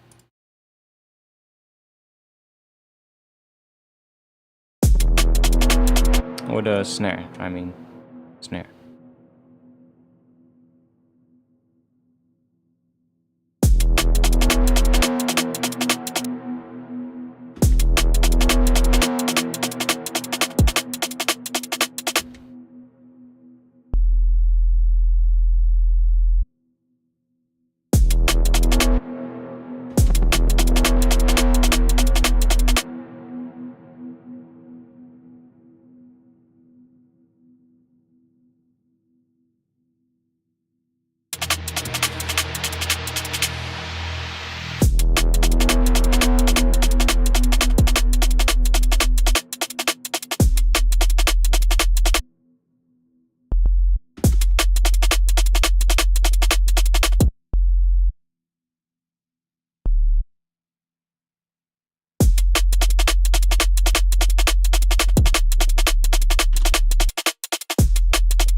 Now this one we definitely need to work on this one. What kind of bass should we do?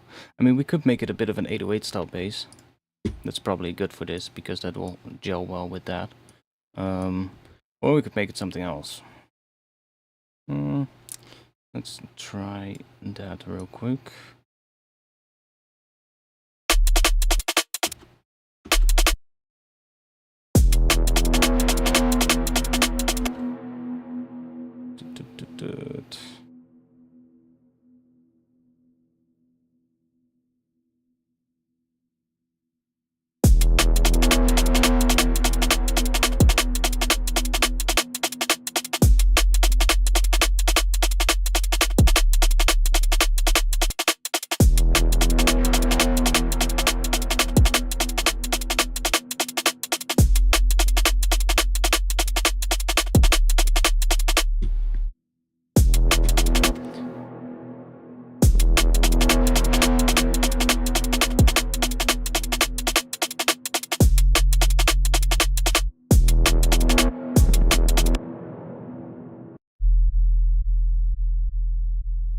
Let's just mute these for now.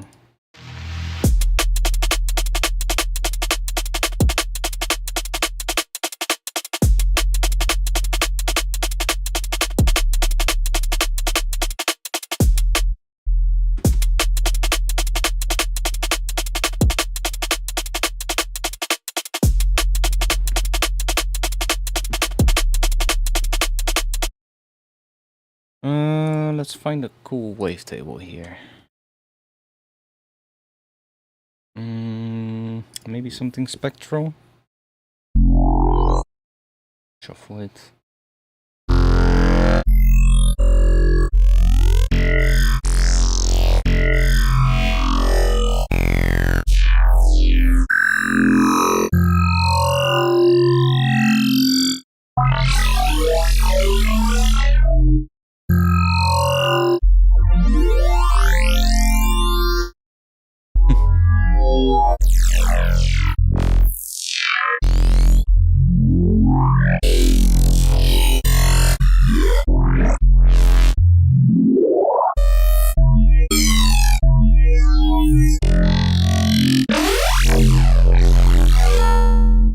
Really fucking loud.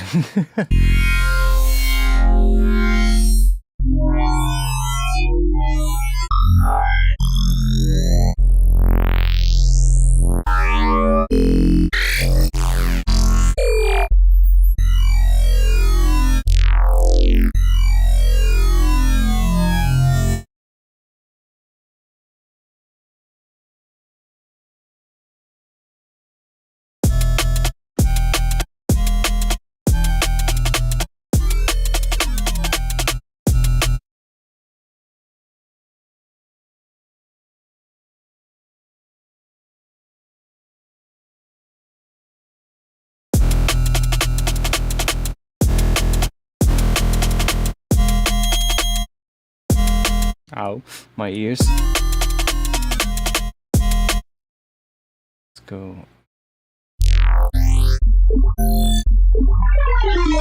Whoa, that's weird.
makes such weird sounds with that.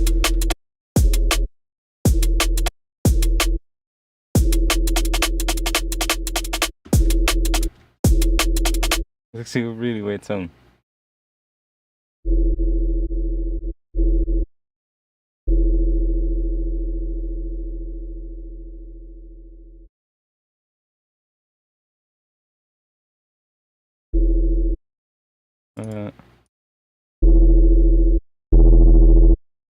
Sub is a bit loud compared to the other one, but or we could leave the sub at that, but raise that one.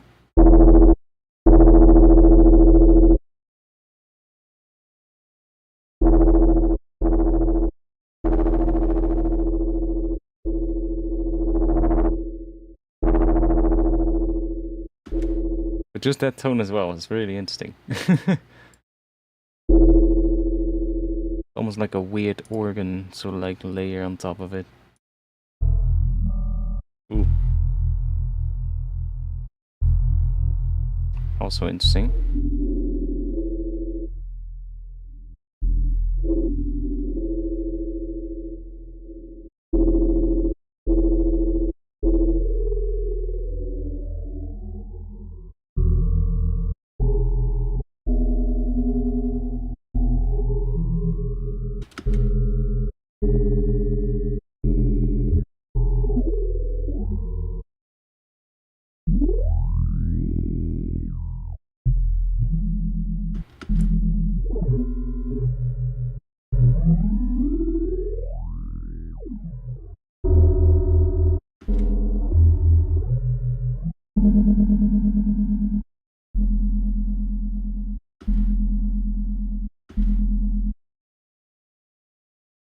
Guess we could even do this.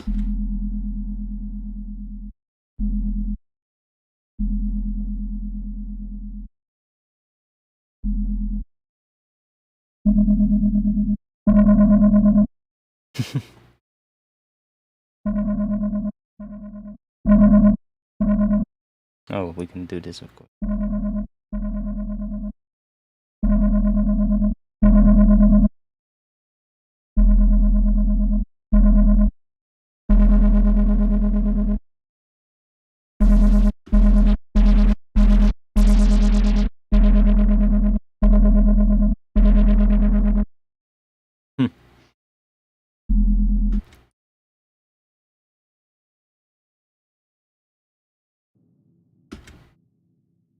Yeah, so I'm gonna call it quits for tonight because it is 2 a.m.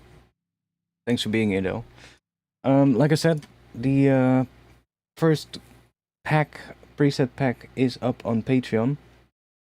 That one is available for 15 euros. It's 50 presets for 15 euros, and it's 50 presets for Output Portal that I made. And they're actually presets that I've been using a lot as well on the streams, and people asked me about, like, could you turn them into a pack? And I was like, yeah, absolutely. So they're out now, and they're available on Patreon. So link is already in the chat, so you can check that if you want. I'm gonna be back next week, Friday, 8:30 to Amsterdam, 8:30 to 9 p.m. Amsterdam time. I'll let you know on Discord. If you want to be a member of the Discord, link to that is in the description or in the chat as well. One moment. I'll drop that in the chat too. I'm gonna be working a bit more on this tomorrow, probably. Probably not on stream, but just working on it, and just make more patches in Current, because I think